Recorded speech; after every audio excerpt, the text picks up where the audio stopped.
Happy birthday. Y'all ready? Good evening. Glad you're here. Thank you. I was going, come on, Dr. Edwards. Oops. Good evening and welcome to the Leon Valley City Council meeting. Today is Tuesday, December 18th, 2018, and we're so glad so many of you could join us this evening. I am calling this meeting to order at about 6 p.m., and we do have a quorum. All council members are present. And if you'll please stand and join me in the Pledge of Allegiance. Thank you.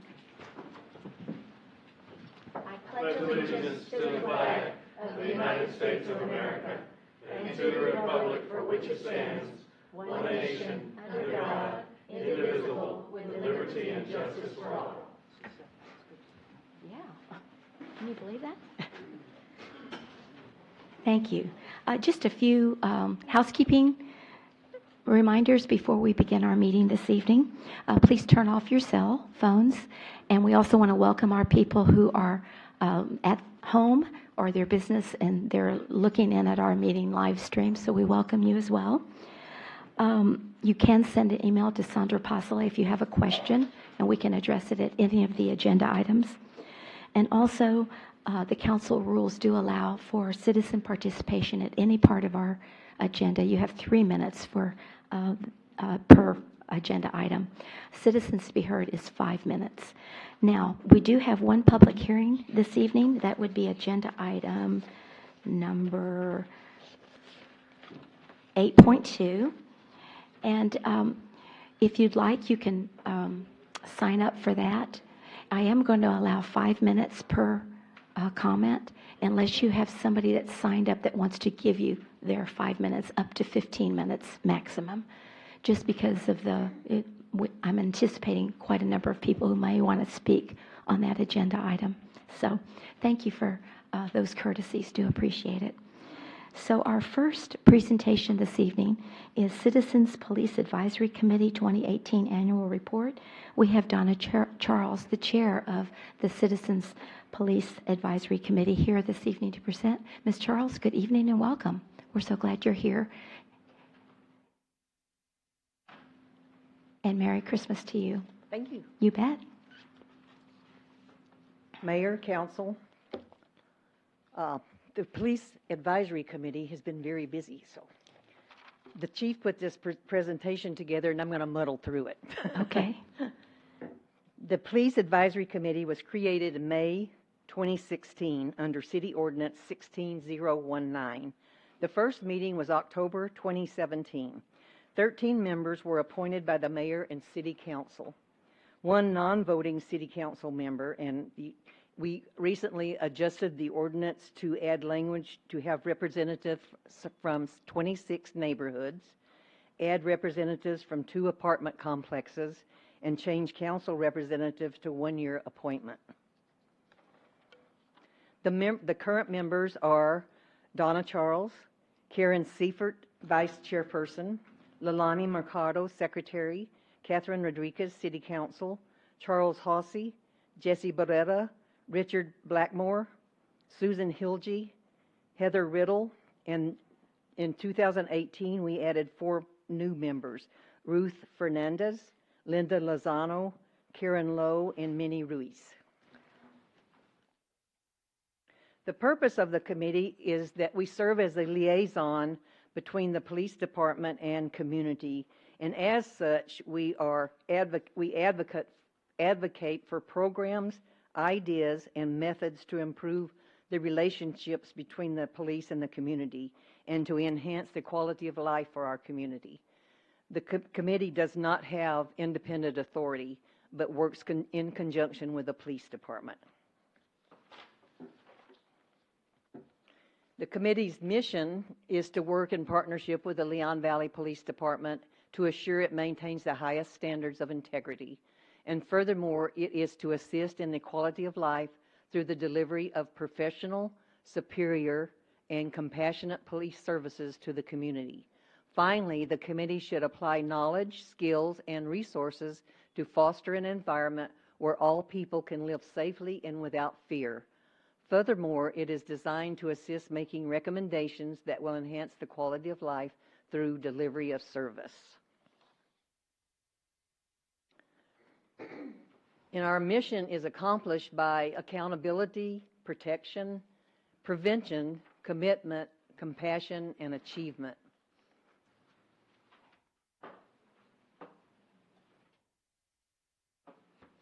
Our objective is to advise and assist the police department through engagement of interaction with its citizens.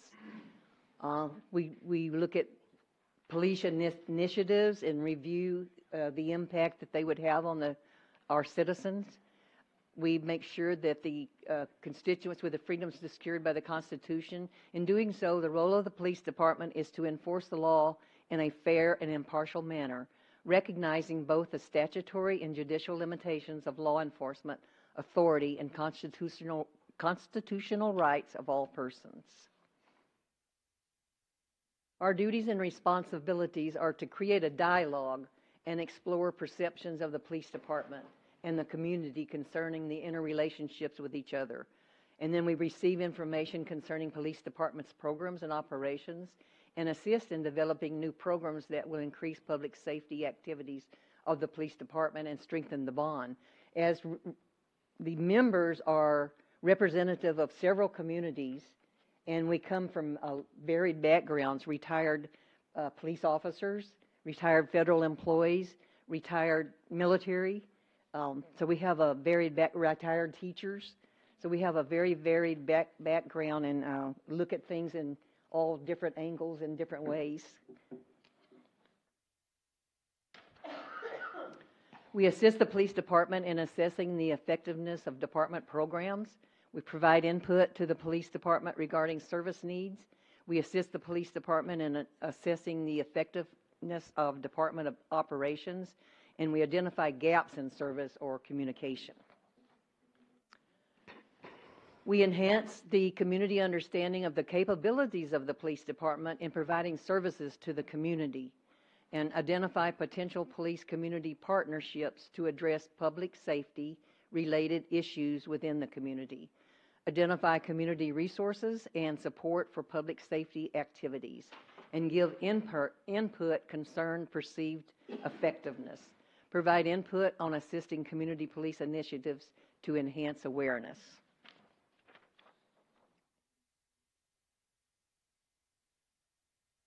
The year in review, one of our major efforts was to have the photographic traffic control system, red light cameras, installed. So the process began in November 2016 with Citizens Police Advisory recommending to the City Council. And then July 1st, 2017, wrote a new ordinance to be approved by the Council. August 16, 2017, locations approved by the CPAC. So the initial locations of the red light cameras were Wurzbach and Bandera, Seneca and Bandera, El Verde and Bandera, Grissom and Bandera, Hebner and Bandera, and Timico and Bandera. On December, and that's December 2017 instead of 2018, the camera installation began. On January 21st, 2018, the warning period began. So they were not giving tickets. They were actually getting communication out and publicity out that the red light cameras would be in effect, letting the public know. In February 21st, the camera system became live. And then September 18, 2018, proposed 3 new cameras to council members. And they're approved by council. They approved by a council were Hebner westbound at Evers, Hebner eastbound at Evers, and Wurzbach eastbound at Exchange Parkway.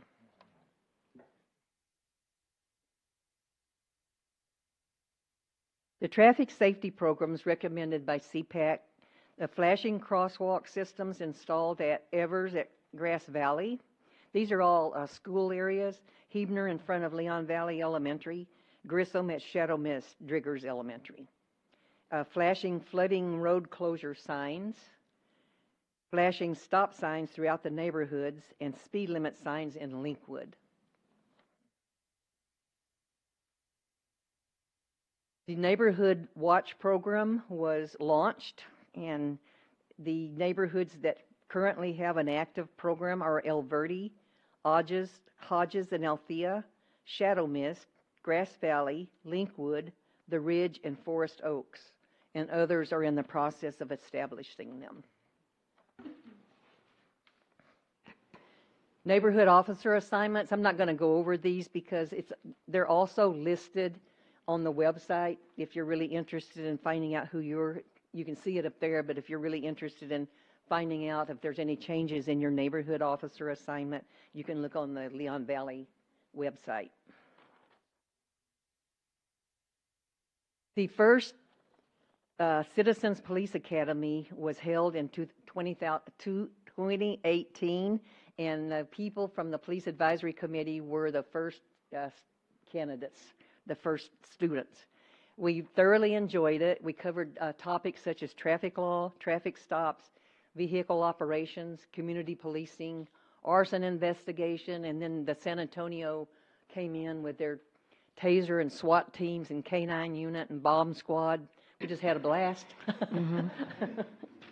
It was really very, very informative and well done. The junior law enforcement competition, the police conducted this. They had 23 teams competing, and they covered all the topics listed there. So you see the students look like they're having a great time. It's well done, too.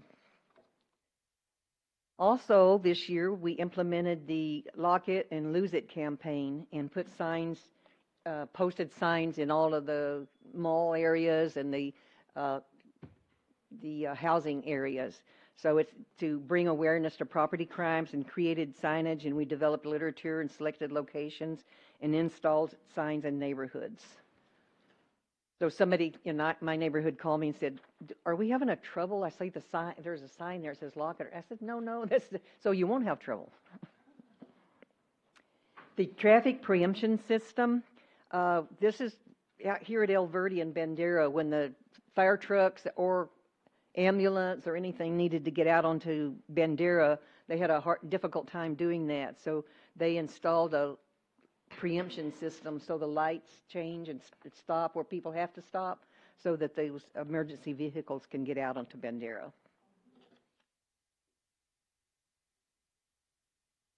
CPAC looked at ordinances, and the ones that have been gone over thus far are the fortune teller businesses, massage parlors, graffiti, junk vehicles, hotel motel logs, through street, sexual predators in parks, hands-free cell phone, and public nuisance structures. The ones that are in the flow are the trap, neuter, and release program that's still being looked at, the animal ordinances, sign ordinance, predator lending, the Airbnbs, group homes, and then the ones that we haven't looked at yet are boats and driveways and RVs and driveways and on the streets. The police have been very involved in the community, and they have been last year for Blue Santa, which is the police officer's Santa Claus. They provided a party and gifts for over 400 children. And they had a party at the Bandera Bowl. And school events, they were involved in school events such as bike rodeos and Red Ribbon, Special Olympic runs and events. Boots and Badges was an event held in the parking lot at Whataburger, and it was all of the law enforcement agencies around came with and the fire department came with their vehicles, and it was for the public to come and talk to them and look at the equipment. Tip a Cop at Texas Land and Cattle and Bubba's Seafood. Cop on Top fundraiser at Dunkin' Donuts. We should have known. We tease the chief, yeah, donuts. And Police Week. So they were very, very involved. Through the police advisory, citizens brought 121 issues forward. And some of them were junk vehicles, illegal dumping, criminal activity, neighborhood nuisance locations, business nuisance locations, and code compliance and animal control. Are there any questions? Thank you. That was very, very thorough. We do appreciate it. I just wanted to say I was at a function this past weekend. Are we the only city that has those flashing lights? Because somebody came up to me and said, "I love the flashing lights on the stop signs that y'all have in Leon Valley." And she was in San Antonio, and she wished that San Antonio would have them. And I said, "Well, okay, I'll ask." But anyway, I've that never was a seen them compliment. anywhere. I haven't either. So I guess we are the first, right? So they were very complimentary. Thought that it was a really positive improvement for safety. And but thank you so much. We appreciate all that the Citizen Police Advisory Committee does for us, and we look forward to continued partnership this next year. Are there any questions or comments from the council? All right, thank you for your leadership. We do appreciate it, Donna. All right. Oh, yes, please. Tommy Bransom from Pavona Place.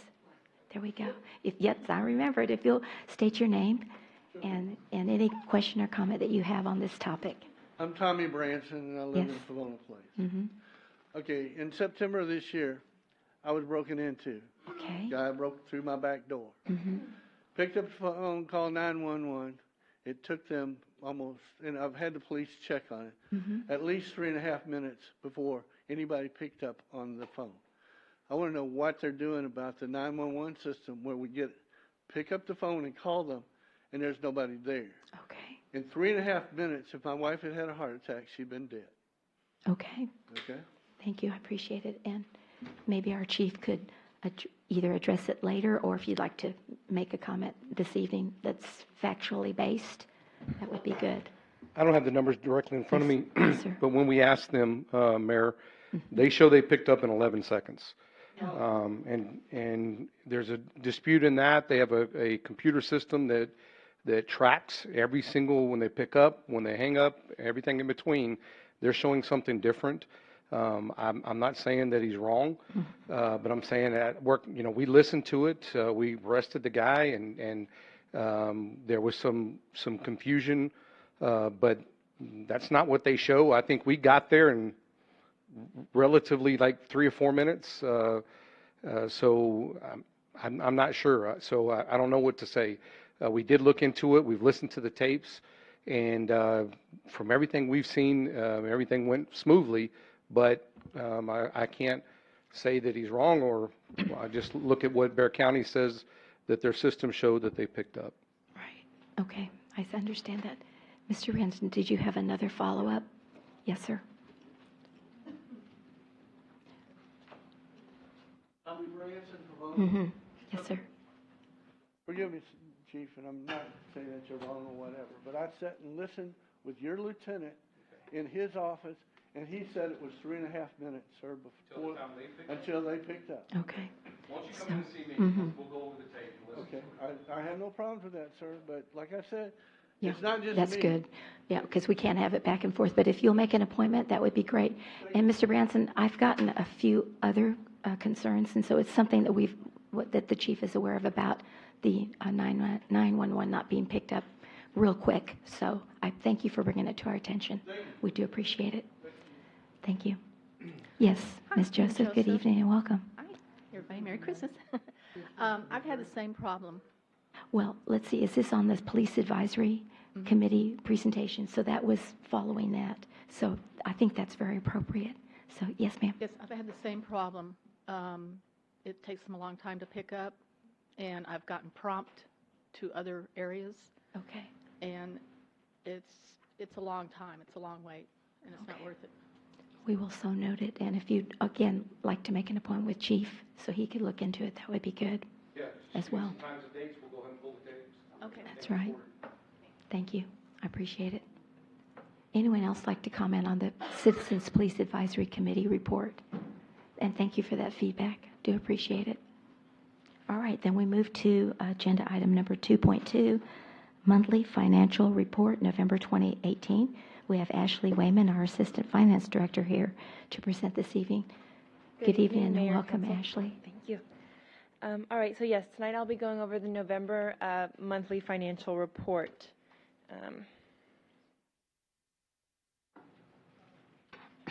Starting with our general fund, ad valorem is a teeny bit down percentage-wise from where it was last year, but it's early and we're not concerned about that. Those start coming in, a lot quicker and stuff very soon. As far as sales tax goes, we have not received any yet for this fiscal year. The amounts we received in November were accrued back to September. At that point, we were up 5.19%. So we're still on track there and looking good. So we'll have that final number for 2018 next month? Correct, yes. Okay. The first, when we get in December, we'll come back for November. So then we can, or October, I'm sorry. December will go to October, so we will have first Right, numbers we're always next 2 month. months behind. Correct. Thank Yes, you. ma'am. For our license permits, fees, and fines, they came in at just or a little over $700,000. Of that amount, 60% was red light camera fines, coming in at $421,464, and impound lot was 5% of that. And other than that, everything was our normal license permits, fees, and fines that we receive. And our expenditures in the general fund were on track this month. We're not concerned about anything there. Okay. Moving on to our water and sewer fund, our water sales are up a little bit from where they were at this point last year. It's still the fall, winter months, so we don't really look at it too close at this point, but we're looking good there. Everything else in the water and sewer fund seems to be tracking just fine, revenues and expenditures. For our community center fund, again, you won't see any hotel motel taxes. Those will not be in until the end of January when they are due, so you'll see them on the January financial that we do in February if they all come in on time. For our rental fees, percentage-wise, we're up a little bit from where we were last year, so those are looking pretty good, hopefully. We're a little optimistic on those, and then our expenditures are also on track. For our Economic and Community Development Fund, well, it's part of the general fund, but we break it out here so you can see the detail. We don't have our 2018 numbers in there yet because, again, they're still unaudited. So the next financial report we will have hopefully some final numbers for you to compare. Nothing very outstanding in this other than mostly personnel in our expenditures. And out of this fund, how many employees are funded out of the personnel? We have parts of 4 employees, 25% city manager, 25% of our business specialist, some of our city attorney and Maribel are also funded out of there And partially. then what about the contractual?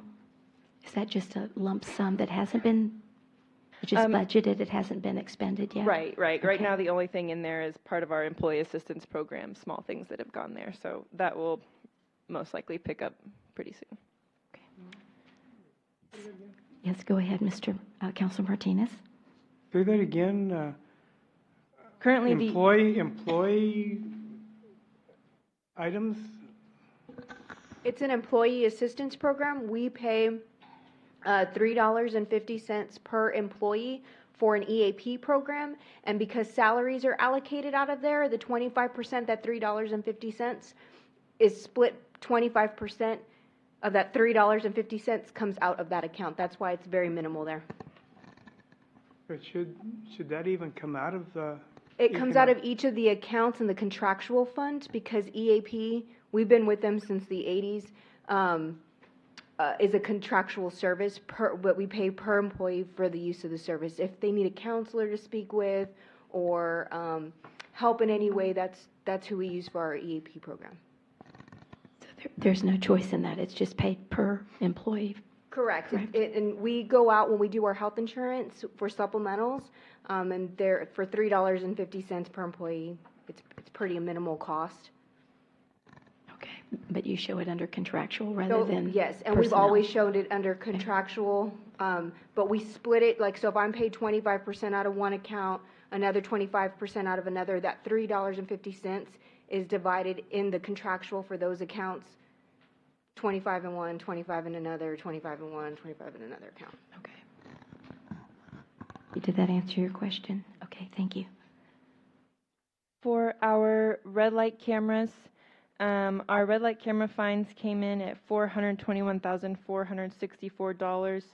We're at 23% of our budgeted revenues for fines, so we're looking good there. And again, our late fees and court costs are also already exceeding budgeted.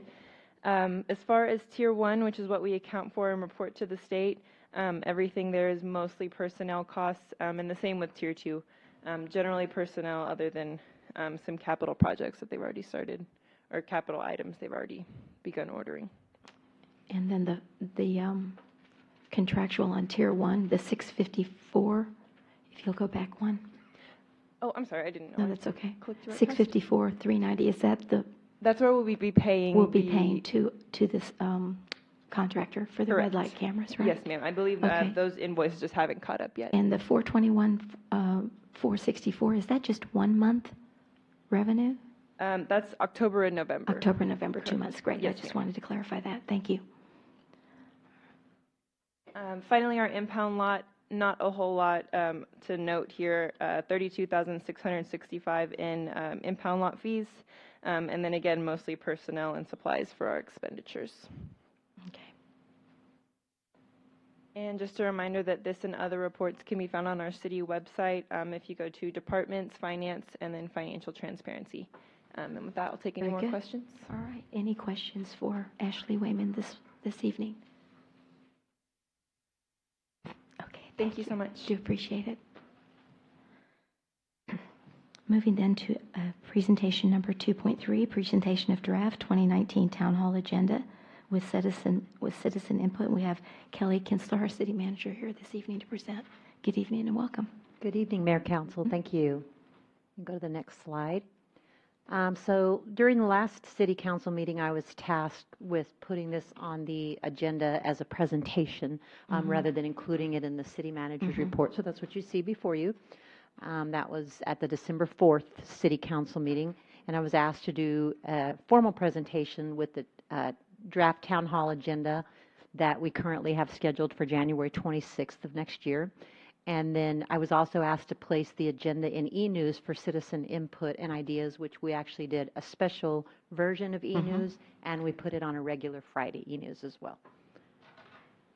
So the staff distributed, well, there it is, the special edition on December the 10th, and then we also did it this past Friday as well, just went ahead and ran it one more time. And the only issue that citizens had, other than what's already on the agenda, is the population of deer control. And they would like an ordinance basically against feeding the deer. And that was from Jackie Conrad at 6522 Thunderbird Drive. The final agenda is your decision. We need direction on how you want to do this. But this is what we came up with last time. This does not include Ms. Conrad's idea, which is in addition to what you see up there. So at this point, we need input from you. We've asked the citizens twice to almost 500 email users, and that was the only additional item that got added.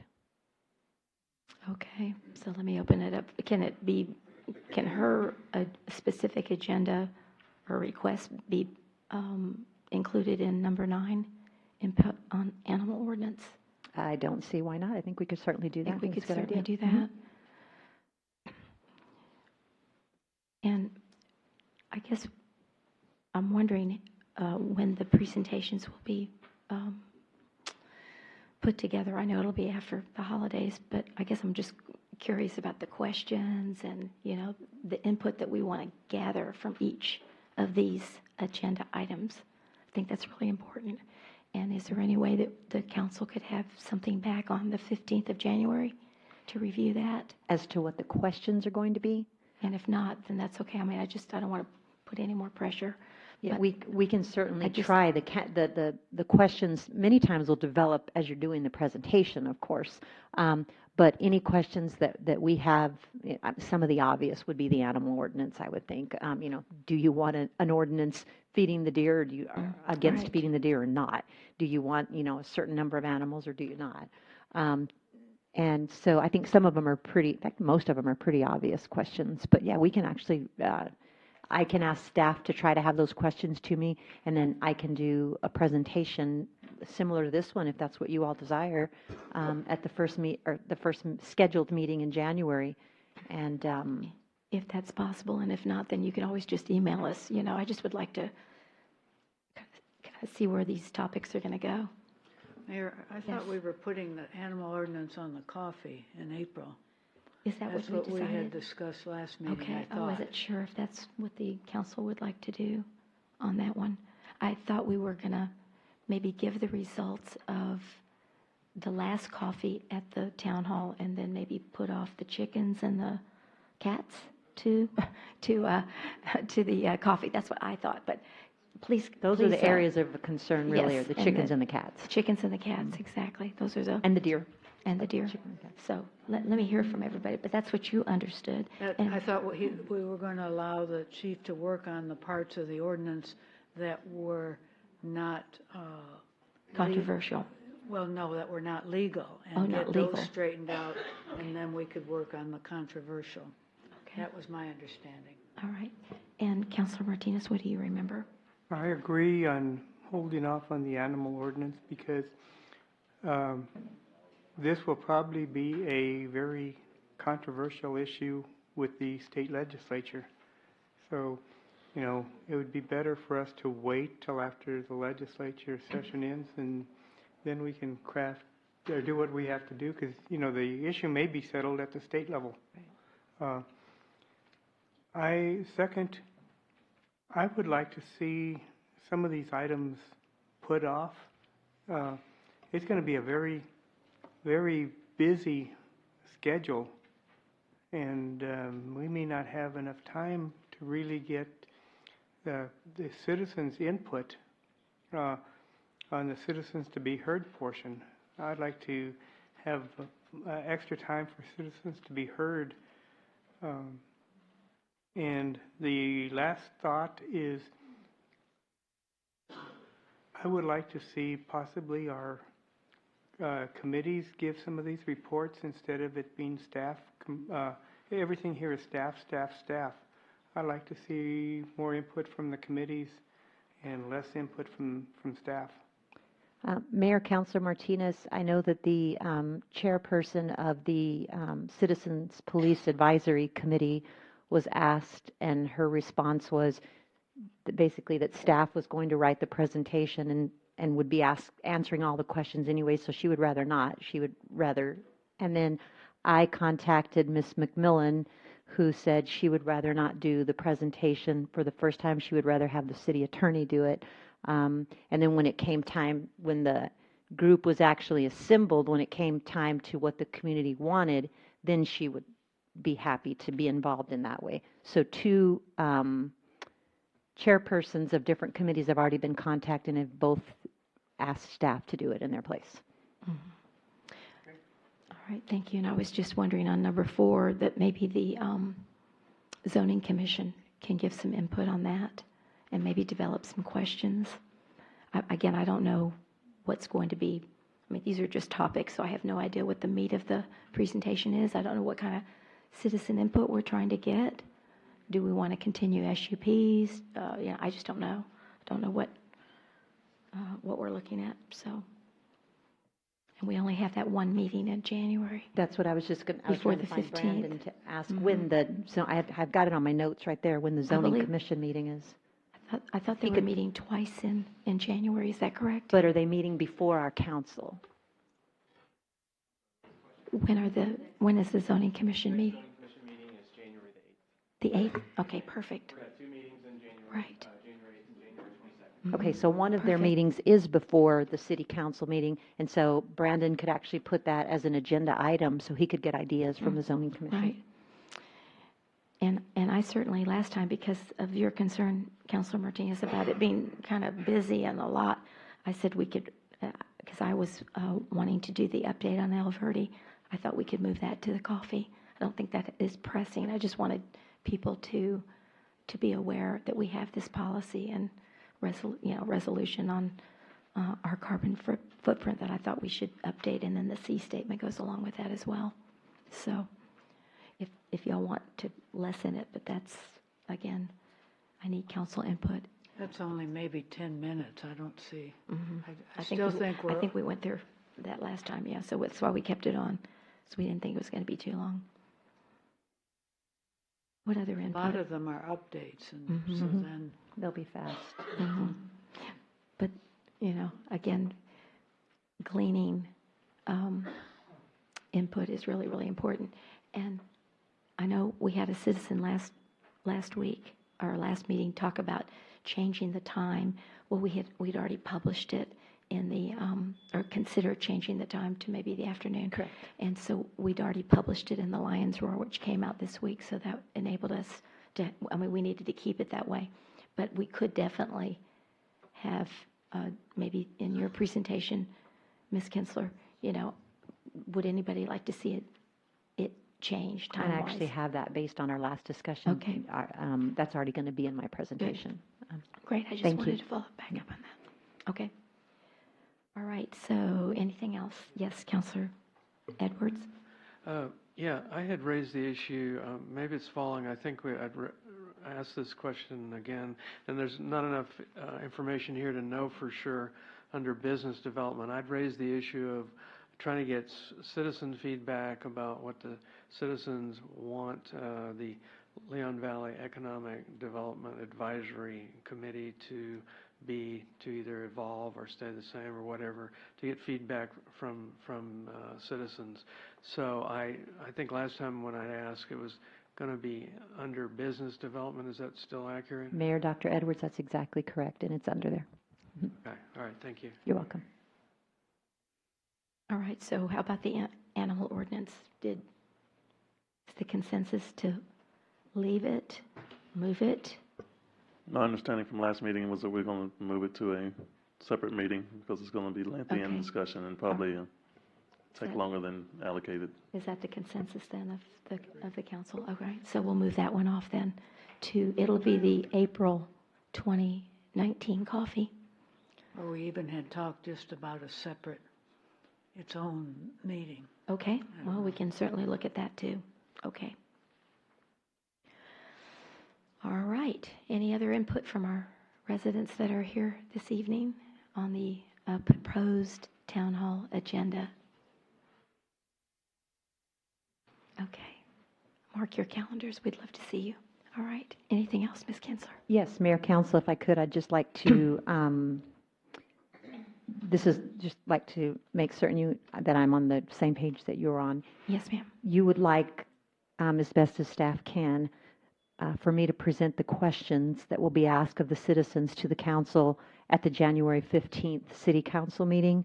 You would like to hold off on item number 2.9, the animal ordinance, either to April coffee or possibly its own meeting. And then regarding item 2.4, you would like Mr. Milland to gather some ideas from the zoning commission at his January 8th meeting, so that some of those questions can go into the presentation on 2.4. That'd be great. Thank you. I believe so. I think you've got it all right. That was I think that's the feedback that I heard as well. Okay, we will Thank proceed you. accordingly. Thank you. Really appreciate that. Did you want to stay there, Ms. Kinsler, or did you want to go to your place for the city manager's report?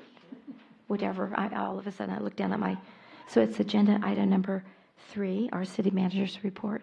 And again, thank you for being here. Appreciate your update. Sure. Thank you, Mayor, Council. First and foremost, I want to thank the citizens, because the Citizens Police Advisory Committee and the citizens in general for their help with Blue Santa, for their help with gathering funds for this program. That fire station training room Saturday was full of toys. Amazing the support that people find during this time of the year. So to everybody that's assisted, thank you so much. Reminder that the January 1st regular city council meeting has been canceled. So that means the next regularly scheduled city council meeting will be Tuesday, January 15th at 6 o'clock in the evening. The library, there will be the annual reading with Rudolph on December 19th at 10:30 in the morning, and the annual Polar Express reading with hot chocolate and a special visitor on December 20th at 6:30. The annual town hall meeting we were just discussing will take place Saturday, January 26th from 8:30 in the morning until 12:30 in the afternoon at the Conference Center. May 4th, 2019, the general election filing period is from January 16th through February 15th, 2019. Wow, that's already almost upon us. Committee meetings. The Board of Adjustment met last night right here at 6 o'clock, and I think we're out of here about 9. The Park Commission meeting is January 10th at the Leon Valley Conference Center at 6:30. Zoning Commission meeting is scheduled for January 8th at 6:30, where Brandon will attempt to solicit some input for the town hall meeting for you. And the Library Board of Trustees meeting is Thursday, January 10th at 5:30 in the evening. The actual city manager's report is available not only on the website, but on the table out here. And so this is just anything that has been added or upcoming events since then. And so with that, I would stand for questions. Okay. Thank you very much. Anyone have a question up here on the dais for the manager? And in our chambers, any follow-up questions for our city manager as well? Okay, thank you very much. Thank you so much. Appreciate it. Agenda item number 4, citizens to be heard. Is there anyone in our chambers that would like to address the council? Please come forward and state your name and where you live. Oh, you're not finished. Oh, okay. Excuse us. We have a birthday. Oh, yes, how could I forget? We have an upcoming birthday for Dr. Edwards, and this is where we try to sing happy birthday. I'm sorry. And is it Christmas or Christmas Eve? Christmas Eve. Christmas Eve, Christmas December Eve. 24th. That's right. I knew it was around Christmas. Almost Jesus' birthday. So, Dr. Edwards, happy birthday. If you'll join me in singing happy birthday. Happy birthday to you. Happy birthday to you. Happy birthday, Counselor Edwards. Happy birthday to you. And Thank many you. more. What would you like to say? Thanks to everyone. Another year has gone by, and And you're 39 and holding. 39 That's right. again. Jack Benny's like age. Jack Benny. Yeah. That's right. Good. Thank you. Have a wonderful day. And year ahead. Okay, so now we'll go to citizens to be heard. Yes, sir. Good evening and welcome. Yes.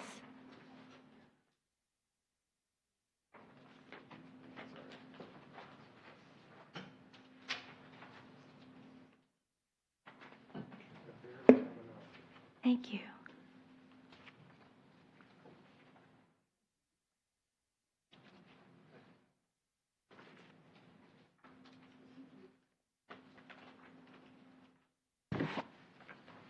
My name is Jeremy Diller. I'm with HCDT Insurance Agency in Castle Hills, and thank you for the opportunity to speak. Sure. I provide let me start at the start. The first page is just an introduction. I've got 16 years of working with or for public entities. I was a former county commissioner for 2 terms, and then a former risk management director for a risk pool here in Texas.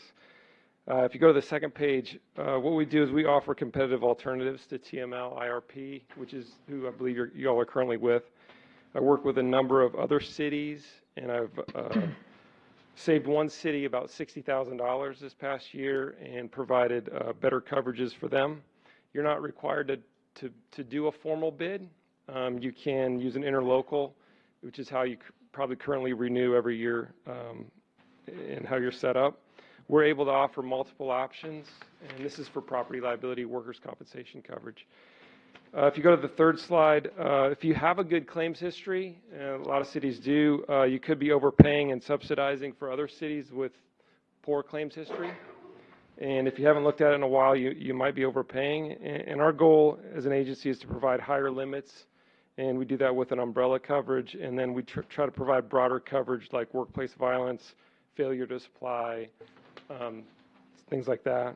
And we can provide a free coverage analysis of your existing program, no obligation, no cost.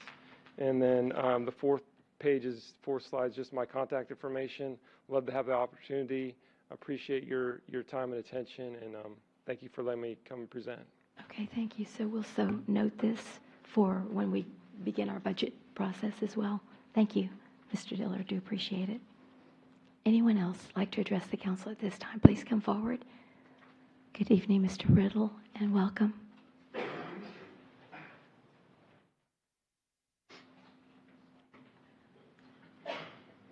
Yes, my name is Philip Riddle, and I live on Rusofi Street. Just wanted to make a request. We had a board meeting last night, and I parked over at the city parking lot. It's very dark over there. We could. You've probably had this suggestion before, but is it possible to put some lights out there that would not annoy the neighbors, so to speak? And then I had an observation about QT on Seneca. I've been really surprised that none of that traffic going into QT makes it up Seneca towards Rusofi, where I live. It just right back to stops Bandera right Road. there at the plaza and goes back out to Bandera. So very little traffic congestion I've noticed, which I thought was really, I was expecting the worst, but it's really Exactly. the best. I still can't believe their gas prices. Yeah. I mean, every day I go by, it's lower. I'm like, my gosh, how are they making money? I guess it's on all the soda waters, right, that they're selling. But yeah, and I agree. But if it hadn't been suggested before, I'd like to see maybe somebody look at putting some lighting maybe at the back of the lot. I will so note that. Thank you. That's a Thank great you. suggestion. Thank you very much. Yes, sir. Mr. Branson.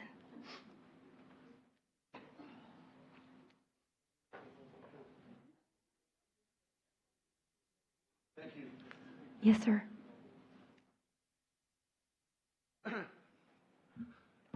I'm Tommy Branson from Pomona Place. Yes, sir.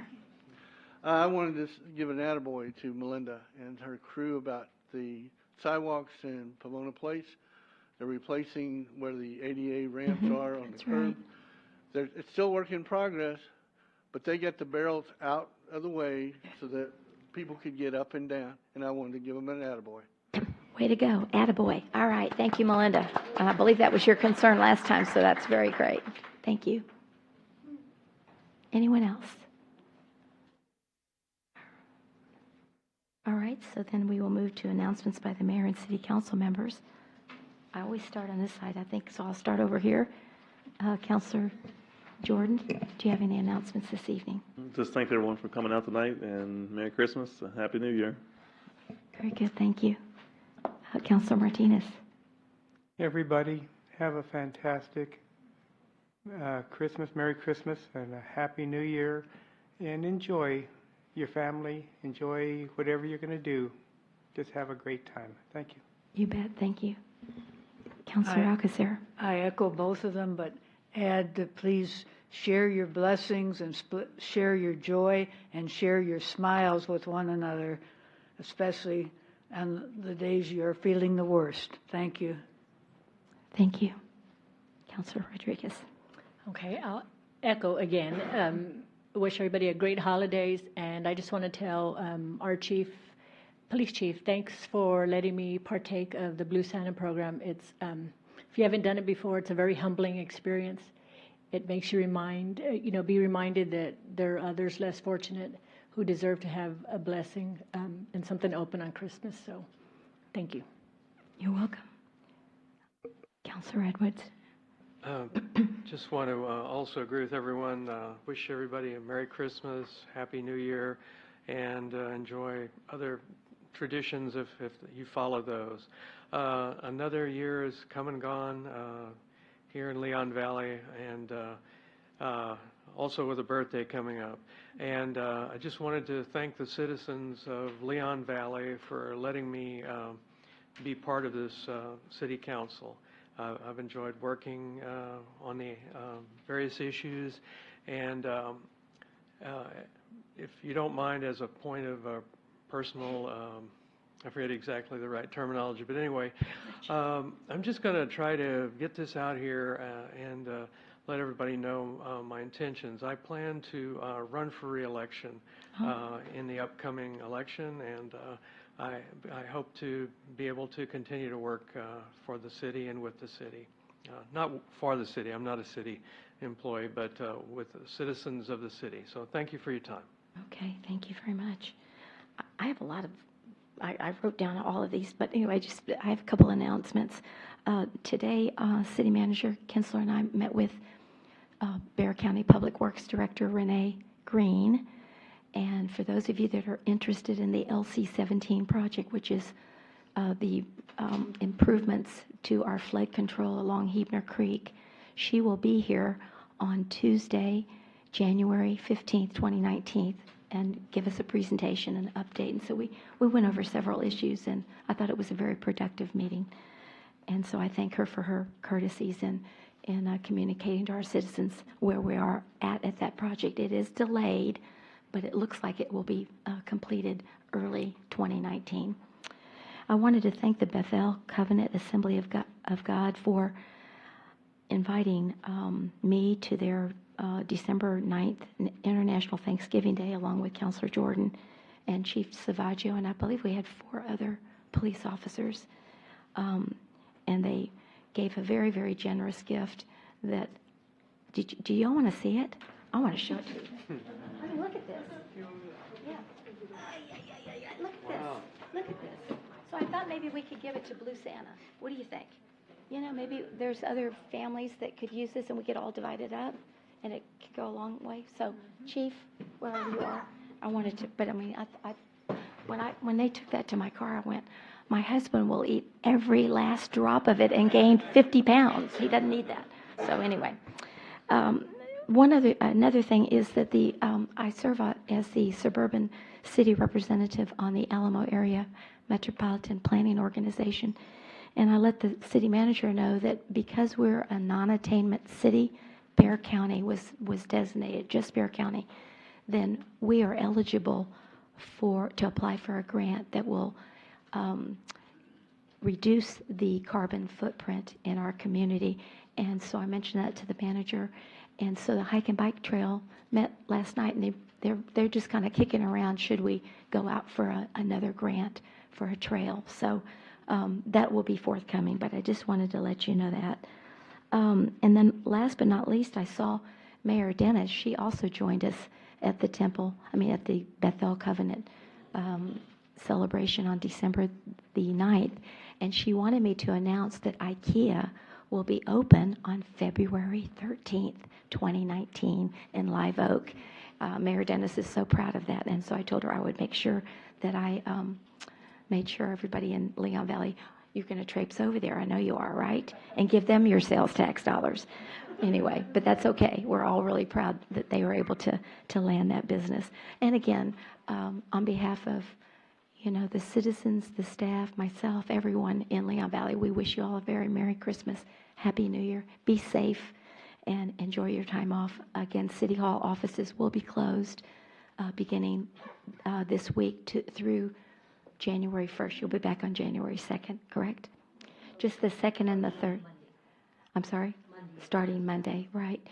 But it will be closed Monday and Tuesday of the following week, correct? And so we'll only be open 2 days that week, Wednesday and Thursday. I just want to be sure. Well, I'm sorry, we stagger the work hours, so somebody will be here on Friday. But most of the staff just has a 4-day work week, so I just want to be sure y'all are aware of that. You're Now, correct, Mayor, because January 1st, New Year's Day, falls on a Tuesday, so we're off New Year's Eve and New Year's Day. So our first day back is Wednesday, January the 2nd. Okay, thank you. And then again, our library will be open to accommodate our citizens. Thank you, Sandy, for that. But we'll be closed on Christmas Eve and Christmas Day, 4 o'clock, and then New Year's Day. Okay. But if you need anything at the library, computers, you're open. So thank you for that. Okay.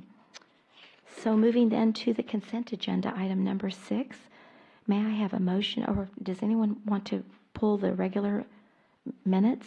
And if not, may I have a motion and a second to approve? I so move. All right, we have a motion by Councilor Alcacer and a second by Councilor Jordan to approve the consent agenda, item 6.1 as presented. All those in favor say aye. Aye. Any opposed? The motion does carry. We move then to agenda item number 7. So we have 7, 1, 2, 3, 4, and 5. And these are our second reads. We've already, according to our home rule charter, we need 2 readings on an ordinance. And so these are all our second reads. And we will be able to vote on these items or table or whatever the council so desires. So I am going to ask on each one of these if there's any new or supplemental information that we need to hear before we vote. So Ms. Pasolé, would you please read 7.1 ordinance? Thank you. Yes, ma'am. An ordinance of the City of Leon Valley, Texas, City Council granting a specific use permit as requested by applicant George Morehouse on behalf of SA West Loop Investors Limited for assembly packaging at 5413 Bandera Road, Suite 405, generally located on the north side of Bandera Road, approximately 2,000 feet east of Northwest Loop 410, providing for repealer, severability, and savings clauses, and providing for an effective date. Okay, very good. This is the SUP that we talked about last time. Is there any new information? Evening, Mayor and Council. There's no new information. Okay, very good. Any questions from the council on this particular agenda item? Yeah, I'd like to make a motion. We accept this as presented. All right. Second. We have a motion by Councilor Martinez and a second by Councilor Edwards to approve ordinance number 7.1 as presented. All those in favor say aye. Aye. Aye. Any opposed? The motion does carry. Moving then to agenda item number 7.2. Ms. Pasolé, if you'll please read that ordinance. An ordinance of the City of Leon Valley, Texas, City Council granting a specific use permit for an indoor entertainment facility as requested by applicant Jonah Abbasi at Lot 3, We Care Shopping Center Subdivision, Leon Valley, Bexar County, Texas, generally located on the west side of Bandera Road, approximately 350 feet south of Eckert Road, providing for repealer, severability, and savings clauses, and providing for an effective date. Okay, thank you. Any updated information? No, ma'am. Thank you. And welcome to the neighborhood, Mr. Morehouse, as he's leaving. So I wanted to say that too, because each one of these will be a new business in Leon Valley. So we welcome you. Any updated information on Mr. Abbasi's case? No, ma'am. No new information. All right. And so what's the pleasure of the council? I move that we approve 7.2 as presented. Second. All right. We have a motion by Councilor Alcacer and a second by Councilor Jordan to approve ordinance number 7.2 as presented. All those in favor say aye. Aye. Any opposed? The motion does carry. Mr. and Mrs. Obasi, I know you're back there, so we thank you very much. Yes, yes, and welcome to Leon Valley, and we look forward to your business. Been here. Huh? They've been here. They've been here, yes. All right. Ordinance number 7.3. Ms. Posley, if you'll please read that ordinance. An ordinance of the City of Leon Valley, Texas, City Council granting a specific use permit for a kennel at Lot 69, Glass Service Subdivision, Leon Valley, Bexar County, Texas, as requested by applicant Sylvia Smith, generally located on the south side of Post Road, approximately 900 feet west of Bandera Road, providing for repealer, severability, and savings clauses, and providing for an effective date. Okay, thank you. Mr. Milan, this is your show this evening, 1, 2, and 3. Any updates? No, ma'am, no new information, Okay, thank no you. updates. We have our applicants here, and we thank you for being here this evening. What is the pleasure of the council? I move that we accept 7.3 as presented. I'll second. All right, we have a motion by Councilor Alcacer and a second by Councilor Rodriguez to approve ordinance number 7.3 as presented. All those in favor say aye. Aye. Any opposed? The motion does carry. And again, thank you for being here. We look forward to your business of the rescues. Yes, thank you. Then moving then to ordinance number 7.4. Ms. Posley, if you'll please read that ordinance. An ordinance of the City of Leon Valley, Texas, City Council authorizing the purchase of an electronic LED full-color message or monochromatic sign at the Leon Valley Library, 6425 Evers Road, to replace the existing changeable copy message board, providing for repealer, severability, and savings clauses, and providing for an effective date. Thank you. And Ms. Moritz, I believe you do have an update. Yes, ma'am. Yes, ma'am. Thank you. Mayor and Council. You bet. Good evening and welcome. Forget Merry Christmas and Happy New Yes, Year. 'Cause same we to won't you. see you till after. Thank you.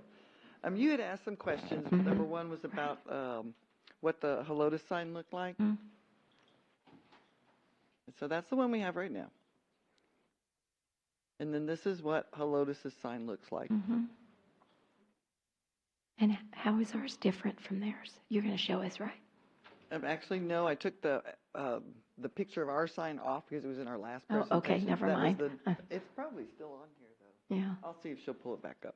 Because that one was bigger, right? Or brighter, or did somebody have, I believe Councilor Yeah, Alcacer had some concerns about the It's very Helotus sign. busy, and it is large, and it's right on, but it's right kind of on the, just off the main drag, and it's very, anytime at nighttime in particular, it's particularly bad, in my opinion.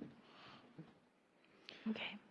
And so this is just another prototype of a sign, and just showing you that the technology has gotten way better over the years. And so, in addition to that, a question was asked: what's the difference between the price difference between monochromatic and the LED?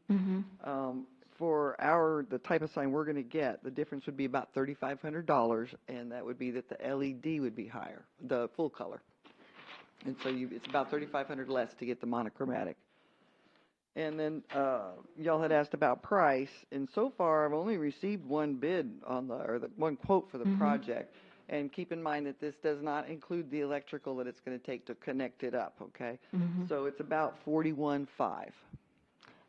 So we're below budget. 41,500, and we have 60,000 budgeted. Yes, ma'am. But that does not include the electrical. Right, and I would expect that to be 3,000-4,000. It just depends on what's okay. out there. So we'll still be way under budget with the sign. So we can do sidewalks with it or whatever we need. Okay, very good. And Thank then, you. what was I going to tell you finally? Oh, you had asked what the capabilities of the sign are. I actually have a person who represents Dec18, which is the type of electronics that we would have in that sign, here if you needed to ask any questions about that. But he did assure me that it could be completely turned off at night if that's what you wish to do. Well, as I expressed last time, we had I just don't want us to disturb our neighbors. And if we get complaints, I certainly would like that ability to turn it off. What do y'all think? I mean, yes, Councilor Martinez.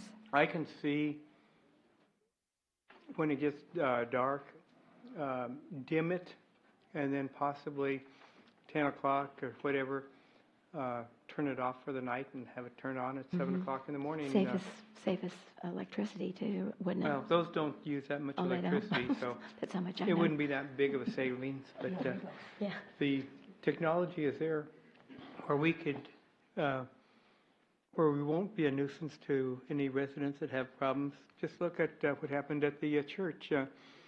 You know, there were the neighbors across the street complained, and the church was very gracious and worked with the residents, and they came to an agreement, and it's worked for what, 3 years now? So we can Maybe not that long, but yeah. or it's two been a or couple 3 years. Yeah. So it's everything is doable. Okay. So we'll just monitor it. Yes, Counselor Jordan. Exactly. We have the capability to turn the lighting, the lumen down at nighttime. I think it's kind of counterproductive to turn it off at nighttime because that's a highly traveled road. So perhaps somebody see the message while they're driving through. So if we could just turn the lighting down and adjust it accordingly to the neighbors' wishes, I think it'd be fine working 24 hours a day. And the really neat part about the electronics is that it's so on the go ready. You can program it with your phone. So like in this case where we're going to be closed from December 21st to January the 2nd, we could program in there 1 week's worth of messages, 2 weeks worth of messages, I mean all the way through, and no one has to mess with the sign till you come back. Or if you had a special request during that time, someone wouldn't have to come into City Hall. You can sit at home and change the message. If you wanted to program it to dim down at 10 o'clock at night or 11 o'clock at night, that's all programmable into the system. You don't have to even touch anything once you've set it up. But how much information can we put on that sign versus the static sign? Obviously, the message board sign has more lines on it, definitely. Right. This one, we brought a prototype of the sign, but it's out in the parking lot. And so I don't know if y'all had a chance to go see it, but the top portion is the actual size that ours would be. And so it gives you like 2 or 3 lines, I think it does. If you wanted more lines, you'd have to go a little bit bigger. So it's 2 or 3 lines is what you're saying, 2 or 3 lines? Grab the contractor real quick. Yes, thank you. And you can, I guess, Melinda, we could change it out every day if we wanted to, right?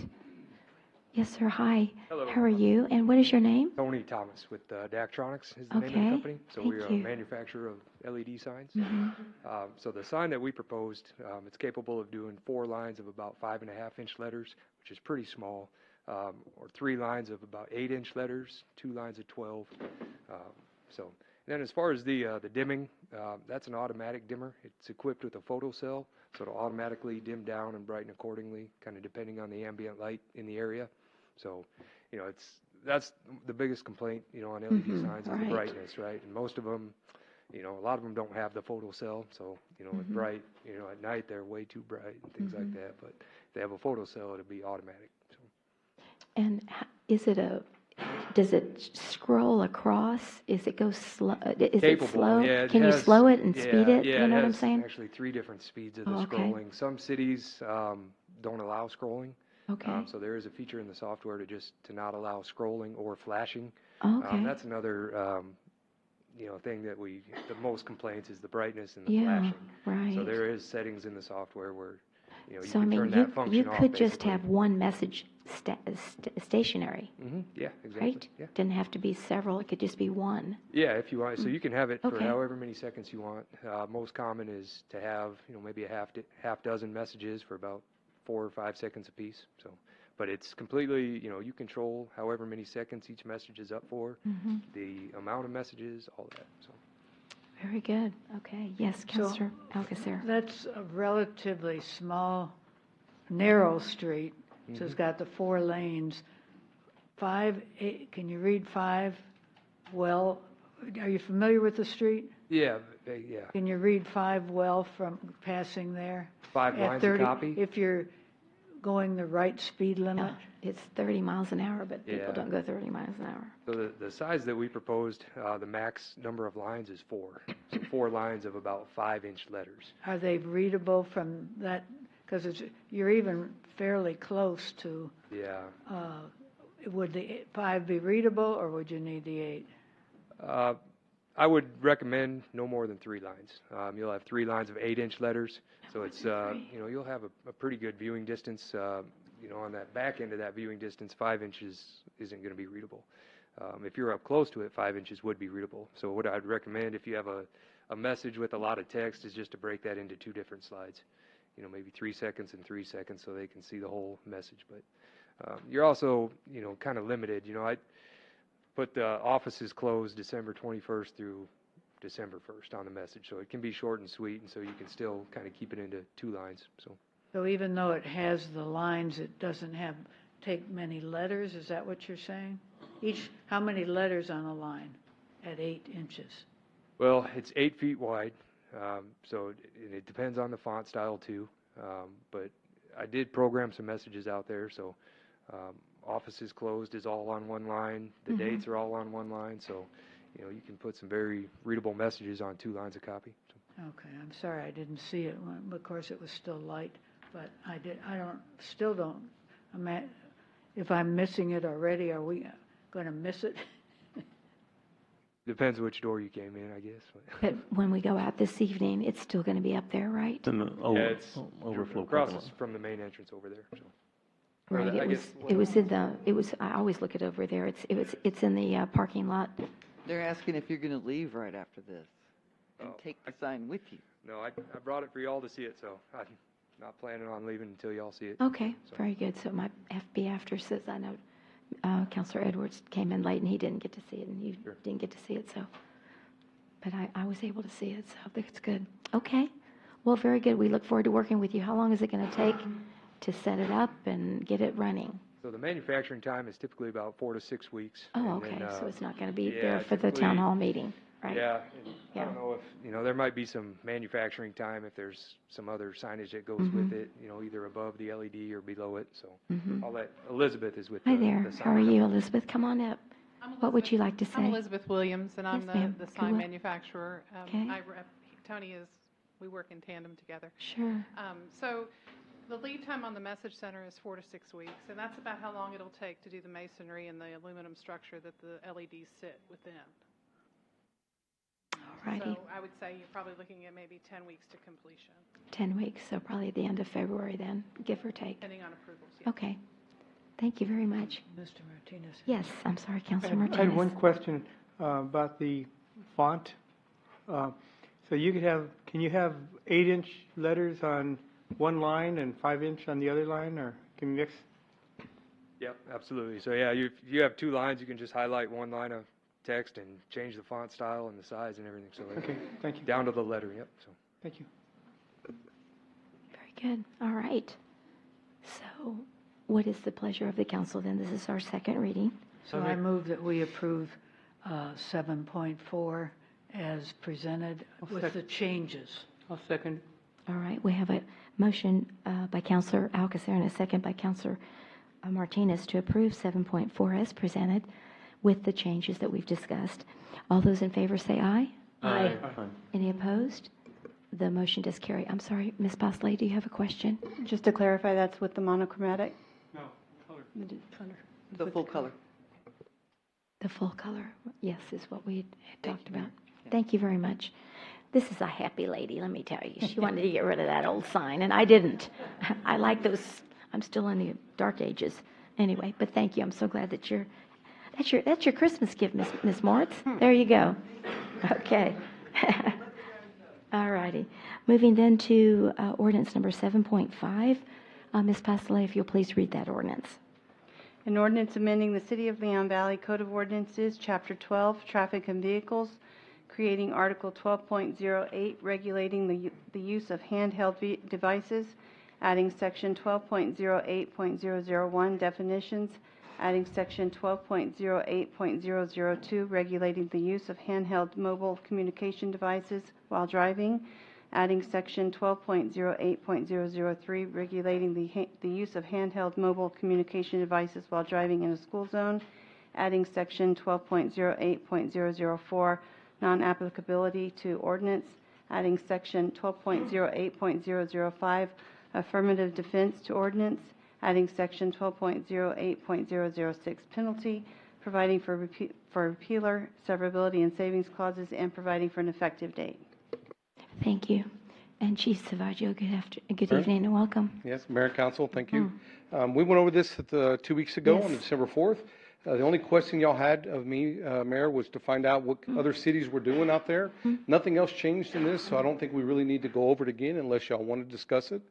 No, but I just had a question because a citizen contacted me over the weekend and said, and I didn't realize we had so many cities that had already passed this hands-free And cell phone ordinance. these are the ones that answered no to my poll, and all but 2 of them are general law cities, and they really can't do it anyway. Okay, but his question was, is there any way we can give the first offense be a warning? I don't think we. I said, I don't know, I'll bring it up. There's no way for us to know if somebody's got a citation in the past or not. Oh, is that right? There's nothing that pops up to say this person has got a warning in the past. Okay. Or anything like that. So you can't track won't know. that, okay? We And then won't know. second of all, the fines that you have listed, 200 and then 500 depending upon, is that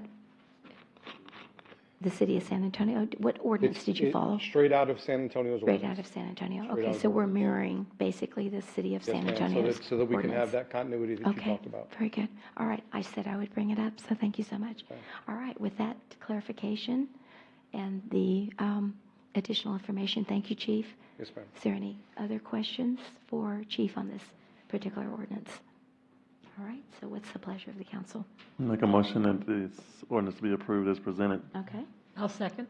All right, we have a motion by Councilor Jordan and a second by Councilor Rodriguez to approve ordinance number 7.5 concerning the handheld mobile devices. All those in favor say aye. Aye. Any opposed? The motion does carry. Thank you so much. Thank you, Mayor, Council. And when would that be in effect? As soon, Tonight, right? No, Or ma'am. or we It'll have to be in wait? the Echo on Friday. Okay. After it's published, it's Okay, effective. so how are we going to note, I just would like some notice to our citizens, and I bet most of our citizens won't do this So what I'll anyway. do is- So we're going to give all the tickets to the people traveling through, right? I can't say that we're going to do Yeah. that, ma'am. Okay. Well, what I But I can say wanted is, some kind of outreach. what I can say is, we'll put it on the internet, we'll blast it out Okay. through social media, Okay. e-news, and I'll ask the officers if, unless y'all have an objection, to a 30-day break-in period of just warnings. Oh, that would for be the next 30 great. days. That would be We great. can do Thank that. you so much. I Yes, do ma'am. appreciate that. Okay. All right, well, I Thank will you. call that person back, tell them that. 30-day warning. Okay, excellent. Thank you, Chief. All right, we're moving then to regular agenda item number 8.1, provide direction to staff to mail out additional expanded public notice as determined by the City Council regarding zoning case ZC 2018-403, a request for a zone change from R1 and B2 districts to B2 district at 6800 Evers Road, which is the church. And this has been requested by the Pavona HOA. So thank you, Ms. Muller. We did get this on as your request. So would you like to review that ordinance Yes, ma'am. first? Or, excuse me, it was a resolution. Yeah. Yes, ma'am. Thank you, Mayor and Council. Yes.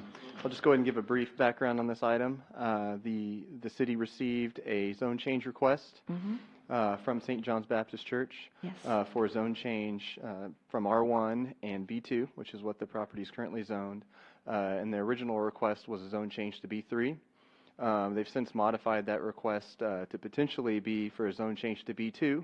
And that is related to the code amendment that we'll be discussing next. Correct. So it kind of depends on how that outcome is, may affect what their zone change request is. But the state law requires a minimum, a notice be sent out at a minimum, that personal notice be mailed out to all the residences or all the property owners within 200 feet of a property which is being considered by a public hearing for a zone change. That's the minimum required by state law. And in addition, state law requires that newspaper published notice be provided 15 days in advance of any consideration of a zone change by the governing body. And so all of the required notices have been sent out for this request. The request was actually considered by the Zoning Commission. at the last zoning commission meeting last Tuesday. And so that item is not being considered here at this meeting tonight. That'll be considered tentatively at a later date on January 15th. However, the City Council passed a resolution in 2006, which created a process for addressing situations where potentially affected neighborhoods can come forward, and anybody, really for that matter, that wishes to petition the council to request additional notice.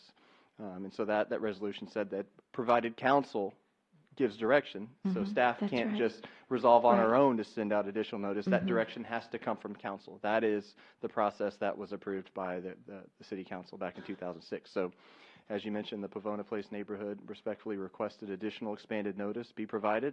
So that's why we're taking this step this evening to carry out that process that the council created back in 2006, and so that's what we're discussing this evening.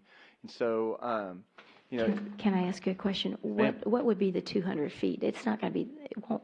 Do you have that on the map? I mean, I can generally. I mean, it's not going to. The 200 feet will not encompass the entire Pavona neighborhood, correct? That's correct. Right, and I think that's what they wanted. Generally, the notice is, you know, it's a buffer, kind of a 200-foot offset from the property line. So the notices went, it clipped all the properties immediately abutting the property, and it also clipped the properties on the other side of that first street in Pavona Place that I'm forgetting the name of. So notice was sent to all these properties here, and then the properties on the north side of that first little street there. And notice was also provided to several properties within the Gumtree neighborhood as well. Right. And so that's what we're here to discuss this evening, is the extent to which council would like to direct staff to send out additional notice. And that's why I have the map up here, so we can have a dialogue. Did anyone in Linkwood get notification? Yes, ma'am. They did. Properties directly on the west side of the property line received notification. And so about how many notices did you mail out? In that 200 foot? I think we were somewhere around, I want to just guess, we were in the 30s. I believe we were in the 30s. Just Yes, 30, ma'am. okay. I want to All say that, you know, All right. that was around the approximate number that we mailed out was in the 30s. Very good. And so how many residents are in Pavona Place? I believe 150, Mrs. Malloy? 115, so if we 115. included 115, anyone else? Should we include more of that little, is it Gumtree and what else is that? I thought there was two. Gumtree Estates, I think that's the neighborhood. Is that it? But I think there's another street right off, but maybe it's not. It's just a little cul-de-sac, I guess you'd say. Gumtree. Barneywood, that's right. And Fruitwood. Thank you. Did you include those? Well, that's what we're discussing tonight. No, did you include those in the original notice, 200 feet? Yes, ma'am. I believe that we had addresses. I don't recall any from Barneywood, but I know we had notices from Gumtree. We have a process. And Fruitwood, I believe, isn't. Yes, Fruitwood is also over there. Okay. We can send out additional notice, you know, to everybody within that pod. You know, again, that's what we're here to discuss this evening. Okay, great. How much what y'all would like us to go ahead and renotice. I certainly would like the entire Pavona Place neighborhood to get notice. Okay. And so it's up for discussion unless y'all disagree, but since that was their request. But the extent of how many more, let's talk about that. Thank you. Yeah. Councilor Martinez. I wish you were better prepared with how many notices and what streets were hit. But I wish you could be prepared in the future. But could you show us kind of where the 200-foot radius is, and then if we increase it to 400, or what would this be, 500 or 600 if we were to go here? So 200 feet is about right here. So if you take 400 feet, you're going to get to about right here. So the first you take street. 500 feet, you're going to get to here. So 500 feet, I don't think will clip the entire Pavona Place neighborhood. So, you know, yeah, we can talk about distances, or y'all can talk about specific areas. And so 200 feet, if you take that same distance, like I pointed out, but 200 feet here, so you apply that. So the 200-foot notice clip these front properties here on Gumtree and the properties on the other side of Gumtree. But we can hit every single property within this particular pod that, we can look at for practical purposes, neighborhoods that might be affected by additional traffic. We can definitely hit the entire Pavona Place neighborhood. We're talking about this being the target property, right? Yes, sir.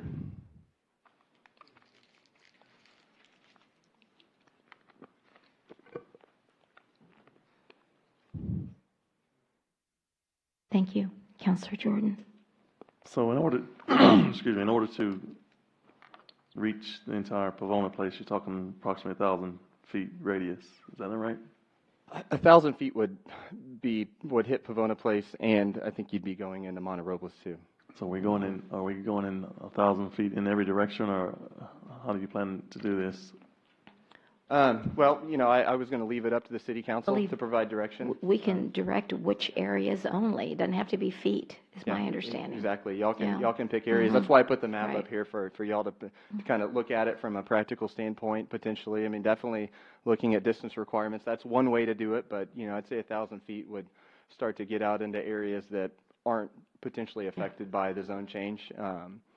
And 500 feet wouldn't get the entire neighborhood. So that's why, considering the concerns I'm hearing, maybe we can just specify specific neighborhoods.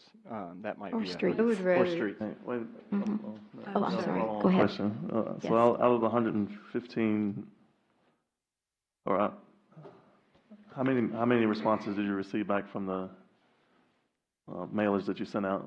I've received 3 individual responses, but we have also received letters of objection from numerous properties within the neighborhood. Sandra, the number, do we have a count on the letters of objection, the actual letters that were signed by individuals? Remember the actual, because we received, based on the notices that were sent out, we received 3 letters back specifically from people that received notice. However, we received actual letters that stated numerous individuals from within the Pavona Place, many of which were not within the original 200 feet. So I hope that answers your question. So, it's kind of hard to, in terms of the number of responses, we have received a number of responses from Pavona Place so far. I was going to say it's about 80. 80. So, so that's an indication that all the Pavona Place has already been notified of. Somebody say something? Is that an indication? I believe that I all, heard a no, but I'm not sure from where. has all of a Pavona Place been notified? If 80 out of 150 homes have already responded, have they already not been notified of the situation? I have no way to answer yes. I'm not sure if they've been notified. I mean, I think it's fair to say that a number of residences that didn't receive notice directly from staff have been notified. But I don't have any way to confirm that everybody in Pavona Place has been notified. So it would have been more of if people were notified and had objection, it would have been more of an informal process as opposed to receiving a letter. Word of mouth. Word of mouth, Exactly. right. Councilor Jordan. Was they given a Yes. certain was they given a certain time period? What did the letter say? The letter typically says, you're being notified because you live within 200 feet. Please, you're being notified, so you have the opportunity to respond whether or not you're in favor or opposed to the zone change or not, and to please provide that to the staff, at the soonest, preferably before the zoning commission meeting. That way, the zoning commission has the ability to take that into consideration. And of course, our zoning code specifically states, the purpose of that notification is so staff can continually add up the number of notices that we received. And in the event that staff receives notice from property owners within the 200 feet that adds up to more than 20% of the area within that notification area, then that requires a supermajority vote from the city council in order to approve that request. So were they given sufficient amount of time to respond to the city before the next meeting? Yes, I would say they had sufficient time to respond because the 3 letters that I received before the zoning commission meeting that we considered this at last Tuesday. And there's, and of course, we haven't considered the request by City Council yet, so there's still time. And as I think I mentioned it in the Zoning Commission meeting, the question was asked, how long do individuals have to submit those letters? And I said literally up to the point where the vote is taken. We're constantly tabulating that. In my experience, I've had to run back to my office to run a count on it before a council can take a vote. So we tally that right up until the minute y'all take a vote. Okay. That's all I Thank have, you very ma'am. Thank much. you. I appreciate it. Councilor Alcacer. I think that my neighborhood, not me, but my neighborhood triggered this thing in 2006. Sure did. And the problem that arose was that 200 feet, it affects a lot more people than those in the 200 feet. And so at the time, we began to get, say, the people outside the 200 feet that didn't get noticed, which were many, that it affected, or it would affect, the 200 feet was very small. And the problem with the 200 feet is if you don't live within the 200 feet and you get the notice, you don't have any say of what happens in your neighborhood. Because of the experience that I had in our neighborhood, and we had to go through a whole lot of rigmarole to have more people have a say. And looking at Pavona Place the way you're contemplating it, to me, the only fair way to do it is to calculate what distance Pavona Place actually is. Say if it's 700 feet, that you do the 700 feet all around. Otherwise, you're being selective in the way you're going to do it. And this gives everybody a more fair chance. And just as a point that I believe I learned from Ms. Moritz was that what the ordinance actually says is not 20% of the people that are notified, but 20% of the owners of, say, if somebody has 3 acres and that percentage is 10% of the area, then their vote counts actually for more. That's why it makes it more fair to give it equally around, like in a circle, rather than selecting a neighborhood. Okay. But I do want to clarify that this expanded notice does not change the 200-foot area calculation. This expanded notice is purely for the City Council to direct staff to give an additional courtesy notification. There are no legal,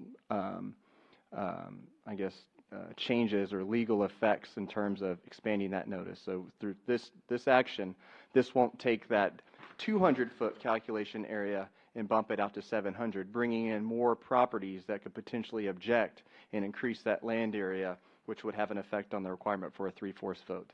That doesn't change. This just purely is an action for the City Council to direct staff to give out an additional courtesy. At the end of the day, if we receive 200 letters or 200 letters back from individuals, or 115 from Pavona Place saying I strongly object, at the end of the day, for legal purposes, for the requirement for council to have a 3/4 vote, we're still only looking at the total land area within that original 200 feet.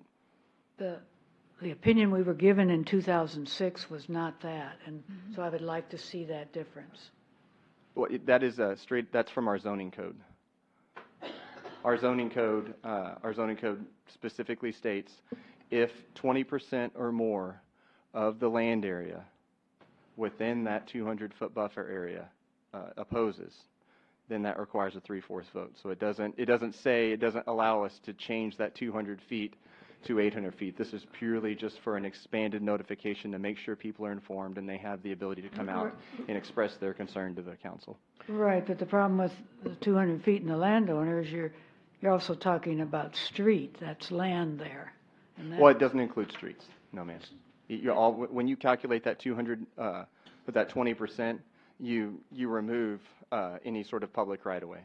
So did you calculate and serve 200 people on the other side of Huebner, 200 feet on the other side? I only, the way that we determine which properties is you take that property and you offset basically a 200-foot buffer. Like if you were going to draw it, you would take and measure 200 feet that way, 200 feet north, 200 feet east. And if there's even a tiny little portion of a property within that ring, if you will, then you have to send a letter to that property. But so you didn't calculate for the streets like you're saying? Well, so you include the streets in that buffer. I mean, when you send out the original buffer, or when you send out the notices, obviously streets are going to be within that area. But we have not calculated the total yet. Okay. We will subtract the streets from that when we do the final calculation, final to the consideration by the City Council. Okay, but I see your point. Let me So ask. I'll read it. Thank you. Thank you. So I'll read the section of the code that we're talking about here. This is under protest. And it says,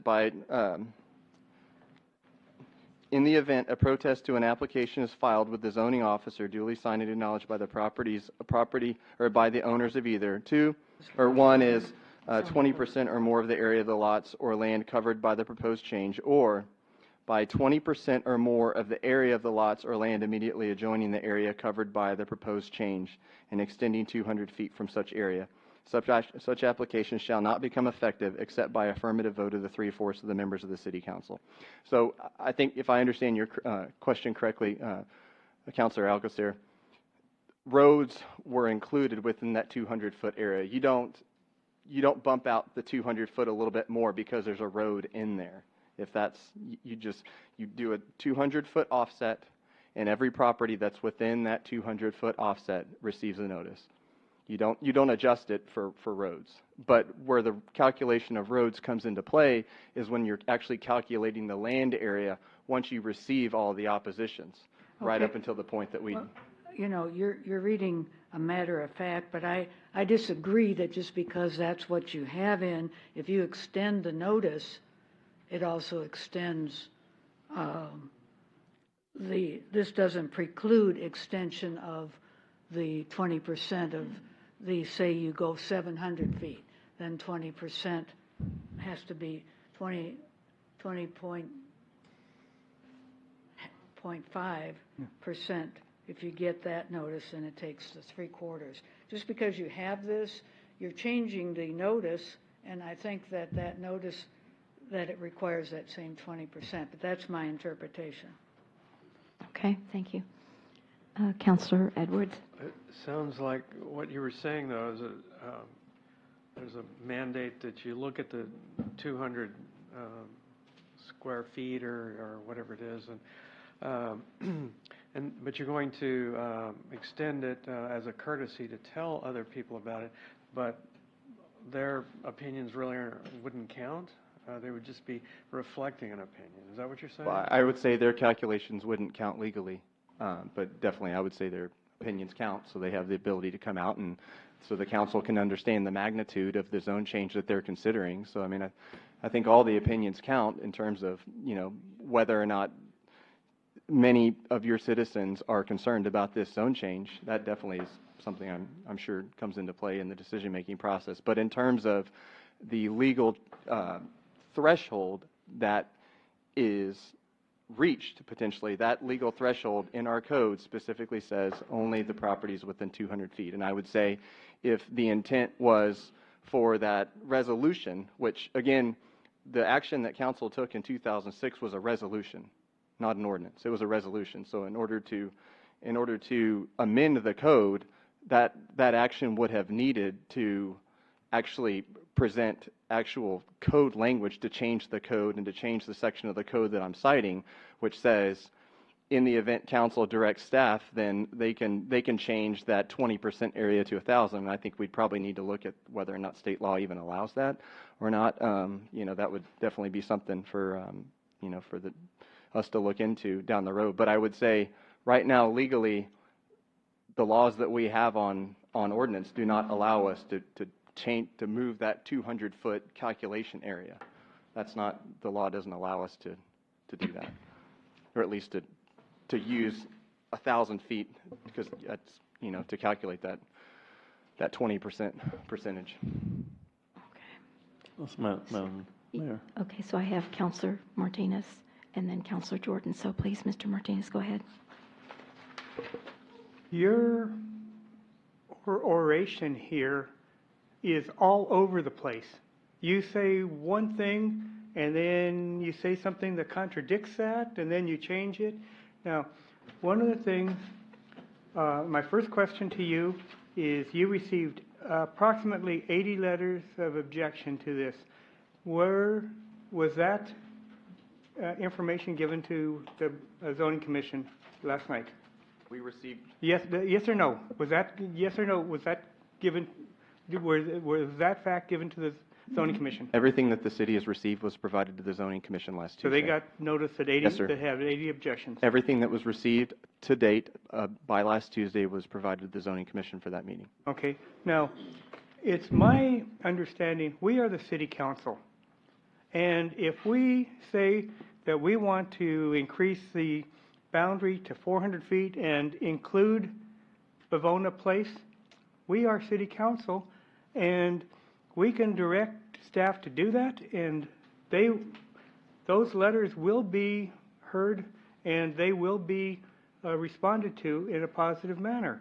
If somebody doesn't like that, the only thing they can do is say that we did something illegal and take us to district court and have that overturned. But until that happens, we have the authority, and we are the policymakers, and if we want to include that to include Pavona Place and 400 feet, we have the legal authority to do that.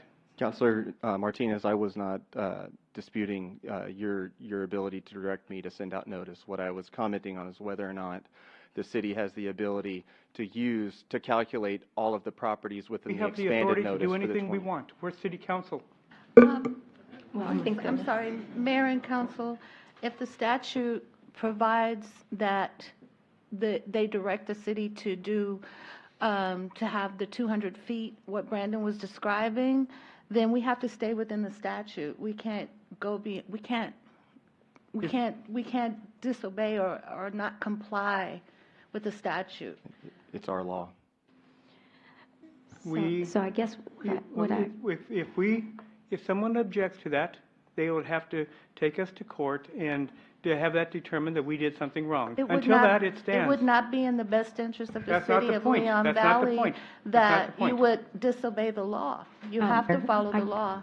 I guess is it fair to say that this resolution that we passed back in '05 never really got considered in the zoning code? Mayor, may I just ask that the legal opinions be kept to the city attorney and not to people that are not attorneys, counselors that are not attorneys? Okay. I don't believe that council should be giving legal opinions from the dais. Mayor, when you want to amend an ordinance, you have to do it by ordinance. And This the is a code resolution was written now. by an ordinance.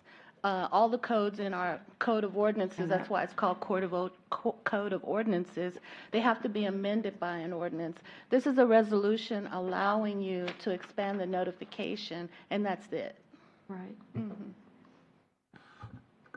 So you can still only rely upon the 200 feet, is what I'm hearing, because that's in our code. Yes, ma'am. Okay. But he also clearly said that you would consider and should consider expanded notification and what the other residents, what the affected residents think. That's the whole reason for expanded notification. And I think that you made that very clear. Just because it's not within the law doesn't mean as the council that you can't consider it. And if I know this council, you will consider it because it's important to you. You bet it is. Okay, Councilor Jordan. I'm having trouble understanding that why anyone would think it's okay to go outside the boundaries of what the law is already written on the books. Number one, if it's a 200-foot buffer by law, legally, is what is required, then that's what we need to do. If, like has already been explained, we give a courtesy notice to everybody in Pavona Place neighborhood, then they can respond in kind, in favor, or object to the proposed zoning change. So that way, we're staying within the law, and we are notifying the citizens in that neighborhood of what's going to be affected. So I don't understand why we would even consider changing the law or doing anything other than what's already on the books, number one. Number two is how did you do the measurements from, because it seemed like there's two different explanations. How do you, when y'all determine the 200-foot buffer, how did you do the measurements from the location outward? We use BCAD for that. I'm sorry, BCAD, the Bear County Appraisal District. Okay, they have a pretty good website with a mapping system on there. We're still working on getting a geographic information system up and going, and so we go in and it's a pretty manual operation. We look at the measurements and we check every single property, and it's pretty methodical and detailed, and we confirm. We just measure offset 200 feet, and if any property is within a 200 foot of that property, we put their address down and we include them, and they get a notice. And Councilor Jordan, I don't know if this helps answer part of that question, but the action that he's referring to by council to expand the notice was done years ago by resolution. What Brandon is talking about is an ordinance, which is the law. So he's not talking about the resolution, he was talking about the law. But certainly by resolution, you have the power and the ability to expand the notice as far as you want or to whoever you want. But that's by resolution. Does that help explain the difference in the two? Right. Yes, the notification is just that, a notification to the citizens of the affected neighborhood. It don't have anything to do with the buffer of 200 feet that's established by law to be moved one way or the other. Absolutely. The ordinance is one thing, the resolution is something different. All right, Madam Mayor. Okay, so yeah, I think that's what we need to focus in on is who do we want to send this expanded notification to? That's it. Right. I mean, I think we kind of got sidetracked on, but I heard Pavona Place, I heard, well, we need to go and be fair, and if it's 700 feet, then we need to do 700 feet all the way around. Is that what y'all want to do? What streets do you want? But let's focus in on getting that done so we can move on. Yes, Counselor. A quick question. So the way it's calculated in terms of distances, like 200 feet to the side, 200 feet to the north, 200 feet to the east, and so on. Yes, sir. It's not like a circle. It's an offset. If you were to take those boundaries and extrude them out 200 feet in all directions. And it's right in the middle of the property? No, it's from all edges of the property. Oh, so from you measure all from edges. all Okay, edges of the there you property. That's go. what I'm saying. It's pretty methodical. It's right. Okay, all takes edges. time, so, yeah. Okay, thank you. So, all right. Yes, Counselor Jordan. Did you hear from any other neighborhood? Any other neighborhood that surrounds that location? No, sir. Just Pavona Place and Gumtree. And Gumtree. So those are two separate neighborhoods? Yes, ma'am. And as the Gumtree resident said, there's also Fruitwood and Barneywood. Those are two small streets in that cul-de-sac. Does the property have to abut those neighborhoods according to the zone? It does code? not have to abut. It just has to be within 200 feet. So you can have streets separating them. The Hebner Road right away is pretty narrow in that point. So that 200 foot is able to, come across the street and clip houses from an adjacent neighborhood. So it's just, there aren't any guidelines whether or not it has to be abutting or anything. It's just, if there is any portion of a property within 200 feet, they get a notice. Thank you. Okay, thank you. Yes, Councilor Edwards. Sir. There was no objection or no feedback from Linkwood? No, sir. Seems like they not yet. Would be possibly or potentially be affected. So I just wondered. But you did get notice to that street that backs up to the church, right? Yes, ma'am. Okay. We sent very notices to all those properties. Okay. All right. So I do still we? think, Mayor, Yes, go that ahead. it's fair that you can't just say, I'm going to notify Pavona Place. You have to I think that's a good point. notify the same amount in the same circle. If it comes to 700, you have to do the 700-foot circle. I think that's the most fair way to do it. Otherwise, you're not giving everybody an equal chance of, because people just don't know these things are happening. We've run into that before. Right. It's true. Anyone else? So we have a motion here. Okay. What I'm hearing Councilor Alcacer say, that basically whatever this distance is right here, you want to increase that this way, and this way. So whatever the furthest distance from here to here, that is the distance you want to make your radius. Yes, sir, that's correct. All right. And we have Mr. Fletcher who wanted to add something on this. Yes, sir, go ahead. Thank you, Mayor, members of council. Happy holidays. Paul Fletcher, 745 East Mulberry. I'm here on behalf of St. John's Baptist Church. To answer one of the questions earlier, 40 property owners were notified, at least on 2 occasions, of the previous zoning cases, including folks within 200 feet on Gumtree, Barneywood, Fruitwood, Linkla, Belmont, Linklea, and Fontana Street. We were never notified, I'm sorry. I'm sorry. As part of your zoning application, you asked the applicant in part to provide a list of property owners within 200 feet of the radius of the property line. City staff checks that. They send out the notices. Frankly, we didn't get a notice. In any case, there were 2 zoning cases. You've heard that the process includes mailing personal notice within 200 feet. You've also heard about publication. Well, publication is the way to notify everybody in the city that these zoning cases are present. And with 2 publications and 2 mail-outs, you've received 3 responses from folks within 200 feet. We just want to voice that, well, I'm not going to argue with the audience, but you've heard Brandon tell you he's got we got something, Mayor and Council, I understand. Please, if you want to speak, I'll let you speak, but please don't yell out from your seat.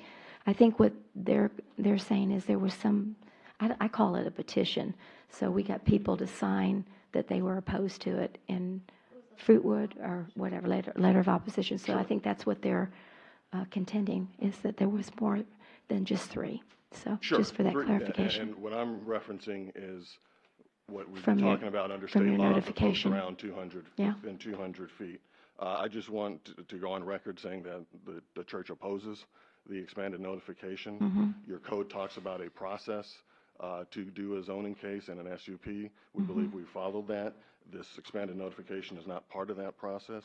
You have expanded notification through the publication, and you published this twice, and you've received the comments that you've received. And we would ask, if you're going to send out the notice, also send it to the property owner and the 3 lots that they All right. Thank you. Thank you for those points. I do appreciate it. Again, this is on the expanded notification. Anyone else have a comment on that? We'll move on to the public hearing on the, yes, Ms. Malloy. Good evening. And I was going to say, this was at your request that we put this on our agenda, so we did that. Yes, this was at the request of the residents of Pavona Place. That's correct. If you recall, when we had the DPS situation that went on, we did that. That was where the resolution was born, because we had something coming into the area that was going to affect a large area of people in the area. And as we have seen over the years, it definitely has impacted everything. That's when the council came up with the resolution to give the citizens a way to say, hey, wait a minute, we know we're not in the 200 feet, but this is really going to affect our lives big time. And so at that time, which I had hoped that they would have tonight, because I remember it being done, they had the map that showed the actual street names, and this council said, this street, we want notices going, and I'm sure, I know that you recall that, Mayor. Do remember We that. want to include this street, we want to include that street. That's what should be up there or a way to expand it, because that then looked at and everybody agreed, yes, these are the streets that probably we should choose to notice, because it's not a legal type of thing. It's a we want to hear, which is Leon Valley's way. We want to hear what the people are saying. You bet. And that's, other cities might not work that way, but that has been something that we have always done. And so the notices did go out in the 200 feet. As far as Pavona, it affected one side of one street. That's all. Is that right? Just one side? So we're not hardly talking too many homes whatsoever. That was not even the ones across the street, just the ones that back to the church on that one street of Fontana Point is the only letters that were sent out. The people in Pavona wanted to let our neighborhood know what was going on, because that was the reason for the resolution, is let people know, if it's something that is going to affect their lives, that's our right. And so they did do a letter of opposition first for the B3, which was the first thing the church was going to do, and they presented the letter of opposition on the B3, and then they turned around and said, no, B2, so it was going back out. Essentially, the people in Pavona have walked their neighborhood during the holiday times and stuff. It has been that important to go out and walk, which is what they've done. And so that's where the expansion can or can't be done. At this point, you have a whole bunch of people who have signed a letter of opposition. They don't affect your percentages. Those remain the same, the initial percentages. But it does let the council, who they've elected, know how they feel about what's going on. So that's essentially where we're coming from. But that was the way that it was done, which we should have, just for the future reference. You're going to do this, bring out the maps up here that you can see the street names, and you can say this street, and like I said, I know that the mayor remembers us actually doing that. That was in 2012.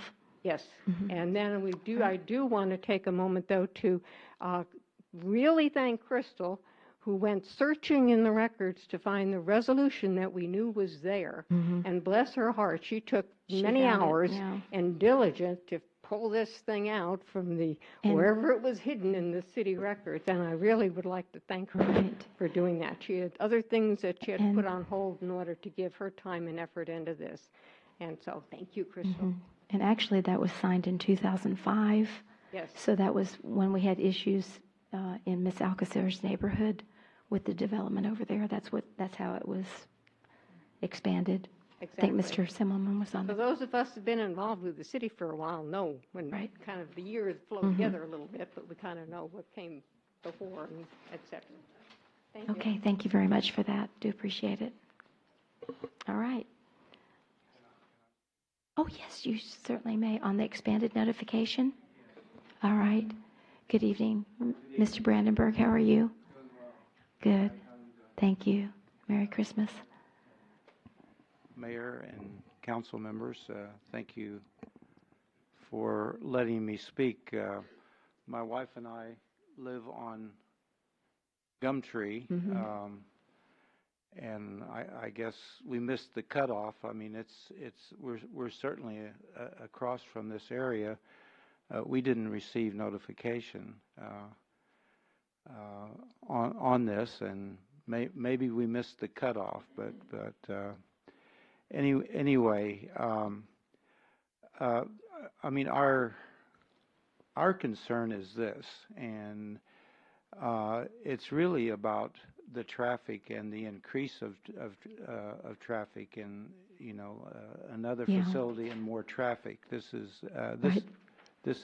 We're only talking about the expanded notification, so okay. let's keep it to that, because you can certainly give those comments when we get to that agenda item. Thank you. So you want to be included, is what I'm hearing you say. Yeah, I want to be included. Definitely. And I do think the expanded notification is important because this issue affects this whole community. So I would encourage you to send out an expanded notification. Thank you. And you mentioned those three streets, Fruitwood, Barneywood, and... Yeah, Fruitwood and Barneywood come into Gumtree. Gumtree. Right. I mean, we're right across we're right across from the church, and so we Yeah, I feel thought like you the got whole neighborhood- notification, but you did not, is what you're No, saying. yeah. Okay, very Thank good. you. Thanks for that clarification. Sir, could I get your name? James Brandenburg. Thank you. Okay, anyone else want to speak about the expanded notification before we decide what we're going to do up here on the dais? Okay, thank you. Does anyone have a motion of how you would like these streets to be identified? I would like to just have it go by the distance, and then you can identify them.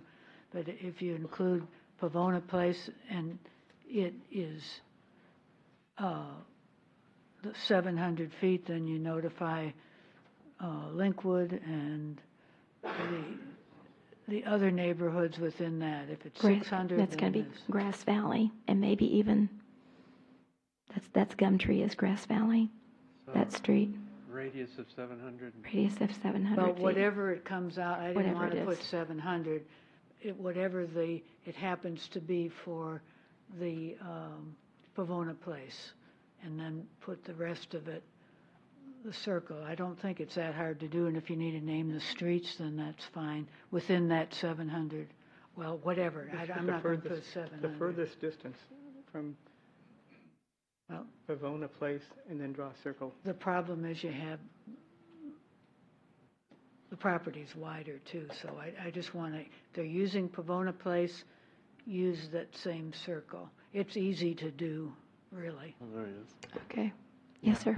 With all due respect, I really just, I don't want to interrupt with the process that y'all are talking about. I just do feel it important to mention that Linkwood, if you extend into Linkwood 750 feet, that's going to be sending notice to a lot of properties that really aren't potentially affected by this development in terms of traffic impact. Again, when we look at notice and you look at the things that serves to do is to provide a development with or property owners with notification about traffic, changes in traffic flows, intensity of that development.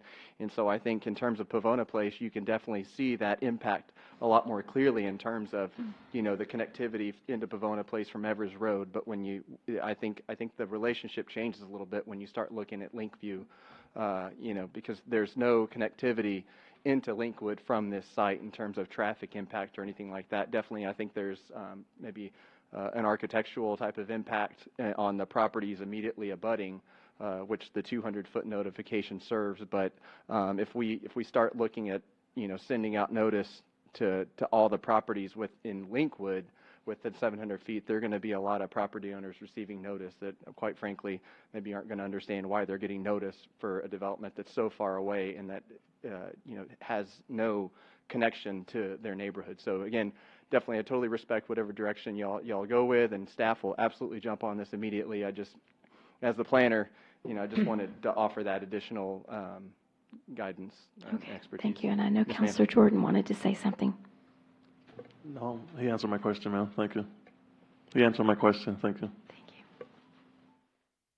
Okay, are you going to reconsider that now, based on? I haven't made a motion. No, Well, but I mean, if I as far did, I as didn't. his comment on. Well, see, So- if you so go we- by his comment, in which I accept, but we can't it sell would the streets. affect a lot more of the Grass Valley neighborhood, Mhm. because the people coming out just from that area hit the corners of Evers and Hebner and go start cutting through the streets of Grass Valley, which would affect more than Pavona Place. You really don't go into there too much unless you're going. It's just exiting.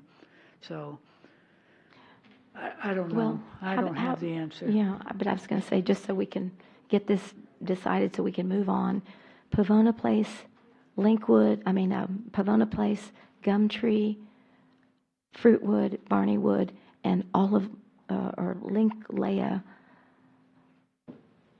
from Pavona Place, maybe, right past it or something. Maybe just those streets. What do you think? Well, and the properties right next to it. Oh, and of course, the properties on the... Up to the yes, school. Up to the school, that would be the POS properties. Yeah, exactly. Those on the left need to be notified as well. And then we don't have to worry about distances. What do y'all think? Does that sound reasonable? Just That makes sense. All right, I so move, Mayor. all right. Do I have a second? I'll second that.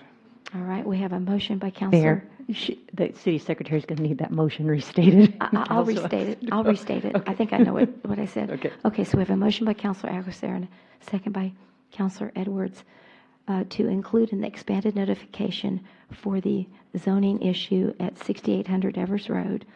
We'll include all of the homes in Pavona Place. We'll include the homes that buttress from at the top. Mr. Martinez, let me have your what do you call it? There you go. I think that's easier. Okay, so all of Pavona Place, and then from Linklea, like up here through, maybe right here, all of Linklea, and then She can't put right here on a motion. Oh, So can we just say all of well, Linklea? let's say all of Linklea. Okay. Let's just do it that way. Okay. All of Linklea, and then the properties to the left of the church to the school, to Leon Valley. I think there's 3 big lots there, and then we have this little neighborhood right here that's got What is this little Gumtree, neighborhood right here? Gumtree, Barney Wood, and Fruitwood. Those 3 streets. Is there anyone else that feels that we need to include on the council? Any other? Does that help you any? I made mine bigger. Oh. Yeah. I think that's.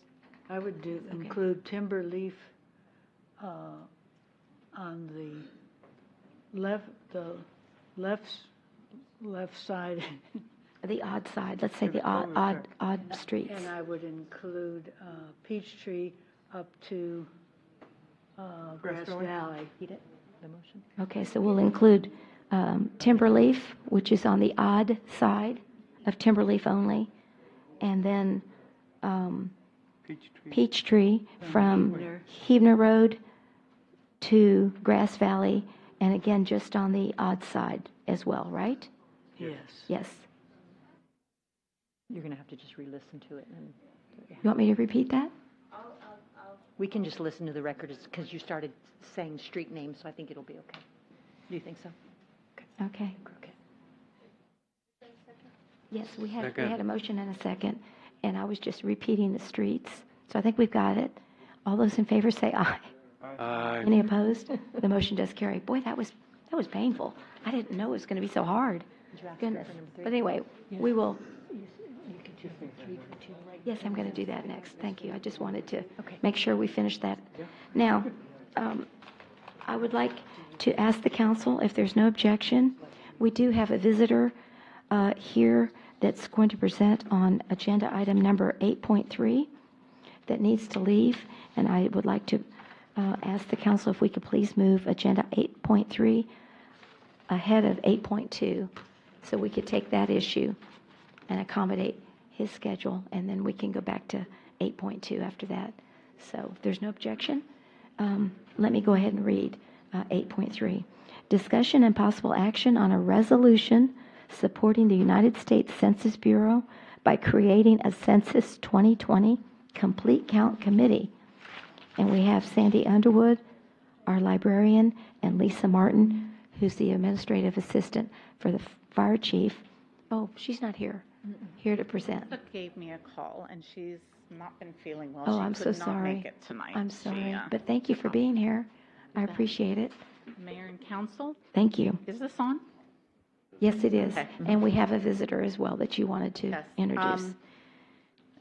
Tonight, I very kindly, Richard Castanon Oh, with yes. the U.S. Census Bureau is here Hi to join there, us Mr. tonight. Castaneda. How are you? He's for wonderful support. Mhm. We have met with him, and if there's any questions or anything, he's here to answer.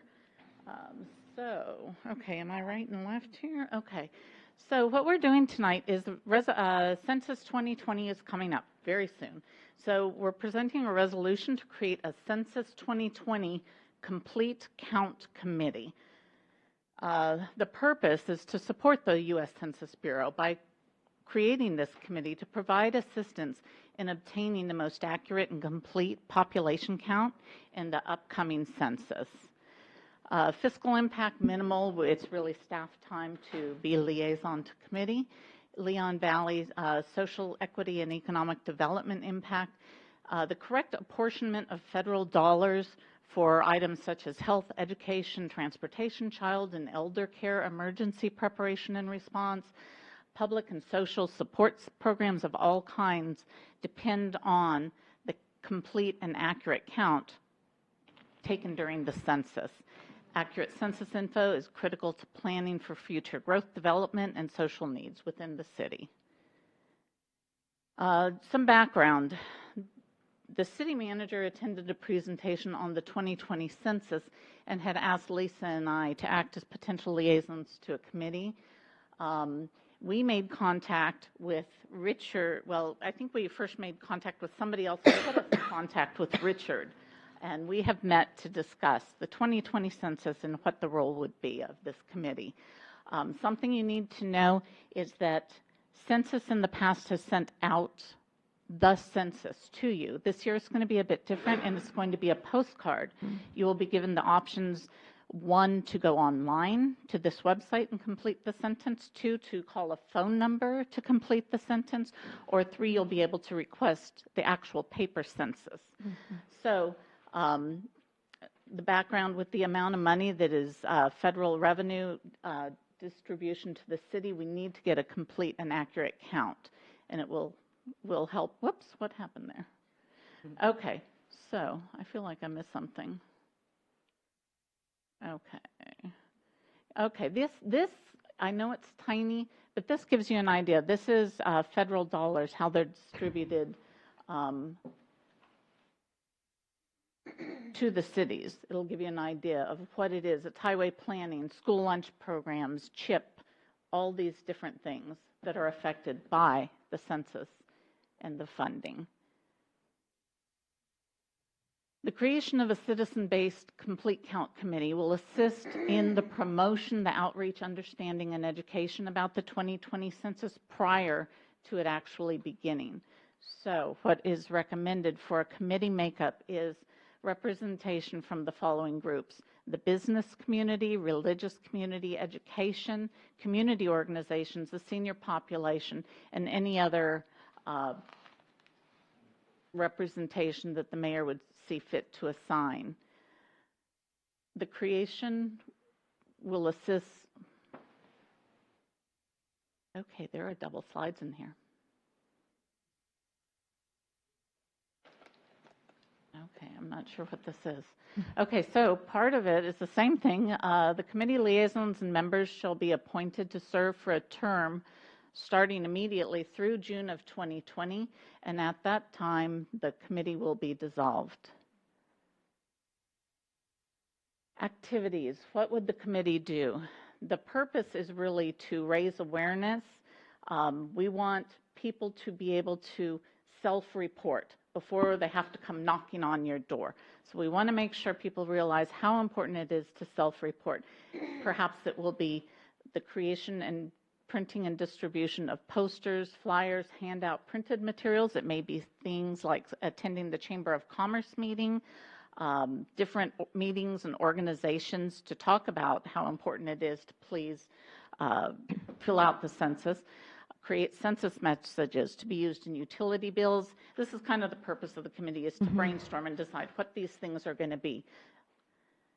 2 things that Lisa and I and Kelly had spoken of is the library and the fire department.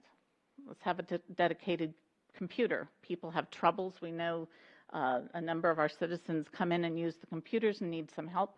Well, let's dedicate computers in those locations and help them to be able to fill out their census, perhaps going out to Christian Village or places where people are, or there's an event, we'll have a computer set up. So this is all the kind of thing we're looking at, hoping the committee will create, talk about, let's do this, and that's the whole purpose of the committee, is to do this and raise the awareness and get people to fill out and self-report so that it gets an accurate count and there is less knocking on doors. So just the staff recommends the approval of a resolution to create a Census 2020 Complete Count Committee. CCC is much easier. Very good. Any questions? I was going to ask Richard, did you have anything to add, Custom, on this? Yes, Custom. Council, happy holidays to you all. Yeah, happy holidays to you. The Complete Count Committee is basically what we're doing all over the country. Sure. It is the basic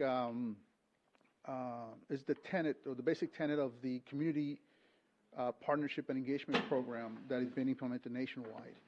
And so, it's worked in the past. It's very successful because as it raises awareness, it increases the self-reporting, the self-response, and that's where the best data comes from. When you self-respond, it's more accurate, and it's just basically better data, and it minimizes eventually the knocking on doors, as Sandy was saying. Right. We didn't have a committee in 2010, so that's why I was wondering. And then when does this committee need to be completely filled, and so that they can start serving? I understand you go till June of 2020, I believe is what you said. Yes, but are you putting together the committees right now in Bexar County and the city of San Antonio? No, So when you pass this resolution, I think that you will be the first in the county to do it. Oh, okay, So very good. you are leading the pack here. Okay, great. The city of San Antonio, together with the county, is doing a joint CCC. That's right. That's what I heard. And they're getting ready to nominate members, but they're not there yet. Okay. So the resolution in support of the census, it's a great start. Then the creation of in support of the census and the creation of the CCC, it's a great start. And then the next step that happens after that is a training. The training that we do for all these members of the committee that you designate. And that's basically it. And then after that is just follow up. And we hope that many more smaller cities here in the county do the same thing, and they coordinate with the big one, with the city county CCC. They're going to do also a lot of the things that Leon Valley can piggyback on from what they're doing. So they'll be doing PSAs that will be broadcast, in several counties around. So that's something that will also be broadcast here for your residents, and so they'll be getting those. They'll be getting those messages and whatever else the committee decides to do here locally. Right. We didn't have any of those online or phone options 10 years ago, right? No, ma'am, it was this is all the just you first time got in it in history. your mailbox, so that's very different this time. And I'm so glad that Sandy, our librarian, is involved, because I think the library is a hub to educate people and help them with the online census. But I love the idea to put a computer at the fire station too, to kind of broaden where people can go. So thank you. Really appreciate it. All right. Any other questions? It's not intended to be partisan in any way, is that correct? Absolutely not, ma'am. Okay. No, we just need those numbers. Yes, Councilor Martinez.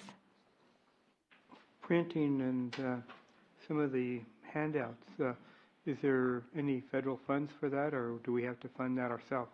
No, sir. The Complete Count Committee is totally voluntary, and we do encourage that within the Complete Count Committee be a fundraising subcommittee, for example, where you can request the assistance of some corporate citizens or anybody else that would like to donate to this effort, because we realize that there will be printing costs and things like that.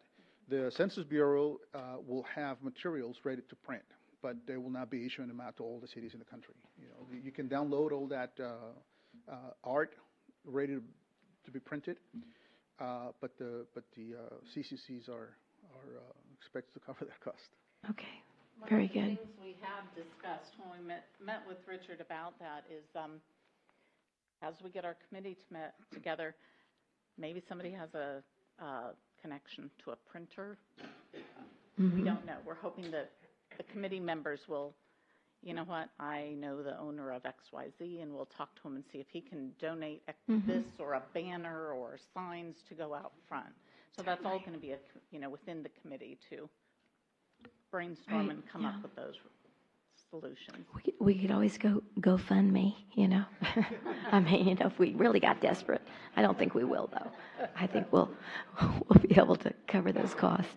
So, okay, yes, Councilor Jordan. How long is the training for the committees? The training is anywhere from 2 to 3 hours, Just one time?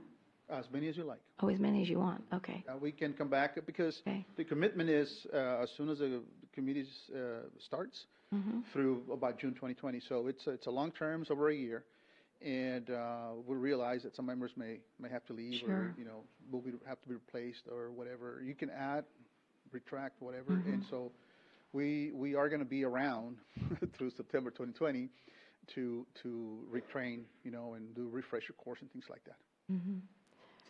Yes, sir. I'm just curious how we expect to get a current, accurate count if you're not funding the ability to print out or to have the documentation or however they choose to do it necessary, and depend on the regions and cities to do that. Good old American ingenuity. We figure it out. It's been done since 1790. There you go. I got something in the mail. What I'm saying is I got something in the mail to write on and send back, and now you're saying, well, it doesn't. I mean, that'll cost, but you can find ways that will be cheaper or at no cost. The city council, for example, all of your websites on the city can have a little banner saying, the census is coming, don't forget. In your personal letters to your constituents, when you send letters to them, you can put a little note about it. That's basically what it takes. The whole thing is about raising awareness about census. Throw the word census. So during 2019, that's what the committee is going to figure out. And then they get to implement them in 2020. It's not something that we're going to be doing right away. You basically have a whole year to get ready to come up with all these tactics, strategies, ways of doing things, and then you do your work plan, and then you implement those things in 2020. And you can start as early as the first week of January 2020 through, say, the end of April, because by then, our non-response follow-up operations begin. That's when we start knocking on doors. And this time around, because we're doing it over the phone and over the internet, I'm told that we're going to have real-time information about who's doing it and where. Almost like a GeoTV effort. When we know who's voting and who's not. That's the ability that these new options are going to give us. So we're going to be able to know, working in conjunction with the committees, okay, this area is now responding. What is it? Is it a nursing home or why? And so then, we can refocus there or. Mayor, Councilor Jordan, I think it's also important, you are going to get something in the mail.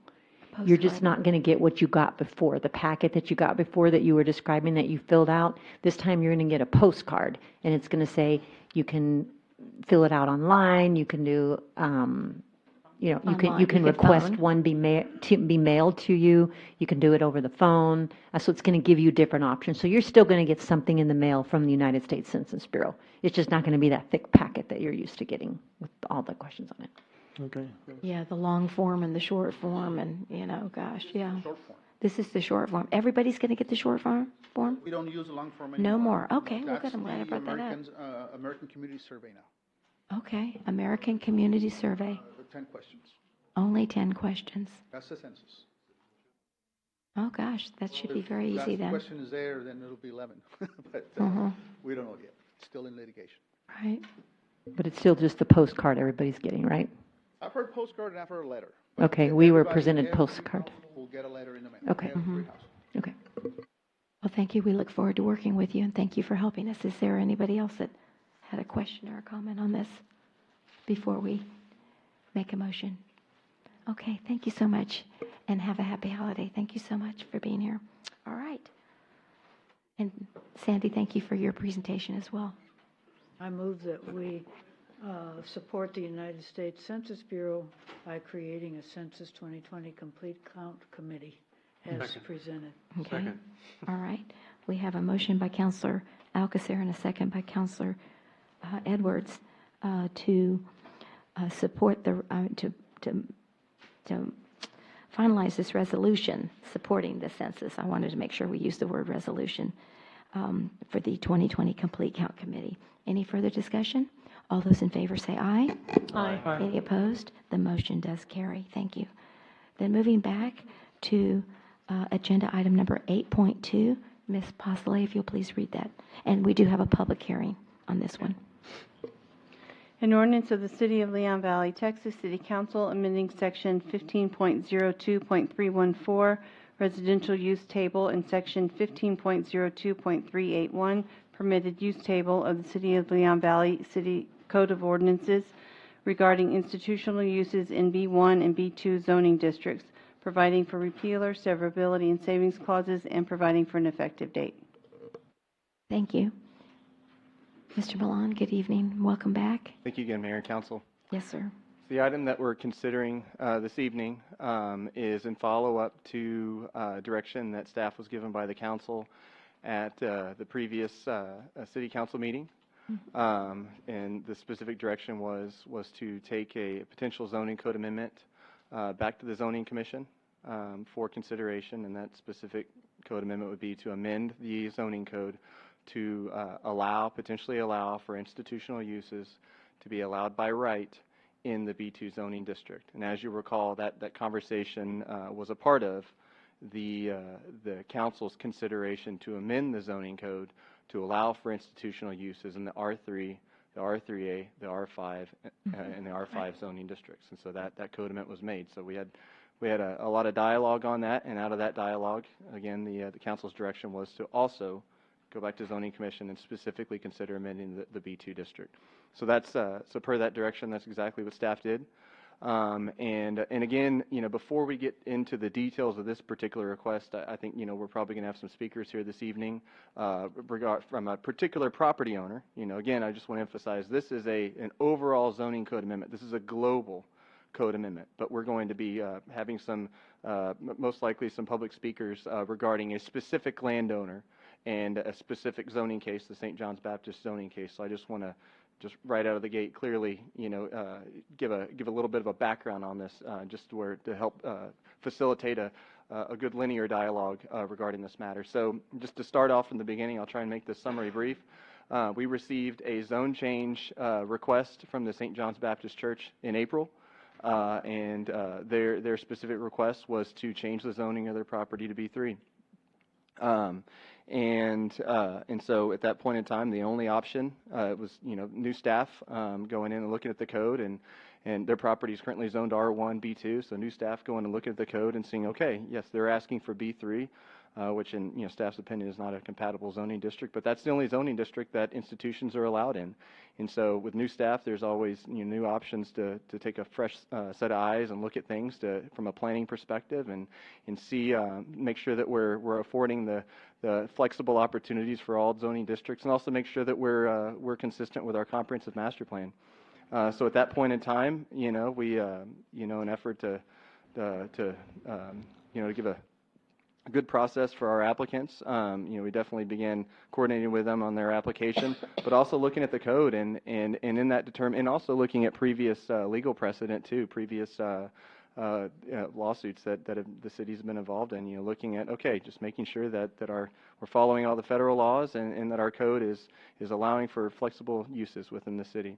And so at that point in time, staff determined that it would be good measure to look at potentially amending the code outside of any particular request, any particular zone change request, or any particular landowner's intents or desires. With staff and thought it'd be good measure and good planning to go and look at potentially amending the code to allow for institutional uses in a greater range of zoning districts.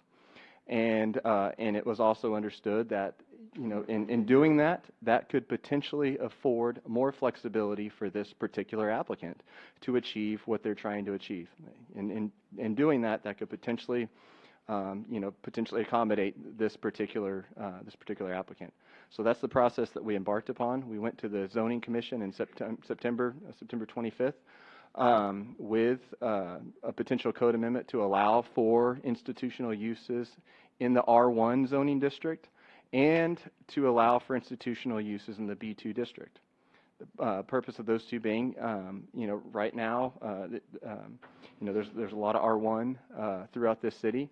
And in doing, in looking at, throughout San Antonio, throughout all areas, you typically have more neighborhood-oriented churches in our neighborhoods. So at that point in time, that was the staff recommendation to amend the code to allow for institutional uses in the R1. That would have potentially accommodated the church as they're currently zoned. And also at that point in time, staff brought forward a code amendment to potentially amend the code to allow for institutional uses in the B2, because it was staff's legal understanding at that time that that would be an action that would be necessary pursuant to previous litigation that we had. So we took that request to the Zoning Commission, and the Zoning Commission expressed concerns about amending the code to allow for institutional uses in the R1, and that was the extent of the conversation. That dialogue did not have as much discussion about B2. It was more specifically directed at R1. So staff, or the Zoning Commission directed staff, they tabled it and directed staff to come back with some potential changes. So in that time period, we looked at the Zoning Commission's concerns, and we also received an outside legal opinion on the matter. And the outside legal opinion determined that there was no infirmity in our code with regard to B2. So the legal opinion was there was no practical need, no legal need to amend the code to allow for institutional uses in the B2 district. The legal opinion was that the code, that the city had cured its infirmity regarding institutional uses in its commercial zoning district. So there was no need to amend the B2 district to allow for institutional uses. In addition, part of that legal opinion would determine that there were currently allowances in our code for institutional use, or for private lodges and private clubs in the R3, the R3A, and the R4 and the R5 zoning districts. So that was why when staff returned to the Zoning Commission, staff recommended we amend the code to allow for institutional uses in R3, R3A, R4, and R5 zoning districts. And staff further recommended not to make any changes to the B2 district to allow institutional uses. That is why there was no continued dialogue regarding amending the code for B2. That was no longer staff's recommendation, because the only purpose for potentially amending the code was for legal purposes. And so that was considered by the Zoning Commission. The Zoning Commission only recommended changing the code to allow for institutional uses in the R3, R3A, the R4, and the R5 zoning districts. And that is exactly what the Zoning Commission, or what the City Council approved on second reading at the last meeting. However, at the meeting there was additional dialogue on B2. And so that's why we're back here today. So I know that was a long-winded, but I just want to make sure everybody here understands the path that we've the trek that we've been on regarding code amendments to allow for institutional uses. And that's why we're back here today. So now I'll go ahead and begin my presentation specifically about amending the code to allow for institutional uses in the B2 zoning district. And before I get into that, I also want to make sure to inform the council that the Zoning Commission considered this request at their meeting last week, and they voted not to recommend approval to amend the code. So the Zoning Commission recommended to the council to not amend the code to allow for institutional uses in the B2 zoning district. And so, part of staff's presentation, that's part of our role for the Zoning Commission and the council, is to do a thorough review of requests like this and provide you with feedback based on looking at the comprehensive master plan, analyzing the intent of our zoning districts, and also reviewing, providing expertise in terms of planning and viable, sustainable city growth. And so that's what I'm about to talk about now. And again, lastly, there's a second purpose to this code amendment, which was to fix small little inconsistencies in the code as well. And so I'll go ahead and talk about that last. I'll go get into the meat of the request here. So the primary purpose of this code amendment is to amend the city zoning ordinance to allow churches, schools, libraries, post office, museums, and private clubs and lodges within the B2 retail zoning district. As presented at the Zoning Commission, it's not staff's staff does not recommend that you amend the code to allow for these institutional uses for I would say 3 primary reasons. First, it's not, after doing a thorough review of your comprehensive master plan that this council approved and that was vetted through a community process, staff finds that such a code amendment would not be consistent with the comprehensive master plan. I've included a few segments from the comprehensive master plan. I'll read it out. Provide adequate land designated for commercial areas to meet the economic demand and ensure that all land uses, whether mixed or segregated, are compatible with each other. Additionally, the comprehensive plan has specific discussion about Bandera Road, the majority of which is zoned B2. And it specifically calls out the Bandera Road North Corridor consists of mostly developed parcels of land that consist of retail and commercial uses. The goal for this area is to promote primarily retail uses. Crystal, if you could bring up that zoning map. Thank you.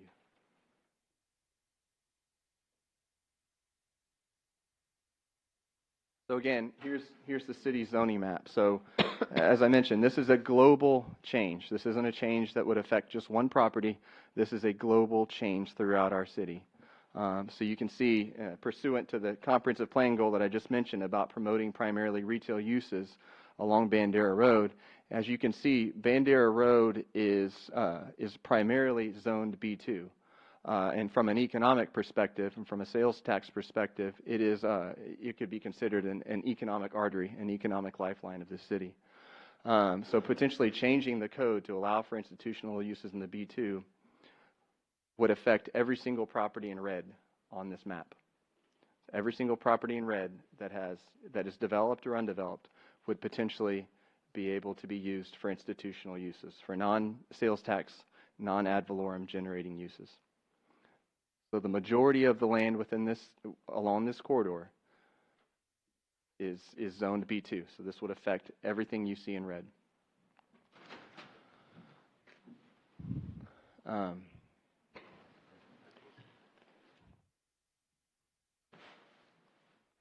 So that is the staff's recommendation and finding regarding conformance with the comprehensive master plan, the vision for this community. In addition, yes, ma'am. When did we pass the comprehensive master plan? In January 23rd, 2018. 2018, Yes, I couldn't ma'am. remember, but okay. And then are you going to address, I guess my question in my head is, I thought at that last meeting where the council said, take it back to the zoning for B2, didn't you say that there was like 7 or 8 churches that were already in B2 in Leon Valley? I think there are several churches Right, in and I Leon guess Valley my that are question in the B2. back of my head is, how did that happen? Well, we've changed the code over time. There was But a there was time no when restrictions at Yes, that ma'am. time? Okay. Exactly. Just so I can wrap my head around where we're coming from. Okay. Yes, ma'am. And just like many other uses, there are numerous uses throughout this city that don't comply with the zoning district that they're in. And there's a process for dealing with those situations. They're classified by the code as legally non-conforming uses. There's requirements regarding how much they can expand or how much they can't expand. But the fact that there are churches or other institutional uses in zoning districts that are not allowed in is not unique among any use. In any city you go to, you may have a concrete batch plant in an area that was recently zoned for retail because that's the community's vision for that area. So if a church that's in B2 currently were to shut down and leave, then another church could not come in That is to correct. that spot? Yes, ma'am. Once that use goes away, then Okay. Cannot. Thank you. Yes, ma'am. Yes, sir. Yes. So they'd have to be under a special use permit in order for them for another church to come in there? Because my understanding of the last property, if the church vacated that premises, they had 6 months for another church to move in there. Yeah. I'm sorry? That's what happened, yeah. Right. That's They my had 6 understanding months, too. 180 days for another church to move into that location. And if that church didn't move in that location, then it conformed back to that to that zoning. Yeah, Is that right, or is that not right? timing. There's timing on those things. I'll have to check at the specific parameters about how much time. But yeah, in many cases, there's a little window there frankly, I'll look at the code and find out what that window is. I don't know offhand. I believe it's, I remembered I it believe was that's 6 what months. it says, right? Yeah. So then, yeah, you would have 6 months. But, you know, if over 6 months elapses, then that use cannot go back into that district. Yeah, but that's a big distinction between no and you have 6 months for another church to move in with a B2. So I just wanted to clarify that. So the other primary thing that we look at is, you know, the intent of a zoning district. You know, I mean, it's not unusual for a city to make changes to the uses that are allowed in a zoning district. You know, there's always new uses that are coming along, but, you know, when you make those decisions, it's always, you know, important to look at what the intent of this district is. And so I included a caption here from, you know, the purpose of the B2 retail zoning district. It says the B2 district is composed of land and structures occupied by or suitable for the furnishing of retail goods and services to surrounding residential areas. The B2 district is intended to allow a limited amount of outside storage and retail merchandise. The district regulations implement the policy of the master plan by promoting the offering of goods and services which are appropriate for surrounding business districts, protecting surrounding residential districts by requiring certain minimum yard and area standards met, encouraging economic viability and stability within the city. So that's a biggie there. So that's, you know, in staff's review of this intent, it is not, you know, allowing institutional uses in the B2 is absolutely not consistent with the purpose of the B2 retail zoning district. And lastly, again, you know, I mentioned the 3 primary reasons. Again, I think I kind of went into the 3rd primary reason, you know, when I talked about, you know, showed the image of the zoning map, you know, looking at the impact, the potential impact that such a zone change would have on our economic base in this city by you know, allowing institutional uses along Bandera Road, which is our primary corridor, our primary economic corridor, our primary economic lifeline. The potential impact that would have if we were to amend the code to allow for uses that would not potentially contribute ad valorem or sales taxes. So that concludes staff's presentation regarding amending the B2 district to allow for institutional uses. There was another smaller practical reason to amend the code, which was to fix some minor inconsistencies in the code. And it was pointed out by a member of the audience that I'm guessing will probably be speaking here in a minute, that there were some inconsistencies in the code, particularly within the residential use table that mentioned that private clubs and lodges are allowed in the B1 zoning district. That's not consistent with another area of the code, and it was also pointed out that post offices are allowed in the B2 zoning district. So we do have one little institutional use that's allowed in there. So because of that, again, part of what the main objective here is making sure that we're treating all institutional uses fairly. So in order to make sure that our code is cleaned up and consistent, their staff is proposing that we amend inconsistencies in the code. And so the particular inconsistency is taking out that incorrect statement that private clubs and lodges are allowed in B1, since it's not repeated in the other use table. So staff does recommend amending the code to allow for those minor revisions, but staff does not recommend amending the code to allow for institutional uses in the B2, nor did the Zoning Commission recommend that either. And I'm happy to take any questions. All right, thank you. Mayor, I'm sorry, Mayor and Council, it's 120 days when the use ceases. Thank you. I'm sorry to interrupt, but. And not 180 days. No. So it's actually less time. Okay, thank you. Councilor Martinez, would you like to ask the first question? My first question has to do with the court case. The court case said that you couldn't discriminate against churches being in a district. So why couldn't, you know, we have, I think you said 7 churches that are in B2 at this time, allowing the churches with an SUP in the B2 and only churches and not schools, libraries, private clubs, lodges, museums, just make it where churches can go into a B2 with an SUP. So according to the court case and according to the legal opinion we received, you specifically cannot do that. And that was why the city of Leon Valley lost that court case, was that it found that the city code allowed for private clubs and private lodges only within the B2 district, but it did not allow for churches. And so the scenario you're describing is specifically why the city lost that court case, because it wasn't treating all institutions fairly. So if you want to allow for churches by SUP in the B2 district, you have to allow for all institutions in the B2 district. You can't treat different institutions differently. And second of all, right now, churches are allowed by right in the B3. There aren't any zoning districts where it says a church can only be permitted with an SUP. However, the code says a church is allowed by right in a B3 zoning district unless it's abutting residential. Because anytime you have a non-commercial use abutting residential, you have to have an SUP.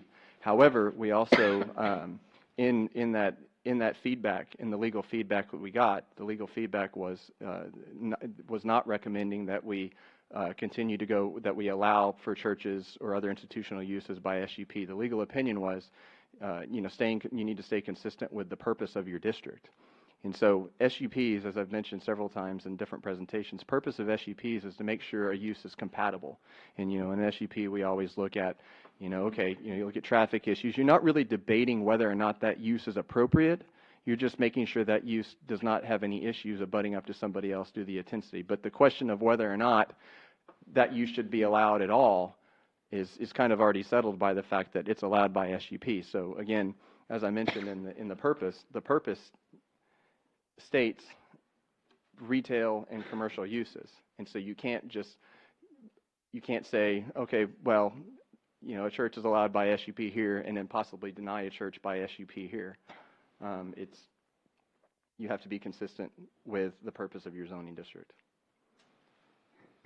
So with SUPs, you're potentially setting yourself up for not equally applying the same treatment to different uses. So that's why staff's not recommending that institutional uses be allowed by SUP, because it's not consistent with the purpose of the zoning district and it's not consistent with your comprehensive master plan. How do we fix it? You're discussing that right now. If you want to change the B2 district to allow for institutional uses, that is up for your final decision. That's why we're here tonight, is to let you all decide if you want to fix it or change it, however you want to call it. That's up to you this evening. Okay, this is just the first reading. Yes, we ma'am. have to have another reading, and then we can vote on Yes, ma'am. on that. Just want to clarify that. Yes, ma'am. Okay. Who else would like to speak on this issue? Okay. And again, I'll also clarify too, aside from the St. John's Church, staff has not received any requests from any other property owners, any requests or concerns from any other churches in the city regarding concerns they have over this amendment. So in terms of any kind of practical purposes, based on feedback that we've received from the community, except for the church, I'm not sure there's any practical reason to change the code other than to accommodate one property owner. Okay. Yes, Councilor Alcacer. As the point of clarification, I think that was why we made the last change, was to allow it in the other districts that it wasn't allowed in before. And this is the rest of the cleanup to keep the business districts business and not to keep changing to add different things that in your law will no longer be consistent, or you won't be able to do the things that you want to do in the city by just letting everybody go anywhere. That's how we had it before we had these laws. Thank you, Councilor Alcacer, for pointing that out. Again, that was the purpose, again, for the last zone change that the City Council considered and approved, was to allow for institutional uses in 4 additional districts. So those are 4 additional districts that church or any other institutional use in this community could potentially choose from. The action that y'all took at the last council meeting expanded that palette of options for an institutional use, so they're not just stuck only being able to request a B3, especially in a case like the St. John's where you're completely surrounded by single family. Now you have zoning districts that allow for institutional uses that they could potentially choose from that actually are compatible with the surrounding uses in that area. So the zone change that we made provided more flexibility for institutional uses and provided more flexibility for the St. John's Baptist Church without compromising your economic base. Okay. Yes, let me make sure there's not any questions on this side of the dais. Okay. If not, then I'll go back to Councilor Jordan and then Councilor Martinez. Okay, when these changes are made by the city council, you said, are they sent out to the businesses, to the churches, to the neighborhood, or is this something that we pass and it's changed in the code, and if they're interested in looking at it, they go look at the code? Code amendments do not require any kind of personal notice to affected property. Anytime you amend the code, the notice that requires is a published notice. So we have to send out a 15-day published notice prior to the zoning commission hearing and prior to the city council, because it's kind of understood, again, like I mentioned, this is a global change, so a newspaper notice is a more global notice. Now in the case, whenever you actually change the classification of zoning on a property, that's when you send out that 200-foot notice, because you're specifically doing something that is going to specifically change what that property can do. What kind of development can occur there. And so the idea is that all the surrounding property owners and that property owner generally understand what can be done, and if you're going to change that, there's going to be an effect on surrounding properties. But anytime you just amend a zoning code, state law requires you just send out a published notice so everybody in the community has the ability to know that this is going to be considered. But if it didn't affect, if I wasn't in the zone, the area, then it wouldn't affect me. Then I necessarily wouldn't be interested in, the item, right? Yes, sir. And again, I just want to point out again, I'm always, I always find it important to discuss the correlation and the relationship between the zoning changes that we make, the zoning code amendments that we make in our comprehensive plan. That's why we have a very inclusive comprehensive planning process with the community where they can come out and be a part of discussing our future land use plan, which is in our comprehensive plan. The community says we envision these uses here, we envision these uses here, and you specifically state in your comprehensive plan what the vision is for these areas. And so to your point, yeah, we send out a published notice, but I think there's also a level of confidence that our citizens have that we're not going to make zone changes at random that aren't in conformance, because that's at the end of the day, in addition to minimum state law requirements, they have confidence that we're going to implement this plan and the zone changes that we make are going to be consistent with that. That way they don't come back in 5 years and see uses that were changed that they're like, that's not consistent with the vision we came forward with. So that's why staff is pointing out here that this is not in conformance with your comprehensive master plan and the vision that the community said they have for Bandera Road and areas that are zoned B2. Okay, Mr. Martinez. So if I understand you, and this is just, I'm just going to throw something out. If the church was to come and request that land be zoning changed to R3, then by right they can build their church. If they requested R3 and the council approved it, yes, they could build their church there. They would still need an SUP though, because they abut residential. But the question, it would be allowed by right. You can't, if they're zoned B1 doesn't allow for churches. So you can't request an SUP if you're in a zoning district that doesn't allow for your use. An SUP is, again, typically intended to be a supplemental zoning mechanism that ensures that traffic impact, buffering, those things are addressed. And that's exactly the issue here. They've requested a zone change and they've requested an SUP, but you can't approve the SUP because the underlying zoning doesn't allow for it. So yes, they could request an R3, they could request an R4, zoning district, R4's townhouse, that they could request that. And then they also have an SUP application in, which was tabled at the zoning commission. They could, the council or the zoning commission could, potentially approve those items. And those, and R4 in particular, I will say R4 in particular would be a compatible zoning district with the adjacent R6 and single-family zoning. It's a good transition from a B2. Again, these are all kind of comprehensive things that staff had in mind when we were looking at how to best handle this situation. But currently, there is an option available for them. I'm sorry to interrupt you, sir. I'm sorry to interrupt you. Go ahead. Oh, I'm finished. Yes, sir. No, just, but there's restrictions with those different zoning, right? As far as, there's restrictions with those different zoning changes, right? As far as structure, sizes, so forth, and so on, right? It would be that zone change, or that development of that property would be subject to the standard regulations applicable in that zoning district. And it would also be subject to the sustainability overlay district, because this property is located in the sustainability overlay district. And the sustainability overlay district has specific standards that apply to retail buildings, mixed-use buildings, townhome buildings, and multifamily developments. So there are a number of design regulations that would be applicable there to ensure that the development was compatible and was meeting the intent of our plans and codes.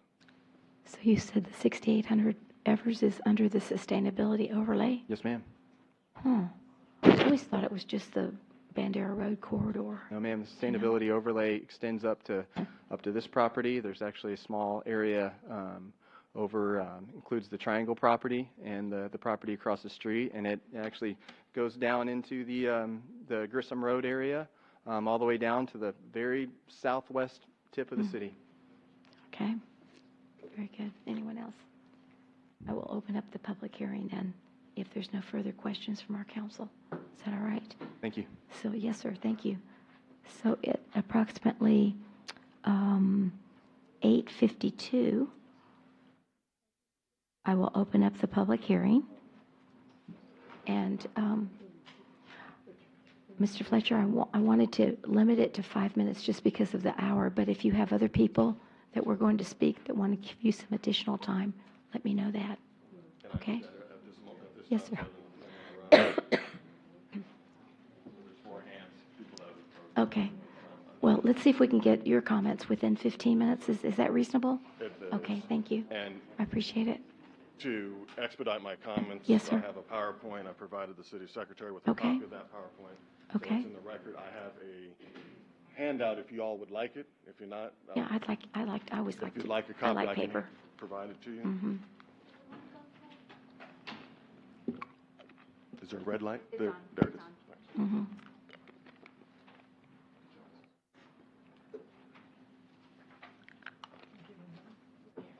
Yeah, thank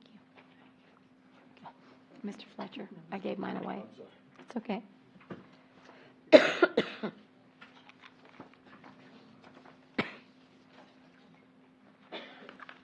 Okay.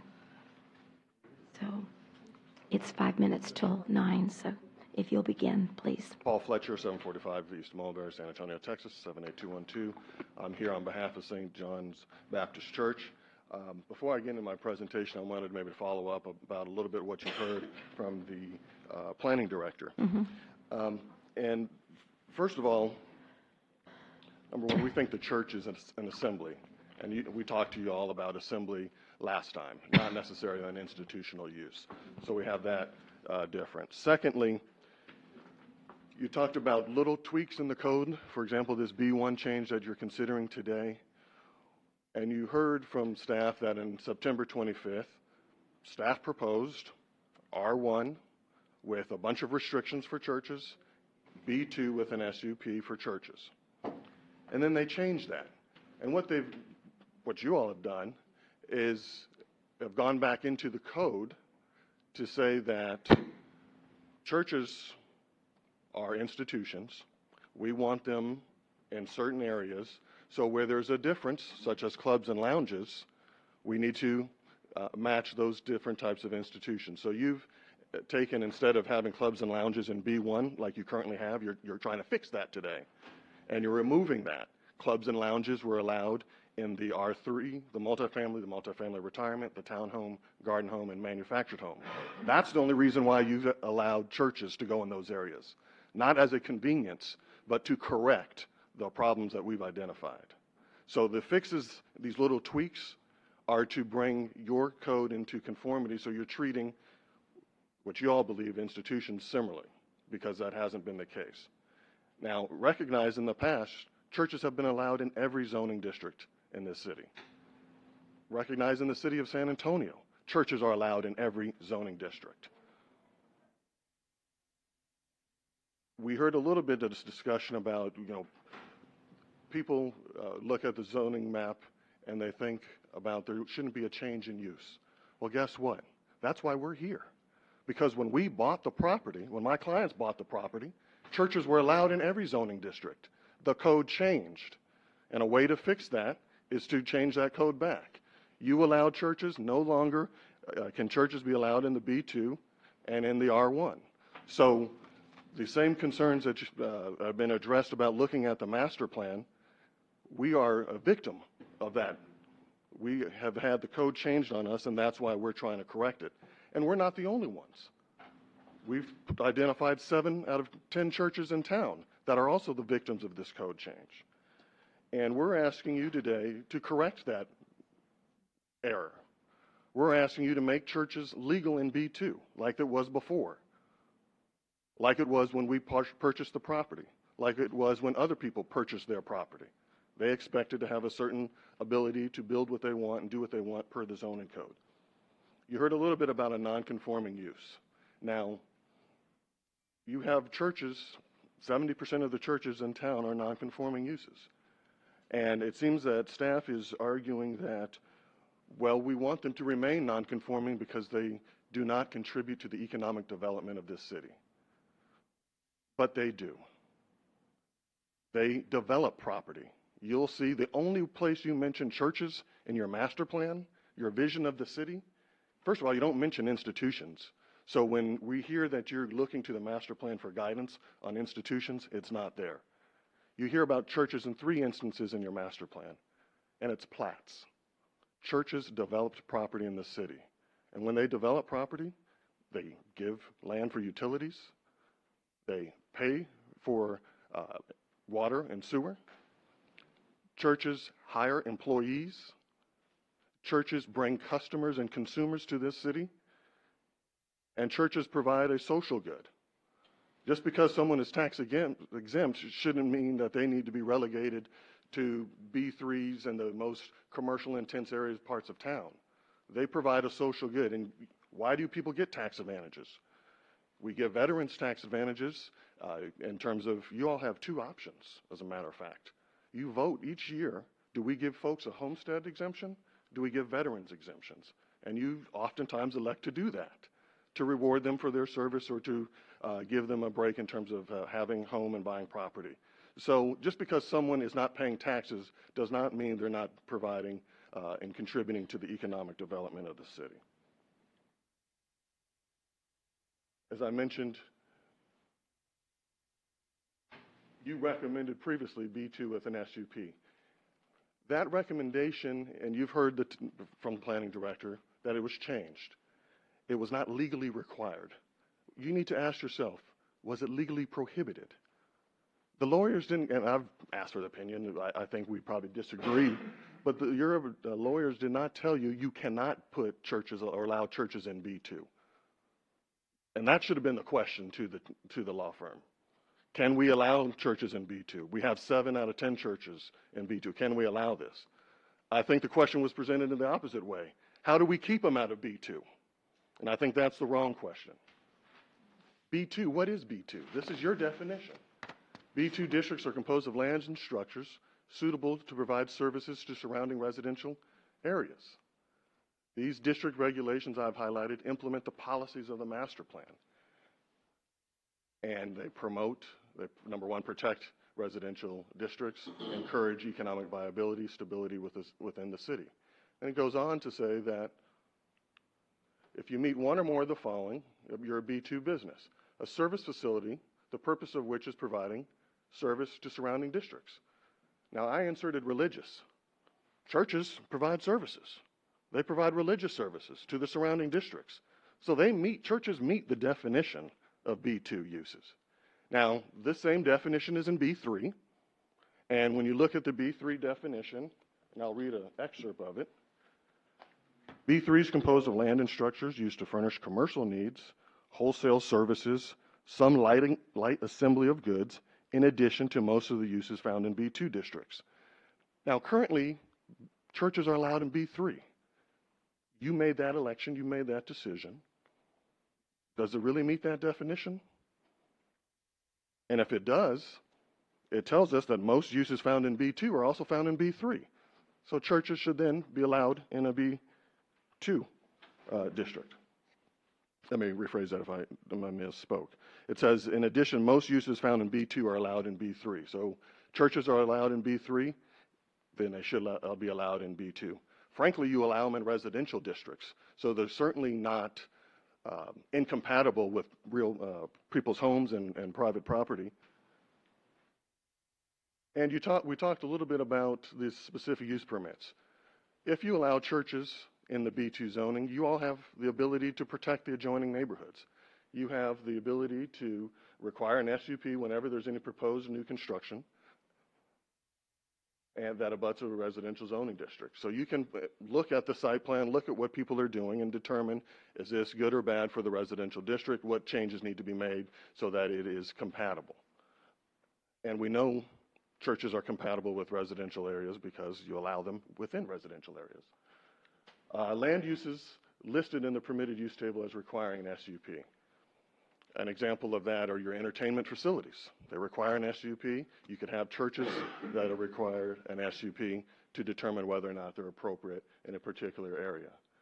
We believe institutional uses should be allowed in B2 because your museums are in B2. Your post office is in B2, but now you've changed that. Nonetheless, it's still there.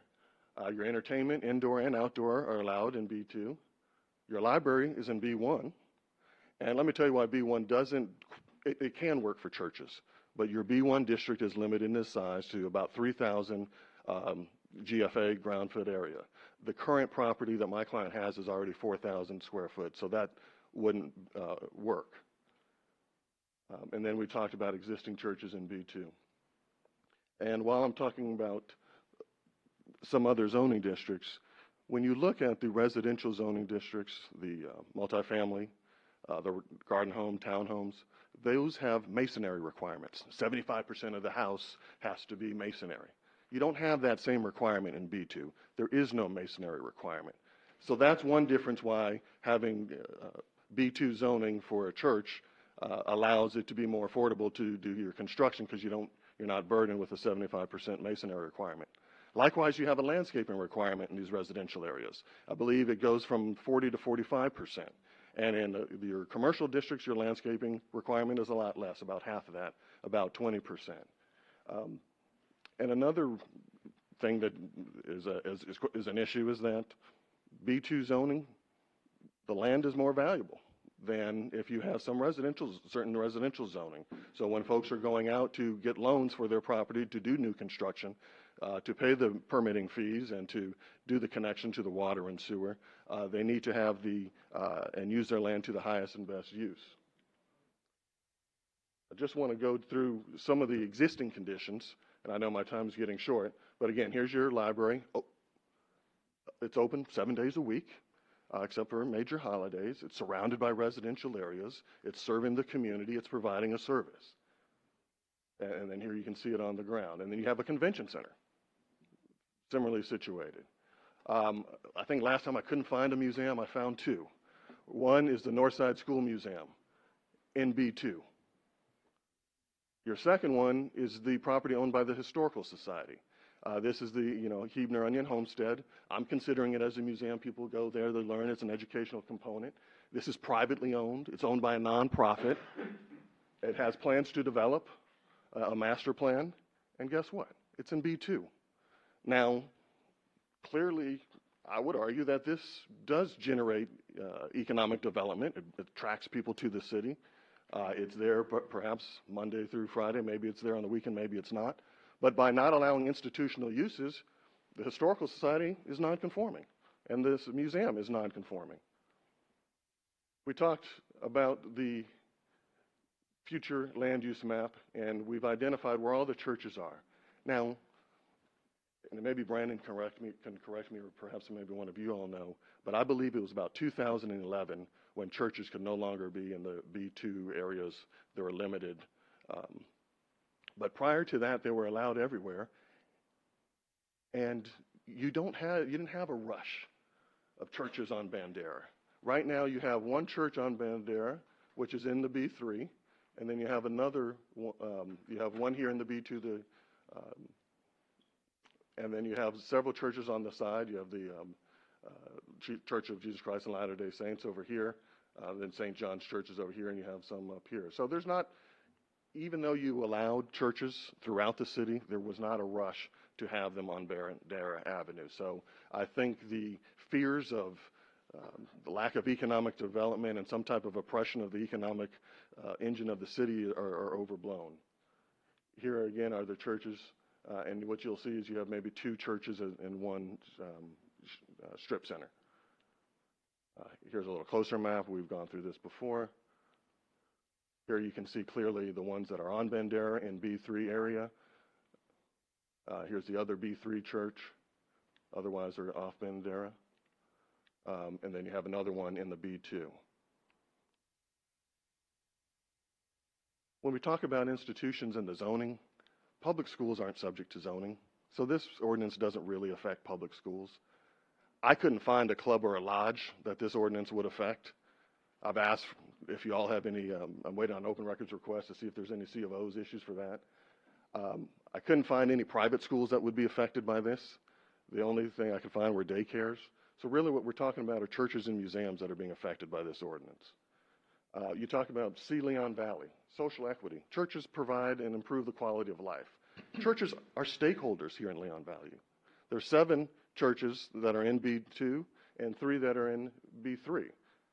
They need to be brought to the table, and they should be allowed to thrive and not be considered illegal and non-conforming. You talk about providing a diverse and versatile business environment. Well, churches are nonprofits. That contributes to the diversity and being a versatile business environment. We talk about expand and retain viable businesses. Churches are businesses, and in order for them to expand and be retained, they need to become conforming so they can invest in their property, they can redevelop their property and make improvements to their property. And as I mentioned, they're drawing consumers to the city probably on the slow days, on Sundays. Your master plan, again, I mentioned, it doesn't mention churches, it doesn't mention institutional uses, but it does mention it's flexible and it's enabled to adapt to unforeseen events and trends. And that's frankly what we have here, and St. John's is the one to point it out. I mentioned the 3 churches that developed parts of this city. Compatibility, we know existing institutional uses demonstrate compatibility with B2 and with residential zoning because you have the library, the post office. You've heard, you haven't heard from any of them saying, oh, these churches are out of control, they need to be stopped. The Bandera Road corridor is only part of the city, and you only have 2 or 3 churches, 2 of which are in a properly zoned area. I read you the definition of institutional uses. I'm going to wrap it up here. There was You've taken your 15 minutes, but you had 4 people, so that's 20 minutes. So if you can wrap it up, please, in the next couple of minutes. We talked about their potentially taking developed land. I took your 2015 map of undeveloped land along Bandera. I think one of them was the SUP applicant today, but there's very few parcels on the Bandera corridor that are going to be threatened by your B2 potential zoning change to allow institutional uses. Your current zoning map is identical to your future zoning map. So what it tells us is that the future planning decisions must recognize, and this is from your master plan, existing conditions. Existing conditions are that 70% of the churches are in B2 areas. And it's a trend, and it's helping shape the development of the city. Again, here's the location. Your master plan has your land use goals. Encourage a level of growth that provides commercial development that contributes to a diversified economic base. I've talked about how churches contribute to that. diversity, their employment, they're paying fees, how allowing non-conforming uses will help restore and rehabilitate and integrate older properties in town into a new urban development. And that's exactly what we're trying to do. We're trying to create a new building and make it an attractive building and an attractive church. Your land development, you want to enhance stability and strengthen the city's economic base. Here you have 7 churches that are non-conforming. Let them become conforming, and they will increase the stability of the land. They'll invest in their property, and they'll expand. And then finally, we talk about quality of life. You want to ensure adequate recreation space and cooperative agreements.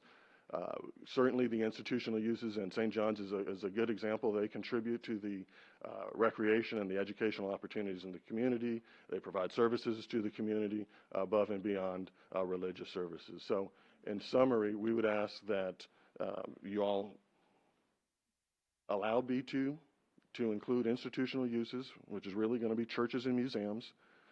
The sky's not falling. There's not going to be a rush on the B2 property on Bandera for new churches. We believe that it will contribute to the economic development of the city, and it'll provide stability by allowing the existing churches to reinvest in their property. And I'll be happy to answer any questions. Thank you very much. Yes, Mr. Martinez, go ahead. By any chance, do you have a picture or rendering what the proposed future church, if built, would look like? Just happen to use that as my sample. There it is right there. Okay, good. Again, we're not in the specific, we're just the global for B2. Sure, and for institutional uses, And this is just an example of what people Exactly. could do if Just they wanna- were legal. They could expand, and they could create more attractive buildings and other church-type uses. Okay, thank you very much, Mr. Fletcher. Do appreciate it. We still have other people that would like to comment on this issue. And who's next? Yes, Mayor, sir. I also just wanted to remind you that I think it's your resolution. I was looking it up right now, but there's a maximum of 30 minutes on each item. So I don't know how many minutes that took, but I just wanted to remind you of that.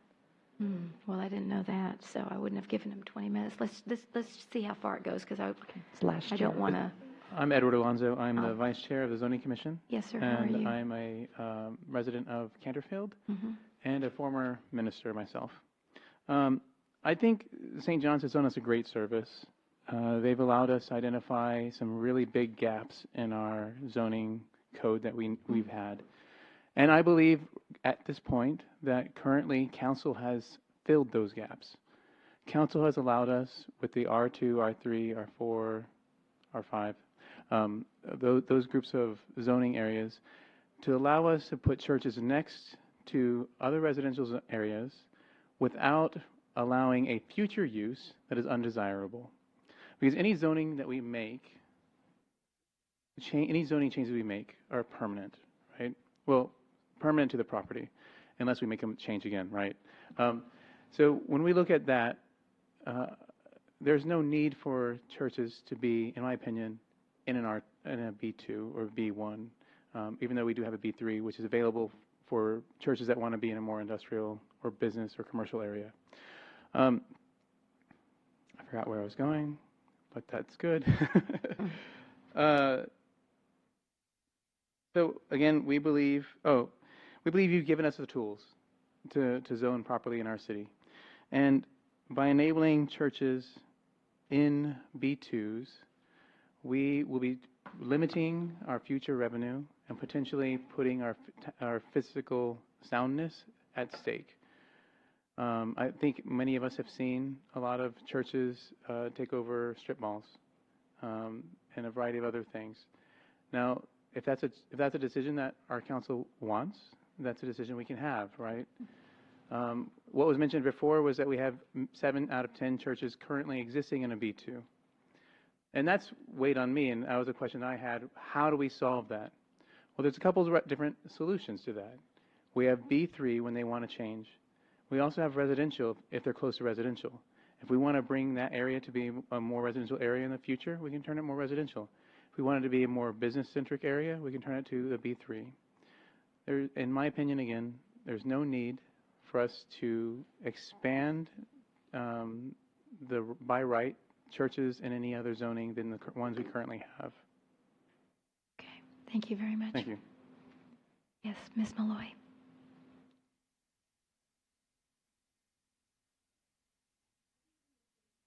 Okay. Late in the middle of the night here. Definitely, I have to commend the Planning and Zoning Commission for coming up with the institutional uses, and there are R3, R4.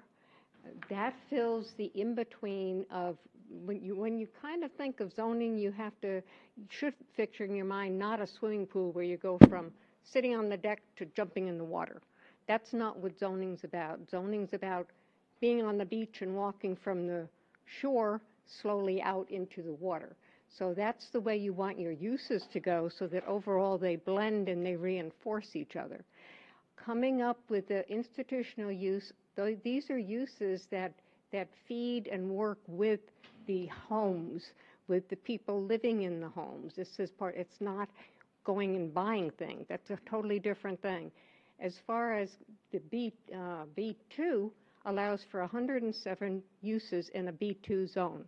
Those of you who have served on Planning and Zoning Commission know that when you're looking at something like that, you look at what is the most intense use of those 107 uses, and is that what you want sitting on a piece of land that abuts residential all around it?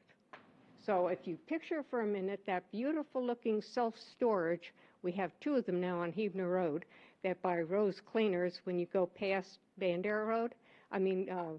Babcock Road, you've seen this huge storage thing that's sitting up closer to the road that caused the Rose Cleaners. It's like nobody can see us because you're up closer to the road.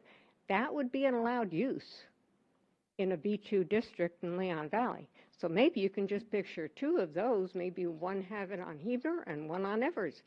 I mean, that's the kind of thing you have to look at, is what if B2 gets mixed in with residential.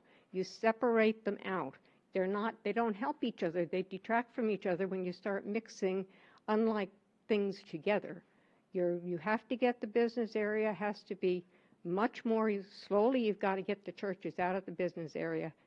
Bring in businesses that complement and draw customers for the other businesses that are in the shopping center area. The churches aren't helping with doing that. So I totally 100% applaud the decision made by the Planning and Zoning Commission and hope that you listen to them. Thank you. Thank you very much. Yes, Mr. Branson.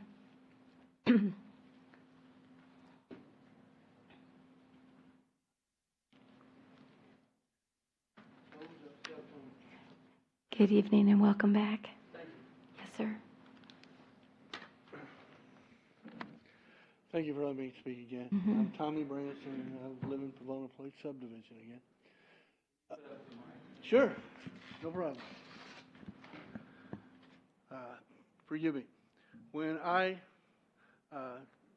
the church first came, as it exists right now, I came to the same board or city council, Mm-hmm. and I welcomed them to the city of Leon Valley. I did. Okay, and I appreciate what they've done. So I have nothing against the church. What I have for a B3, and this comes directly from the Zoning Commission rules. Although it may occur in certain instances, it is not intended that the B3 district abut an R1, R2, R4, or R6 district. Okay? Number two, if by some chance it became a B2 and the church decided they wanted to move somewhere else, what they could do with that property, and I'm just going to read a few of them.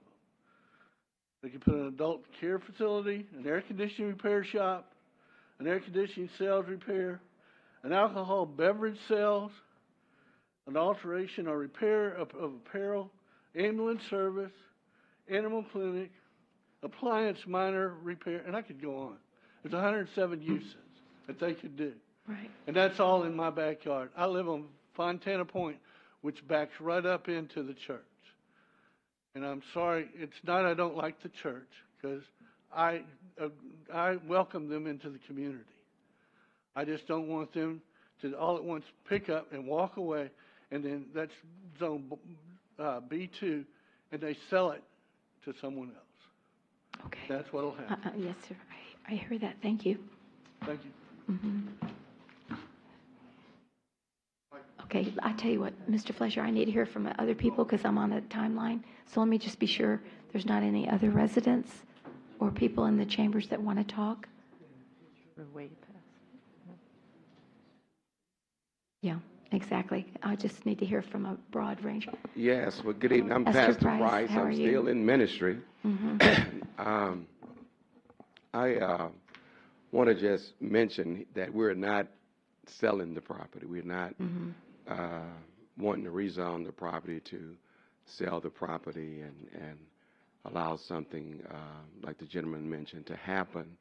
The church have been blessed. Yeah, as a preacher, I believe God adds to a church. Churches grow because of what God is doing in that church. And so we have grown. And what concerns me about decisions that are being made here in Leon Valley is the churches who are currently now on retail property doing the work of the Lord. You actually are handcuffing those churches. You're telling them they can't grow.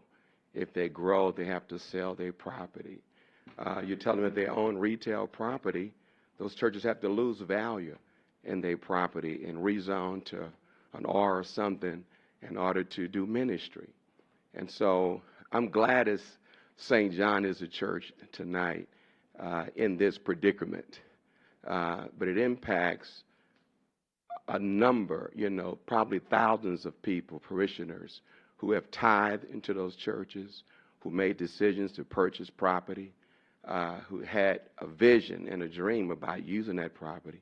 Now they're being told they can't use it because for some reason churches are seen to be bad. It's a negative connotation to be church in Leon Valley, because if God blessed that church to grow, it becomes a problem for the citizens around it. And so it's troubling what I'm hearing. I mean, the church is the work of God, and I think any community would want to see churches vibrant in that community and thriving and sowing into the community and the lives of those people. And so our situation is a unique one because we own retail property and residential property. And so as a pastor who have to be responsible for the stewardship of that property, we can't ask people to give, and they give, and then we got to go back and tell them, well, you know what? We can't utilize our property. In order to utilize all our property, we have to take a loss by rezoning our property to be residential property. And so that's troubling for me. And so my heart kind of cries out at what I'm hearing, even in this season, that we still, there's no place in the end for Jesus, even in this season around this issue. Okay, thank you for those comments. Right. Anyone else who has not spoken, because I need to close this public hearing, who has not spoken yet that would like to add onto this issue?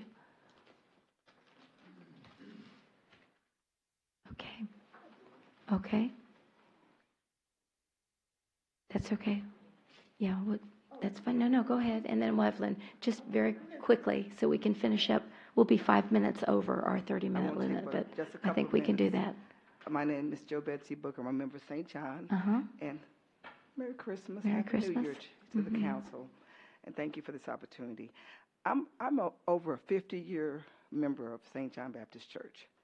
And we came from an area that with a handful of people and came over here to Leon Valley. And with that, I drive 30 miles one way to come to church, to your community. And with that, we do bring economic development to this community as well. I eat over here. My in-laws live over here. I use your products. A lot of us use the products and services. We utilize your community center 2 or 3 times a year. So there is economic development as far as, bringing profits to the community. Yes, we're a nonprofit church, but at the same time, we're doing a great service to this community. And I had to say that. Very I mean, good. 90 years we're at one location. We're 100 years old. We're not going anywhere, and we're not going to fold because we have gone from like 50 people to like 600. We're not going anywhere. So if you're fearful that we're going to pick up our church and sell it to a retail, that's not going to happen because God has a plan for us. He brought us from all points of the city to Leon Valley because we knew this was the place He wanted us to be. Okay. Thank you for those comments. Do appreciate it. Yes, Ms. Joseph. And we'll wrap it up after this. What I'm hearing is that we're concerned about, not that the church is not doing what the Lord's plan is, but that for the future of the community. And I, too, attended a church for over 50 years down in the Alamo Heights area. And we were just short of being the founding members. But over the 50 years, they did have to close, and that property did, and they're right in the heart of a residential area, and that property had to be sold, and it did completely change the face of that area. So as far as looking long term, I know it's very hard, but I've seen what's happened too. So I know you're probably not planning on it. We weren't either, but things happen. Okay, so you're saying the church went to another use after they closed? They did, and they brought in 3 other churches to use the church, to allow other churches to use it, so it could be a multifunctional church. That didn't work. It didn't pull them out of the debt that was accumulating because they didn't have enough members. Alamo Heights, is a very expensive area. And the church had to fold, and then it became a residential, not residential, but a business community in that area, in the middle of the residential. Okay. Very good. Okay, thank you very much. I appreciate it. Okay, so we're about, because we started at 5 till, so it is now 9:39, and we'll close the, 9:29, excuse me, 29, and we'll close the public hearing. So, again, this is our first read only, so this will be back at January 15th, 2019. For a second read. And so I invite you all to come back, and then we'll have some more discussion, and the council will take action at that meeting. So thank you all very much for coming on this particular issue, 8.2. So I know some of you might want to leave. We still have some more business to do, so I'll let y'all clear the chambers if you're not going to stay. Thank you. Merry Christmas, and thank you for letting us know your positions on this issue.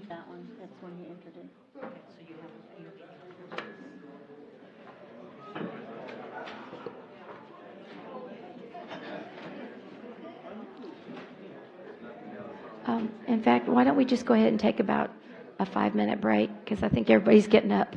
So let's do that. We'll break for 5 minutes till 9:35. Is that how far down is it?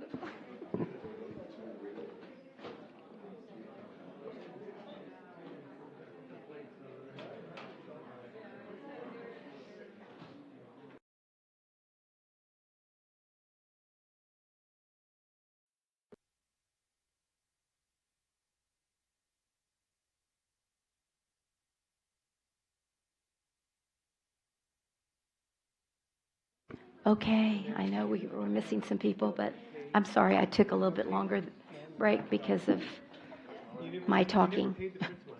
Sorry. All right. So,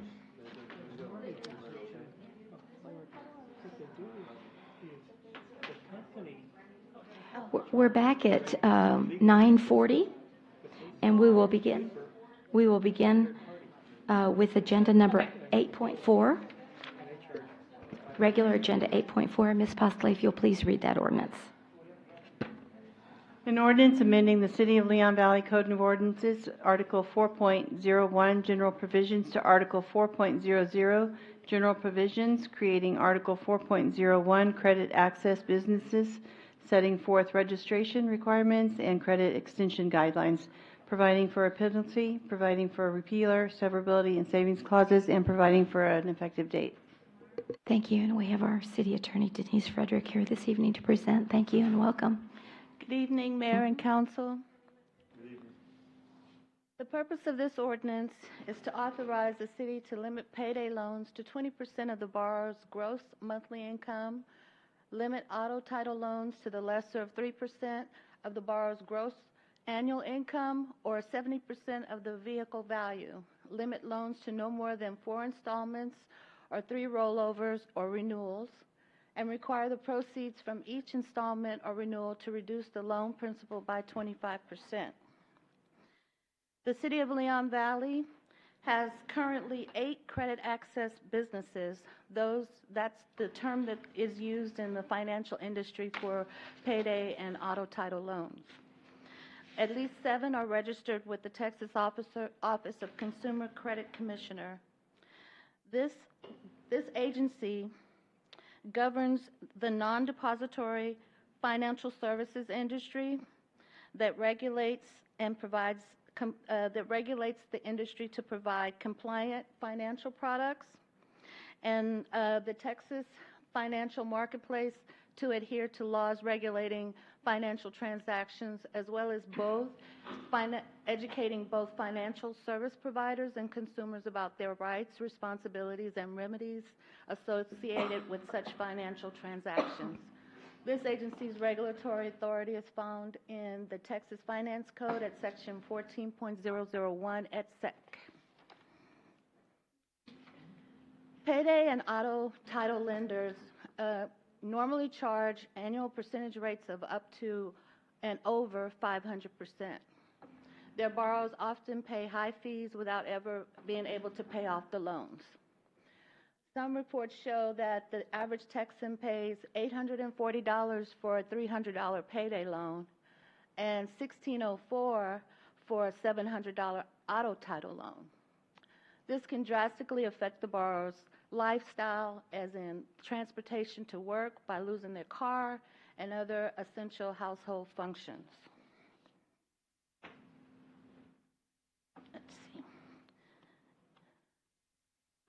As a home rule city, we are able to establish regulations not addressed by the state legislature, and we can follow the 43 other Texas cities that have regulated this financial industry, such as San Antonio, Austin, Dallas, Houston, and suburban cities such as Balcones Heights and Universal City. We want to protect the members of the community from becoming trapped in a cycle of debt. Staff recommends the following regulations, and these regulations are the general practice of all the 43 cities that now have passed this ordinance. Limiting payday loans to 20% of the borrower's gross monthly income, limiting auto title loans to the lesser of 3% of the borrower's gross annual income or 70% of the vehicle value, limiting loans to no more than 4 installments or 3 rollovers or renewals. A rollover or renewal is defined as an extension of consumer credit made within 7 days of the previous extension of credit, requiring the proceeds from each installment or renewal to reduce the loan principal by 25%, requiring that every contract be written in a language that the borrower can understand or be read in its entirety to any borrower who cannot read and in their language, requiring the lender to provide the borrower a form created by the city which references nonprofit agencies that provide financial education and agencies with cash assistance programs and contains general information regarding extensions of consumer credit. The fiscal impact is for the City of Leon Valley will be the application fee that's associated with them having to register with the city. And this is going to depend on what you all decide will be the application fee, the amount of the fee. You decide that? So the C statement, social equity, it is equitable for staff and elected officials to listen to their citizens who have voiced concerns in the past regarding stricter regulations of payday and auto title lenders.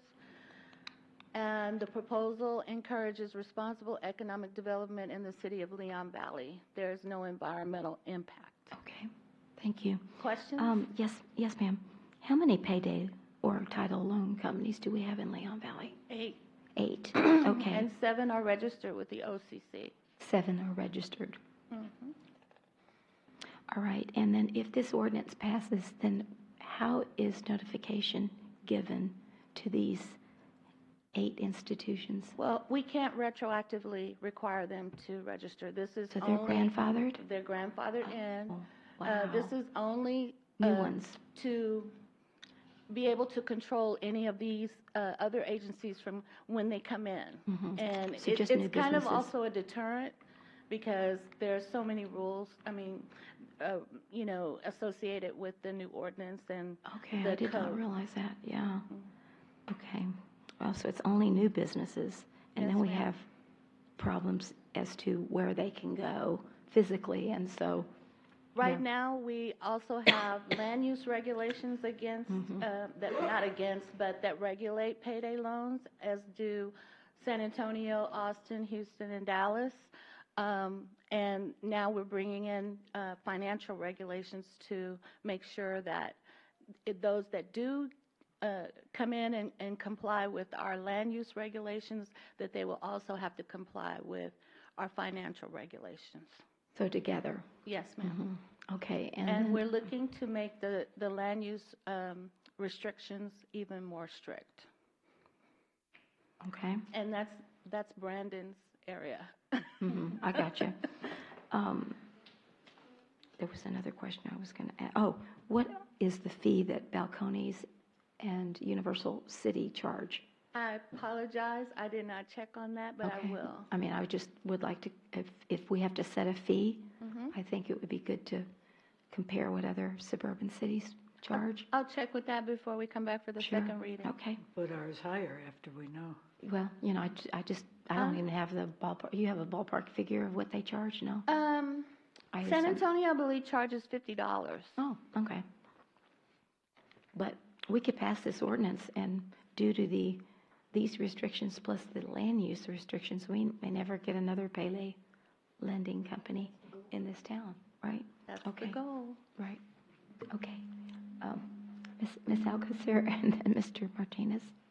Go ahead. Why can't we say, include a provision that after a year or 2 years or whatever minimum time is necessary, that the present ones have to conform? Because the state law doesn't allow us to do that. There's statutory, in 2011, the state legislature addressed some of the concerns regarding payday lenders and auto title lenders. And they require credit access businesses to provide consumer disclosures regarding their loan products, fees, interest charges, and percentage rates, as well as requires them to obtain a license with the OCC. I don't have the statute in front of me right now, but when we come back, I'll have it prepared for you. I apologize. Thank you. Mr. Martinez. Okay, I'm a little concerned with or confused, should I say is a better word. You said 4 installments. I know some of these companies right now, you take out a loan for 6 months at a time. So you're telling me that they can only have 4 payments due? That's correct, because the longer the loans go on, the more interest they charge, the more they have to refinance. In some cases, people lose their car. They'll never be able to repay the loans, and they get into financial trouble. So. Okay, but then the second part of that is if you have 4 loan payments and you have to, each loan payment has to pay 25% of it at the end of four billing cycles, your loan's paid off. Correct, but we're restricting, the amount, I believe the amount of the loan, yes. It can only be up to 20% of the borrower's gross income. And so their loans won't be over, I mean, if you have somebody coming in at a lower income, their loans probably won't be over $200 to $300. Does that answer your question? Okay, I'm sorry. but then you talk about 3 rollovers. So I'm familiar with this type of business, and right now, the ones that I know of, let's say if you borrow $1,000 for 6-month period, you're going to pay like $60 every 2 weeks for the term of that, and at the end of the 6 months, you still owe one more interest payment of $60 plus the $1,000. The principal never goes down. Well, that's the whole point of this regulation, is so that 25% from each installment goes to the principal. So you'll be able to pay the principal down instead of just paying interest, and then having a big lump sum of principal at the end. A lot of people can't afford that. So if you borrowed, under this plan, if you borrowed $1,000, the principal payment would be $250. So they're probably going to charge you $400, 4 payments of $400 to pay it off. I believe there's also a restriction on interest rate from the state, so they can't charge over a certain amount. Okay, now that's where it comes. That's where it gets tricky, because the finance company charges legal interest, but they sell the paper to a third party that's unregulated, and they charge the 500% interest. But the actual loan company is within the state laws of the correct interest rates. I don't know that I'll have to do some research on that, but I don't know that they're allowed to sell to a third-party lender because they have to register and they have to show they have to keep a record of all their loans now with the state. And they have to keep a record of what they charge, what their interest rates are, and how much their loans are. So they have to keep that record, and if they sell off the loan, I think that they might be in violation of a state law under the OCC, but I will check on that for you. Okay, thank you. Yeah, I hadn't thought about that. Yeah, that they could sell it, still get all that interest. Did you have anything? Did you have anything, Mr. Counselor Edwards? Excuse me. Could you charge a sort of a onerous fee to register, like $50,000 or? It doesn't say that, but I don't think that we probably could. I would have to check with state law to see if we could do that, but I don't think so. And how would we enforce this? I mean, would you have to review their books or? Well, when they come into the city and they've complied with the land use regulations and everything else that they need to comply with, they have to register with the city of Leon Valley and get a certificate of occupancy. They have to, we'll be able to, with them registering with us, we'll be able to see their books, we'll be able to check on everything. So somebody would take a look at it like once a month or something? We could. Yeah. But you're hoping they won't have access to the city. That's the point. Okay. Yes, Councilor The one that's not registered, would this affect them and they could be closed? This regulation is not going to affect the existing payday lenders at all. Even though it's not registered with the state in conformity? Well, they're supposed to be registered with the state. So that's what I'm saying. You said there's one that is not? There's one in the city, well, at least I don't have any information on the one in the city that's not. I had Brandon's office do some checking for me on the background of the payday lenders that we have in the city, and we only found 7 that were registered with the OCC. And so if they lose their C of O or have some other problem, can it affect them or still not? Well, I don't know. Can you rephrase your question? I'm just saying if they, some other standard of the city that has set up and they fail something, a code violation. Another violation. Can this then maybe kick in or not? If they have to apply for another C of O. Have we checked them all? Do they all have C of Os? I don't know. I will check with code compliance. You can do it after it's passed. Okay, if there's no other questions, are there questions from our citizens? Yes, Mr. Riddle, how are you again?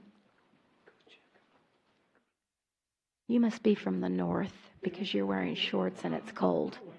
That's all I can say.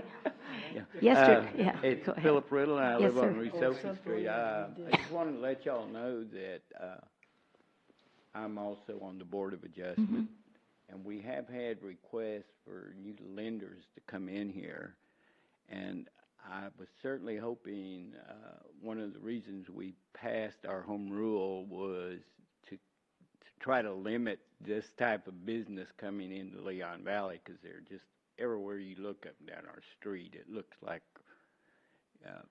I don't believe it sets the tone for the city that this is the kind of business that we want attracted.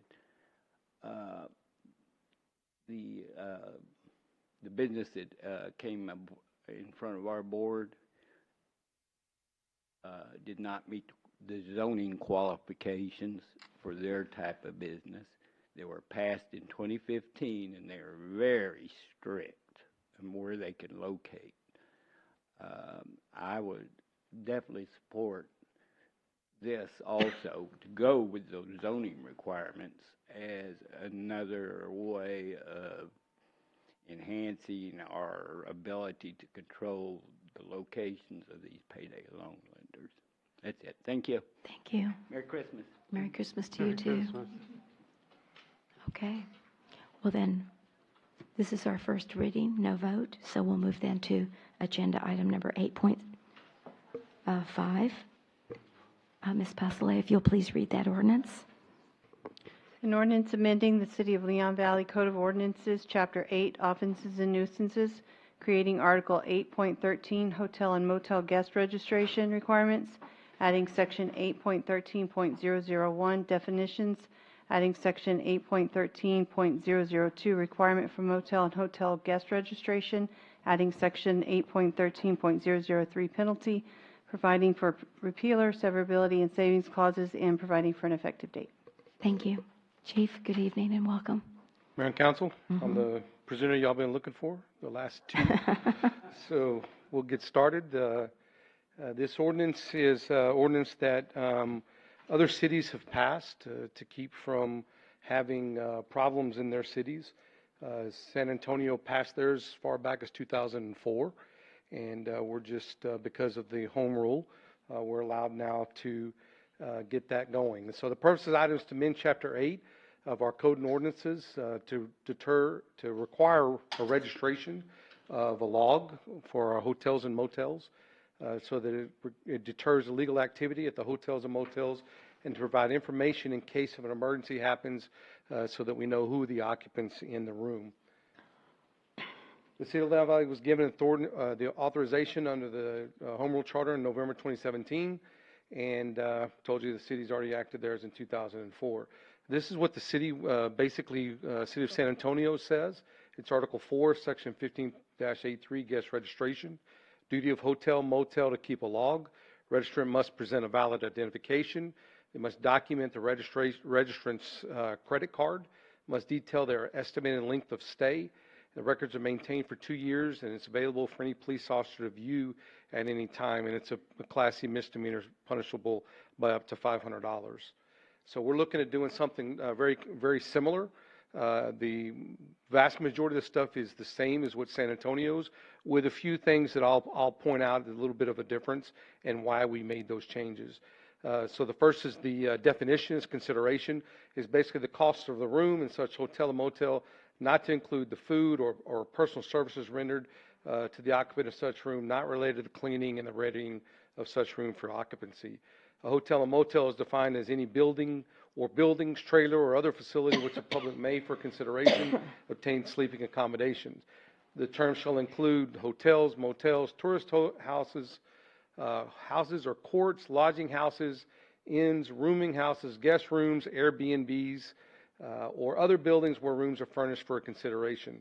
Hotel and motel should not be defined so as to include hospitals, sanitariums, or nursing homes.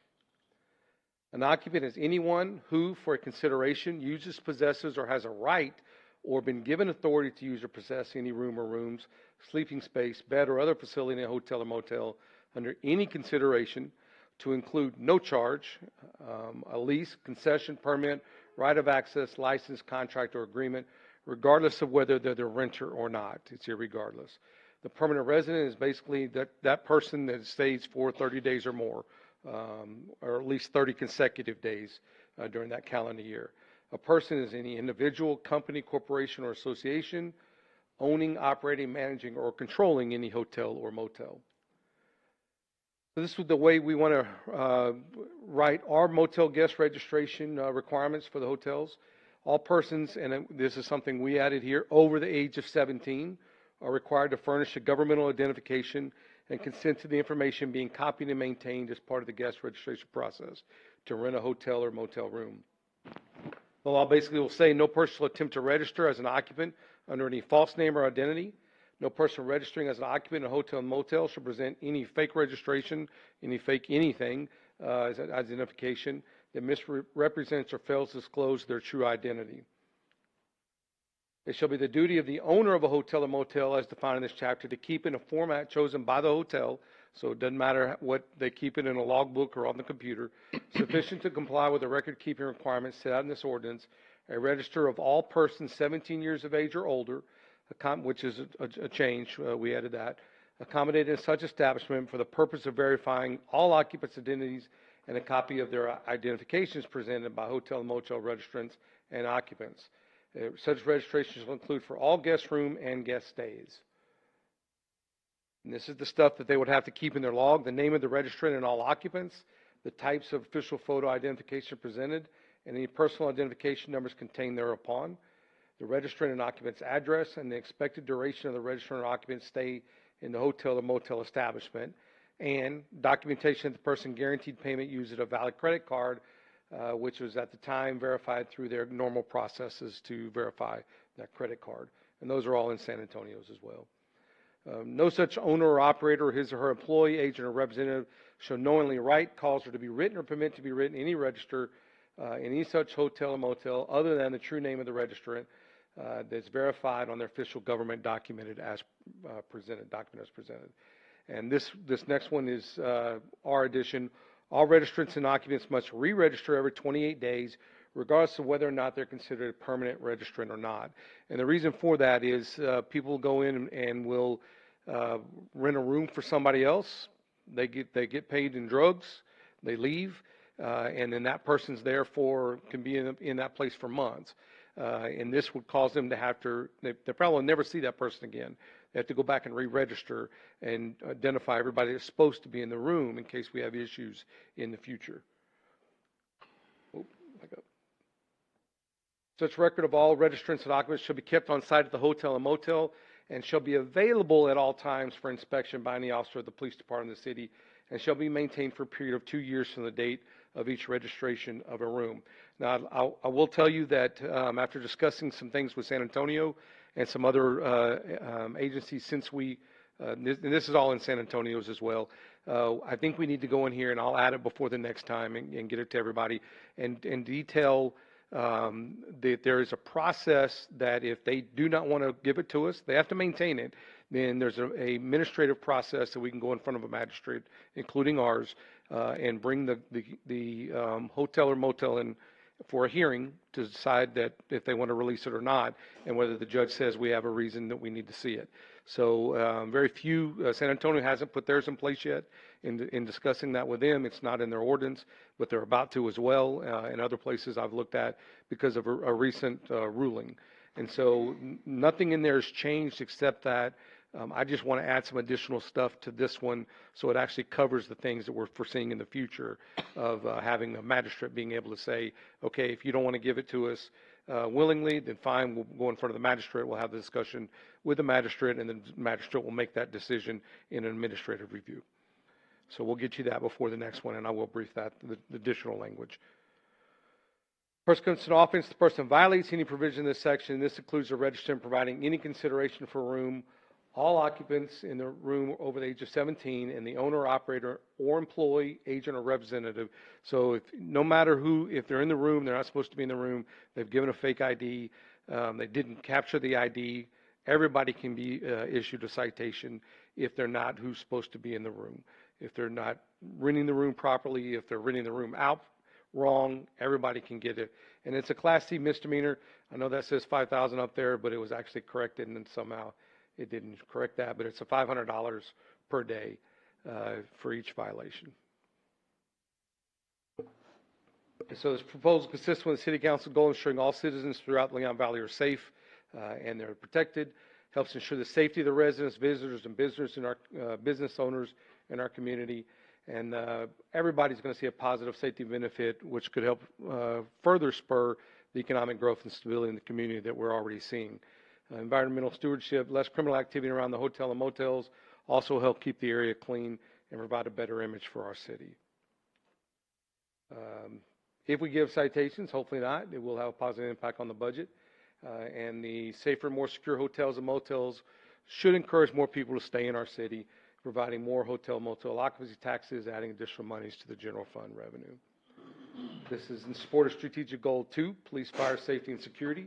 Objective B, Leon Valley First Responders will work as a team to ensure all necessary codes and ordinances are put in place to provide a safe and healthy for our community. The Police Advisory Committee was briefed with this and discussed, and they did approve unanimously. This is one of those items you saw in Mrs. Charles' presentation earlier today, where it talked about the things that were brought up back in November, right after the election. This was one of the items that was discussed that day and put on our list. So it's one of the green items that we're bringing forward to y'all. And they did want us to bring this forward.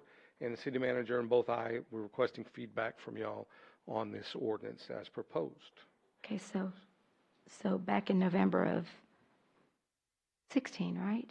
It was, or 17. 17. Was the list. And so was that something that you saw in our community that needed improving? Those were the discussions when I went in front of Citizen Police Advisory Committee and I asked them, now that we're going to be a home rule, we're our home rule city, what are the things that you believe we should look at to put into effect now that we can make our own rules? Mm-hmm. Basically, what are all the things that have been bothering you all along in Leon Valley that you want to see changed? And we came up with all of those, the group, mm-hmm. Throwing things out. We decided to knock off the easy ones first and wait on the really rough ones that people get real emotional about, like chickens and cats, mm-hmm. and RVs and boats. Mm-hmm. And so that's why those things have been at the bottom of the list. It's not that we're avoiding them. We're going to get to them. We've written some of them, but the RVs and boats we'll probably get to in the beginning of the new year. So we're amending an ordinance, right? This one, there's no ordinance. Okay. It says on an amendment to the codified code of ordinances. Right. So it's just the book. Okay. So that's what was confusing me, because I saw that amendment and I thought, well, I thought we had something on the books that we were amending. We don't have this ordinance. It's just amending the code. Yeah, okay. Chapter 8 offenses. Okay. And so the whole purpose is you need this information primarily for criminal activity? So is that what I would say? It's to stop criminal activity. Yeah, what happens a lot is people rent these rooms for drug dealers, for prostitution. They give the room out for whatever reason they're given, mm-hmm. whether it's drugs or services rendered, and then all of a sudden the hotels and the motels don't know who's in their rooms, and there's illegal activity going on. And so we've had some issues with this in the past that we've cleaned up mostly, and not saying that our hotels and motels aren't working with us. They are, mm-hmm. but the reality is just like a lot of these other things, like the payday loan vendors we just talked about, if The other cities are pushing them to us because they have ordinances that say you got to show That's your what ID, happened, yeah. you got to photograph your ID, and the thought is that a criminal's not going to want to give their IDs, Mhm. and so they're going to go to a place where they don't have to give their IDs, and we don't want that element here. And so if they're afraid to give their ID, there's a reason. And so Okay, so that's that. Yes, So ma'am. we've never had that before, so that's what. We've had issues before, but Right, we haven't had the never ordinance. we never had them, they never had to show their ID. Correct. But now they will. Correct. Okay, the other thing was that the reissue after 28 days. I guess what I thought the reason you were doing that was because of the 30-day limit on staying at a hotel or a motel. And after that, then they don't have to pay hotel motel tax. Not in this Would that- ordinance, ma'am. Not in that ordinance. There Okay, I should thought- be an ordinance put in place that says that they have to re-register, but that's a whole nother deal. That's a whole This nother is keeps issue. them This is from just for renting a room for a renting the long, room. for, Okay. and then continue to go pay for the room, but not having to re-register, so they could stay in there for months under a person that hasn't been in this hotel or motel since day one. And so now that they have to re-register, they can't because they don't have that person to come back or possibly have that person to come back and register again under their name and start the process over. We've got 3 hotels or motels, whatever. So are you planning on like getting these owners together to let them know? I wouldn't get them together, but we definitely go You know visit what I'm with them. saying? Because Well- how are you gonna assign somebody to check on the logs and you know what I'm saying? And that's another layer of enforcement for you.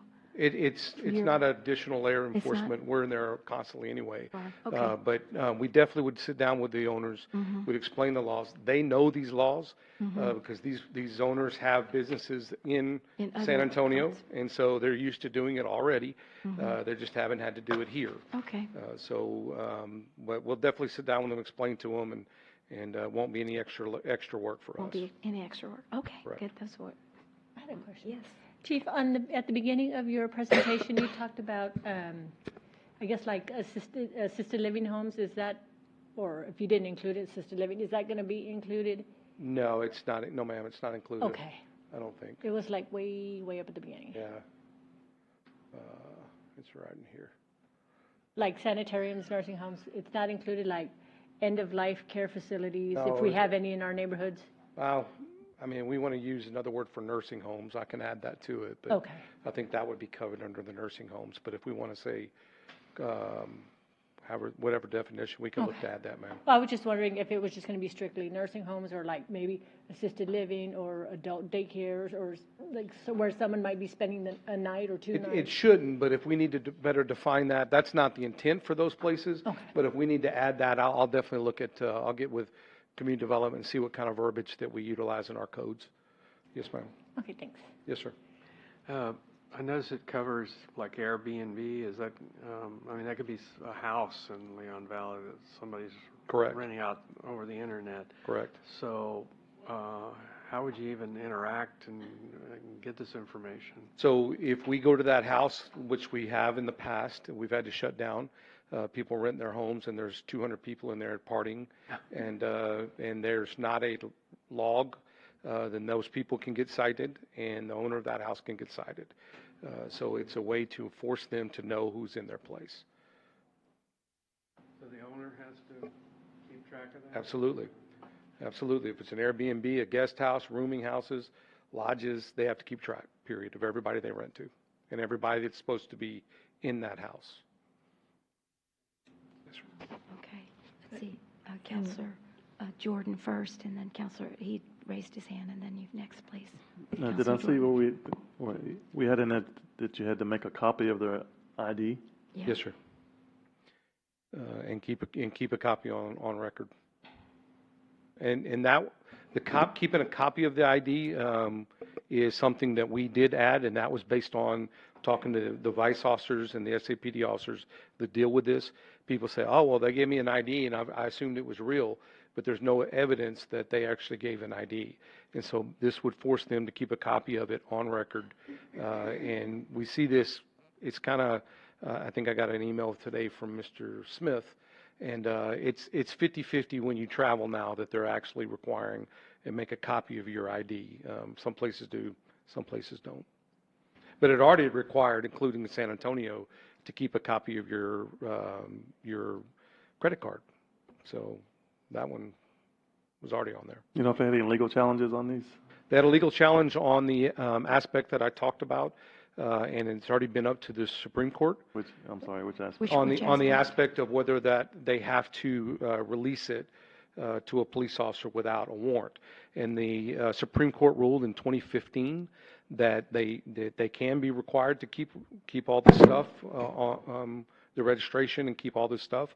This is no different than what they expect a person who sells precious metals, the pawn shops. All those things are already required for all of these other licensed facilities that are regulated, and that's what the Supreme Court agreed. But they did say that they believe that we should have a administrative hearing or a process for the hotel and motels to argue they don't want to release it. If they don't want to release it, they can release it willingly, but they do have to keep it, and otherwise we can require them to come in front of a magistrate and explain what their objection is to releasing it and let the judge make the determination.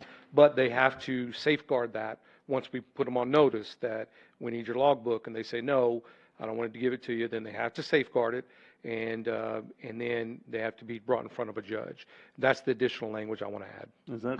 The Supreme, it's Los Angeles versus Patel. Right. Supreme Court ruling is a 5-4 ruling that held that a city ordinance allowing police officers to inspect hotel registries without a warrant or subpoena violated the Fourth Amendment. Right. So, and the court emphasized that administrative searches generally require pre-compliance, which is what Chief was talking about with regard to going before a neutral decision maker. And that could probably be a magistrate or some type of administrative hearing, even probably before you guys. So. Is that probable cause or just part of the enforcement? I mean, do you need probable cause to go in and pull the log, or is just? You have to have a warrant.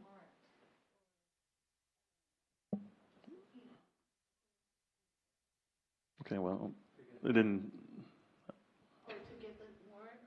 Well, I didn't see that in this. It just said any police officer can request. It didn't say warrant. Right. Any police officer can request the log. Right. And the owner must have to produce it upon request. Right, but we found out just today. That we can't do that. So you have to add But that. you can, well, let me actually, you can still require them to keep the log. So everything that's up here is still correct.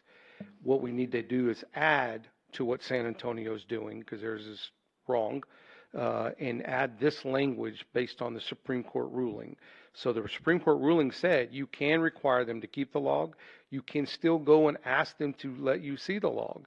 As long as they're willing to do that, which they have a legal right to do, they can let you see the log, and there's no warrant required if they voluntarily give you access to it. So that's why this isn't wrong. We just need to add some other language to it that codifies that process and bringing them in front of the magistrate if they refuse to willingly give us that access. But what I was trying to determine is that, can you go request it due to probable cause, or do you go to request it just to do a spot check on their log record keeping process in accordance with the ordinance? Right. You have to have probable cause to request from the owner to see the log as a police officer. Well, I don't think so, but we definitely we'll get you a better answer before we come back. I believe that if you can show that there's criminal activity going on over there, if there's problems in certain rooms, that there's a different level required for probable cause than I would think would be accessible in that log. I don't think you'd need that level that you would do on a criminal search warrant. I don't think it. Reasonable suspicion. Right. I think it'd be the level of some reasonable suspicion that you need. You got some issues in that room. I agree, Mayor and Council, that like if Chief were to walk in or they got a call that some illegal activity was going on, they probably could go in there with probable cause to request the information that they need on that particular room or whatever. But just to go in, just to do a spot check on a hotel, no.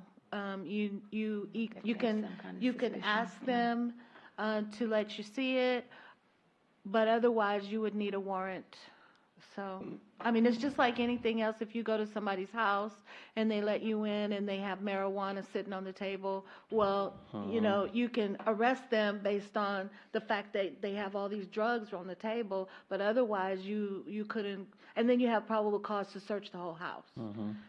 But am I correct, Chief? Yes. But otherwise, you know, you're restricted by the Fourth Amendment. We'll add that language. It's not anything that's wrong. We just need to add to it one paragraph. That's it.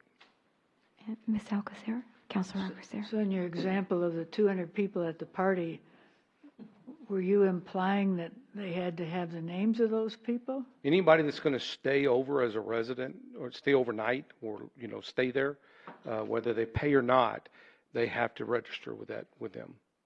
And so that should stop those parties where people are passing out.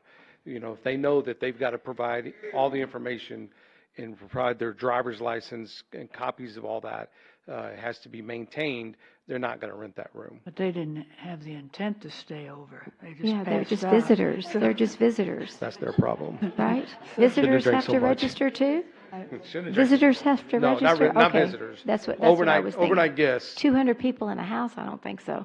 You know? No. Staying in a house, do you think? No. Really? 200 people in a house to spend the night? Wow, I've never heard that. Go ahead. I mean, you know, it's a real party if they're spending the night. Wow. Pretty big house, too. Yeah, it's a pretty big house, too. 17, why did you pick 17? That's the legal age of adult in Texas. No, sir, that's only for criminal law. Right, we're talking criminal issues, though. Yeah, but that's not you can't even legally contract at 17. I don't think that's good to put 17 just because you can be a criminal at 17. Because you can't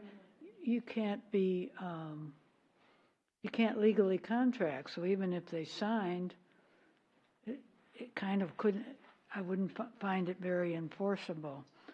I think you need to stick to 18 or maybe 21, because 21 is the contract age. Saying that 17, 18-year-olds can't sign contracts? Not legally. It's not binding. Is that the age that they had in the city of San Antonio's They don't have an age. And that's part of the problem they're having. Other places I looked had ages, but I definitely go back and we'll take a look at that with council. And Mayor and Council, unless the 17 and they are independent, like they've gotten their, I forget what it's. Emancipation, yeah. So, but I think that Councilwoman Alcazar is correct in that as far as contracts go, you have to be 21 in order for it to. So we'll definitely go back and take a look at it, ma'am. 21 is pretty far considering the 18-year-olds that are here from. Yeah, no, I understand that, but I think if you find a different way to write it, I think it'll work. But you just need to consider that factor. Yes, ma'am. And then you had realize this isn't the permanent one, or maybe it is, but anyway, on item 3 on page 259, you're missing some words, so it doesn't make sense. Cause to be written or permit to be written in any register in any such hotel or motel. There's some missing words right there. A name. Page 259. 59, item 3, and it's in another place too that has a similar wording, but it's in any register in any hotel or motel. It's supposed to maybe have any name other than the true name, but it's missing those words. So I want to make sure that the complete document includes that, because otherwise it doesn't make sense. It may not be enforceable. Okay. We'll take a look at it. It's definitely one of the ones that we just brought over from the local ordinance.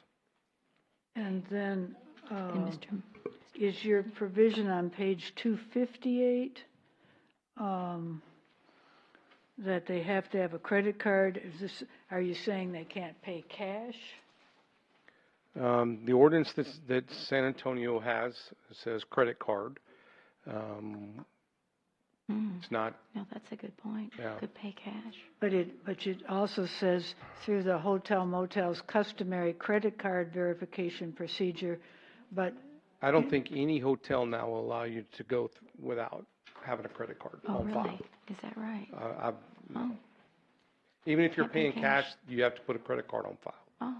Yeah, most of them allow you for incidentals, if nothing else. Oh, that's right. For the room, incidentals, $50 hold on it or whatever. Just I for think that they'll take an alternate $500 cash or something like that.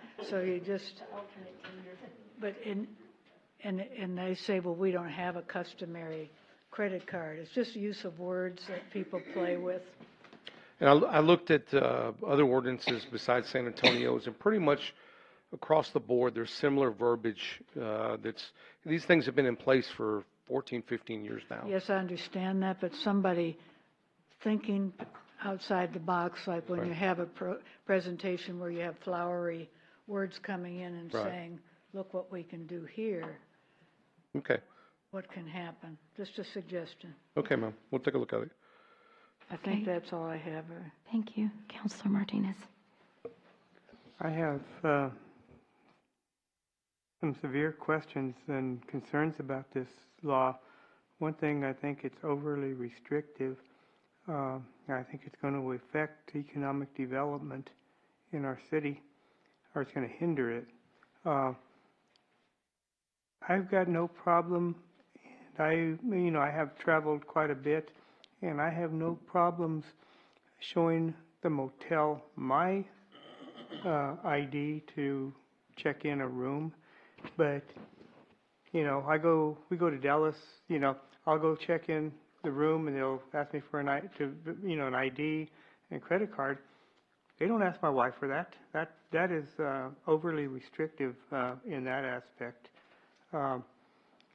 And I have problems with the registering every 28 days. If we're going to do anything there, it should be every 30 days, or with the pay period, or or it should coincide with the pay period. And I guess you're looking at the long stay motels, the two long stay motels we have. All three of ours are long stay hotels. All three of ours, the Stay Inn Express is also a long stay hotel. So, and really, the 28 days is just saying that before somebody can say, I'm a permanent resident, they need to come in and show that they're still there. They don't have to re-register as far as repay and all that other stuff. That's not relevant. They just have to go in and say, look, sign me back up in. I'm still here in the log. Okay, now, the credit card portion, them keeping a copy of the credit card, that goes against the PCI compliance. The credit card industry has some very strict rules about the PCI compliance. I have to, every year, I have to fill out a form. It's an online form. The first time I had it, was like 15 pages of junk that didn't apply to me. And then they said, oh, you don't have to do that. There's a short form that's about 3 pages that they have questions about keeping credit cards, no information on file. There's very, very strict rules on that. And we don't, the way we get around it, we don't keep anything on our server or computers.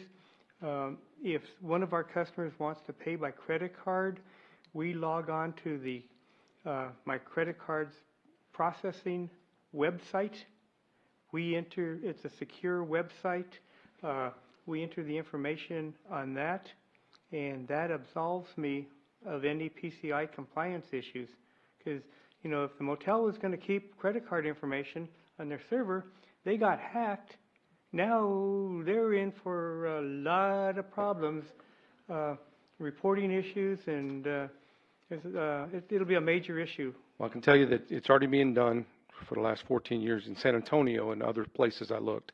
The Supreme Court did not rule on that aspect, saying that was illegal or improper.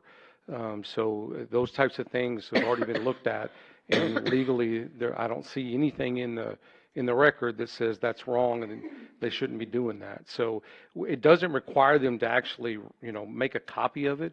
It actually requires them to keep track of it, of the whole thing. So, and it also says in whatever format, whatever means that they choose. So it's not like they're having to go break out the old ledger book and write it all in there and everything. It can be online. It can be however they choose. As long as it has to be able to be brought back up and shown. This is the person that rented the room. This is their credit card. So yes, this is who that person was. So it's basically almost like a second form of identification. So I'll look into the PCI aspect of it. I didn't see any of that when we did our research, and I'll definitely look at that. But I'd like to go back and ask you, you said you believe this is going to impact economic development, sir. How would that be, and what are your concerns, so I know how to address that? I don't want to stay in this motel because I've got to go out and get my wife to come in and register, show her driver's license. I'll go someplace else. Okay. San Antonio requires them to already identify everybody in the room as well. And so there's not a whole lot except that they have to show their ID. That's the only difference. So if they're not really willing to identify who's with them in the room, there's probably a reason that you don't want them in Leon Valley. I disagree with that statement 100%. But now, just back to the credit card. Now, I do get, once we process the credit card, we will get an email, and it'll tell the transaction, the person's name and address and stuff, and the credit card number is dotted or starred out, and it'll just have the last 4 digits of the credit card. But and we have that proof that someone paid. But even if I go back into the portal and look at it, I can't see the full credit card information. It's blocked off. Yes, sir. Okay, yes, Councilor Edwards. I don't remember. I've traveled quite a bit. I can't remember a single time when if I proved my identification, credit card, driver's license, I cannot remember a single time when my wife was asked to provide anything. Like 100% of the time. So this is kind of strange. But you're only saying for people that are going to stay there longer than 30 days or more than 28? This is people that are, whoever's in the room needs to identify who they're supposed to have in their room. Mm-hmm. Yeah. They have to re-register after 28 days, but they have to register on day 1, right? Right. I guess just listening to the conversation, so these hotels are going to have copies of driver's license and copies of credit card information stored someplace on their premise? Yes, ma'am. Saying the name, the way it reads, the name of the registrant and all occupants, the type of ID presented. So that's only for the one presenting. And then, then you add the registrant and occupant's address. Yeah, I'm just concerned about privacy, and if somebody, hacks in, or, we'll have a problem there, but I don't know. I mean, who was it, Marriott? Hyatt. Or is it Hyatt? Marriott? I thought it was Marriott. 500 million people were hacked. Yeah, and they said they thought it was the Chinese, and I'm like, okay. They're already gathering the information. All hotels are. Maybe not in some hotels the actual rest of the occupants in the room. Mm-hmm. I guess in some places they do, in some places they don't. So we're actually just saying that additional information needs to be kept. That information is on file. The first time when you rent your room, all your contact information, your address, your phone numbers, your identifications, your credit cards, that stuff stays on file. And having been traveling for many, many years, both the military and the police department, you go back, they've got all your stuff on file still. If you go back to the same place, it's there. They don't normally have any more than your last four of your credit card anymore. And how many times in all the times you registered did you have to give all the information on your wife when she hadn't registered? I've had to do that How when she many was times? with. I can't tell you how many times. Mary. I register half the time, and my husband registers half the time. Neither one of us has ever I've given never any had to have two. information. I've never had to have two either. On the other one, other than there were going to be two of us, or we're having two kids, but they never ask who they are or their ages occasionally if they're over 18, just So would you because like- they charge more. So would you like to take out that they don't have to identify the occupants in their room? Yes. Well, unless they're going to be, I mean, it depends. I think I would like to actually see it restricted to the extended stay motels, not all the Airbnb and the stuff like that. I mean, how much issue do we have of that in Leon Valley? For All the these- Airbnbs? With all the other things that you had, like guest rooms and. Oh, yeah, lodge. I mean, Let's see, what else like did you we have? have guests constantly at our house. Yeah, it's not meant for a private residence. It's meant for somebody that's making money, renting out rooms, those types of things. Do we have problems? We have had problems with Airbnbs. We've had huge parties at one place. They haven't had anything lately, but right now there's nothing that keeps them from doing that and Aren't renting they those rooms out. restricted under other ordinances? I think our ordinances, we're working on making them better to describe those Airbnbs and those types of things. But right now, it's a catch-22 on some of the stuff. Yeah, I didn't think we had an Airbnb ordinance yet. We don't. Yeah, I mean, I was But if you thinking call when it a guest room or you call it those are intended to try to capture all the different types of things you could argue. I wouldn't even call it what is a court. Courts is an old name for some of your apartment complexes, your courts. So it really, those are just all the types of names you could try to take away from their ability to say, I'm not that. It's kind of like boarding houses also. Like Airbnbs today are saying, we're not a hotel, therefore we don't have to pay hotel and motel taxes. So this is taking that away from them and saying that we're talking about anybody that rents a room, you've got to keep track of who's in that room and keep a log. That's the goal. So yeah, we might not have anybody that calls themselves a tourist home, but. Chief, do we have a summary of how many? Okay, we know hotels and motels, but do we have tourist homes? Do we have houses or courts, lodging house? How many do we have in our city? Airbnbs, how many? I mean, what, is I it? only know of one at this time Okay. that we've had, and they've stopped because they got in a little bit of trouble. Yet. Y'all got some of the complaints when y'all went on last October at the National Night National Night Out. Y'all got a complaint on one of them that had constant parties. That was an Airbnb they were talking about. Okay, that was not But as mine. far as guest houses, we have a few that I think you could probably call guest houses.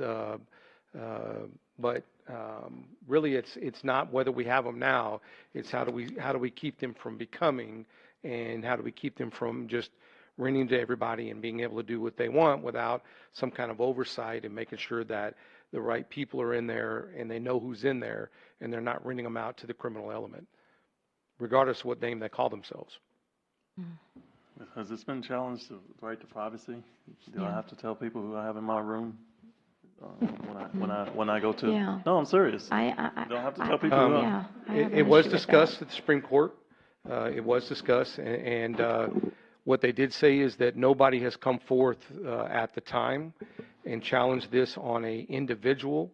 It did in New Jersey. There was a case in New Jersey, and the district court in New Jersey rejected the claim of the individual, saying basically, if you want to rent a room, these are the rules, and you rent the room based on the rules. If you don't want it, you don't rent it.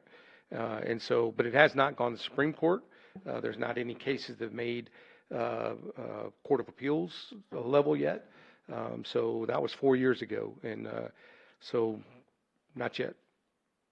Okay, I was just wanting to give up my right to privacy because I rent a hotel room with somebody in there, or if they're at my house and the same person is at my house. Do I have to tell people, you know what I'm saying? If you're renting your rooms out to Right. people. No, no, no. in If your I'm in a house, hotel, yeah. when I'm traveling in my hotel, I mean, it seems like you're giving up your right to privacy if you're in a hotel and you have to list everybody in the room. But if I was at my house, which I own, then I don't have to tell who's everybody's in my house. You know Right, what but I'm saying? if you go to rent your rooms out, then you'd have to tell them who's renting your rooms out. You would have to do that if you're going to be a business to rent your stuff out. We definitely can look at taking out the second person, not the renter, if that's what you also choose. We definitely could look at that, but It just seemed give kind me some of guidance. far-reaching to me. Yeah, And I think so too. I would like to see I get positive feedback. I don't agree with Mr. Martinez in the least. We get lots of good feedback on businesses in the community and the good things happening. But where I do get problems is they're saying we're overlawing ourselves. And when we do call something a hotel motel, let it be a hotel motel and not all these other things. If we need something for the guest houses and Airbnb, that should be a separate ordinance, not winner takes all, and we got you there because we have you in a hotel motel. Ma'am, and I don't disagree with you on the economic development aspect. These laws have been in place in cities for 15 years or more. Right, if they need So them. we're not over-regulating, we're catching up. And just like with what you saw with the payday loan vendors, there's a reason you have them all here and not other places, because we didn't put those The ordinances same in issues place. with the churches. I mean, Exactly. Well, but we weren't home rule. Exactly. I understand why we That's didn't, why. but we're trying to catch up and close those loopholes that are allowing the criminals to come in and run prostitution out of our hotels. So leave it to the hotels and motels where we have the problem. If we get more of a problem, I mean, we can add it, but we don't have to be so overly inclusive. I mean, Airbnb, people can find as wonderful things. They can also be misused. Guest houses, we just approved somebody who's having their in-laws stay at their guest house. Are they going to have to register? Because they probably help pay some bills. I mean, these are the things that I can see us getting into. I think the ordinance is good, just overly inclusive. That's all. So everything besides Airbnb up there is in the current San Antonio ordinance and most other ones I found. I know that's a 2 or 3 million Right. person city. And But what I will tell you, though, is in the future, where we're going to have our problems is Airbnbs. And if we don't, it's separate ordinance. that's why, I'm sorry, ma'am. Separate ordinance. But let it be, I mean, because Airbnbs have their own specialty, and they can be very, very good, and it can be good for a city. But, Especially if we can get them to pay hotel motel tax. right, and that, I mean, we can write I'm hotel serious. motel Yeah. into an Yeah. Airbnb, but we don't have to penalize it before it starts. I can tell you from a police perspective, not having any way of knowing who's renting out a room or a house or an Airbnb for a short period of time is problematic.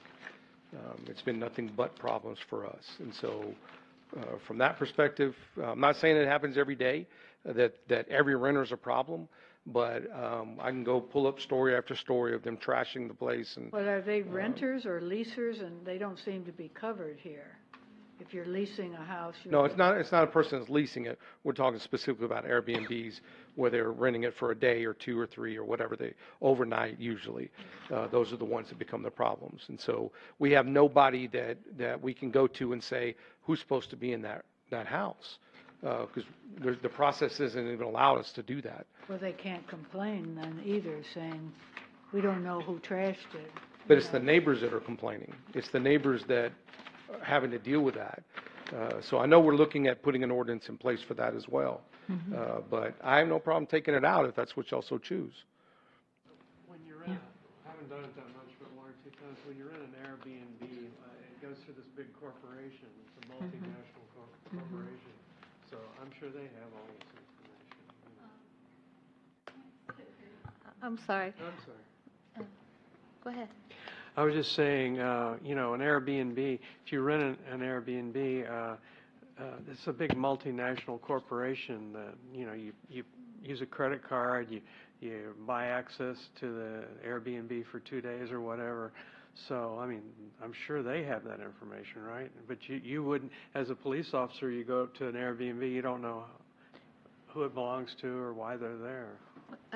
The Airbnb is, Mayor and Council, is a brand name, Airbnb.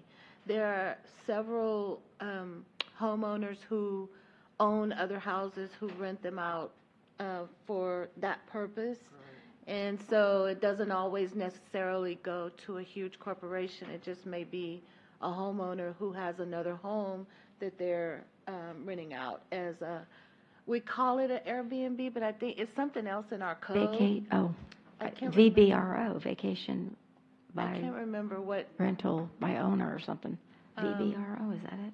But I also wanted to make a point to Mayor and Council that I had a friend who was renting an Airbnb or similar, and it was, and sometimes it can be for the benefit of the person who's renting, because police were called because they felt like that person didn't belong in the neighborhood, and there was nothing to show, like a log or anything to show that they were renting the house as an Airbnb. And so they had to contact the owner and jump through all kinds of hoops. Meanwhile, these people are on vacation, but they're being detained by the police because somebody called the police and said they didn't belong in the neighborhood. So it could work both ways. I just wanted to give that example. Well, I agree with Ms. Alcacer about doing Airbnb separately and limiting it to the primary person. I don't know if that's what the rest of the council feels, but just so you have some direction. But, yeah, go ahead.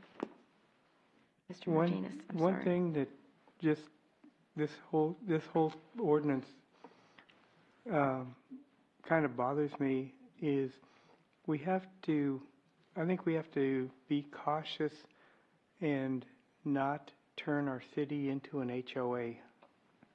You know, a lot of things seems like we're getting overly restrictive, and you know, it's incrementalism. We're gradually turning the whole city into an HOA. The city tried that several years ago, and it was soundly defeated. That's way before I got on the council. Remember, they tried to enforce a bunch of regulations that the population fought against. That didn't have anything to do with this. That only had to do with what you could do at your own house. And it didn't include renting or anything. But I fully agree with the ordinance. I know why you're doing it. I know the problems you had because you brought so many of them to us. It's just when anybody hears a hotel or motel, some of these others could be like a separate ordinance. But I would like to see the ones for the long-term places that we know about and are the major problems be included in this, and maybe a separate one done for the others. That's just my suggestion.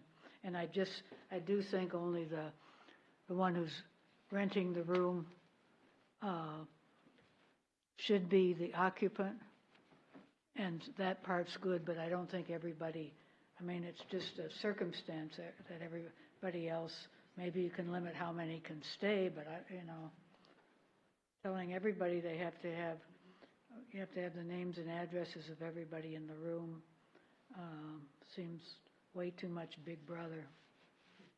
Okay, is that the consensus of the council, or does somebody have a different? I just had a question. Chief, attitude? how would the way you want this ordinance to go, about registering other people or the names of other people, how effective is that going to be in the event of an emergency? It's very effective. It allows us to know who's supposed to be in the room. We've had overdoses where we don't know the name of the people in the room. We've had, people get assaulted. They're unconscious. We don't know who's in the room. This would give us that ability to try to figure out who's in the room, who's supposed to be in the room at the time. So and that's one of the reasons what you look at in case of an emergency is important for us. Don't they have their ID on them? Or in their purse, or, I'm just saying. No, they don't? Texas is a no ID required state, so you Okay. can't require them to have an ID. Okay. All right. Anything else? Okay, okay. Ms. Joseph had a comment as well.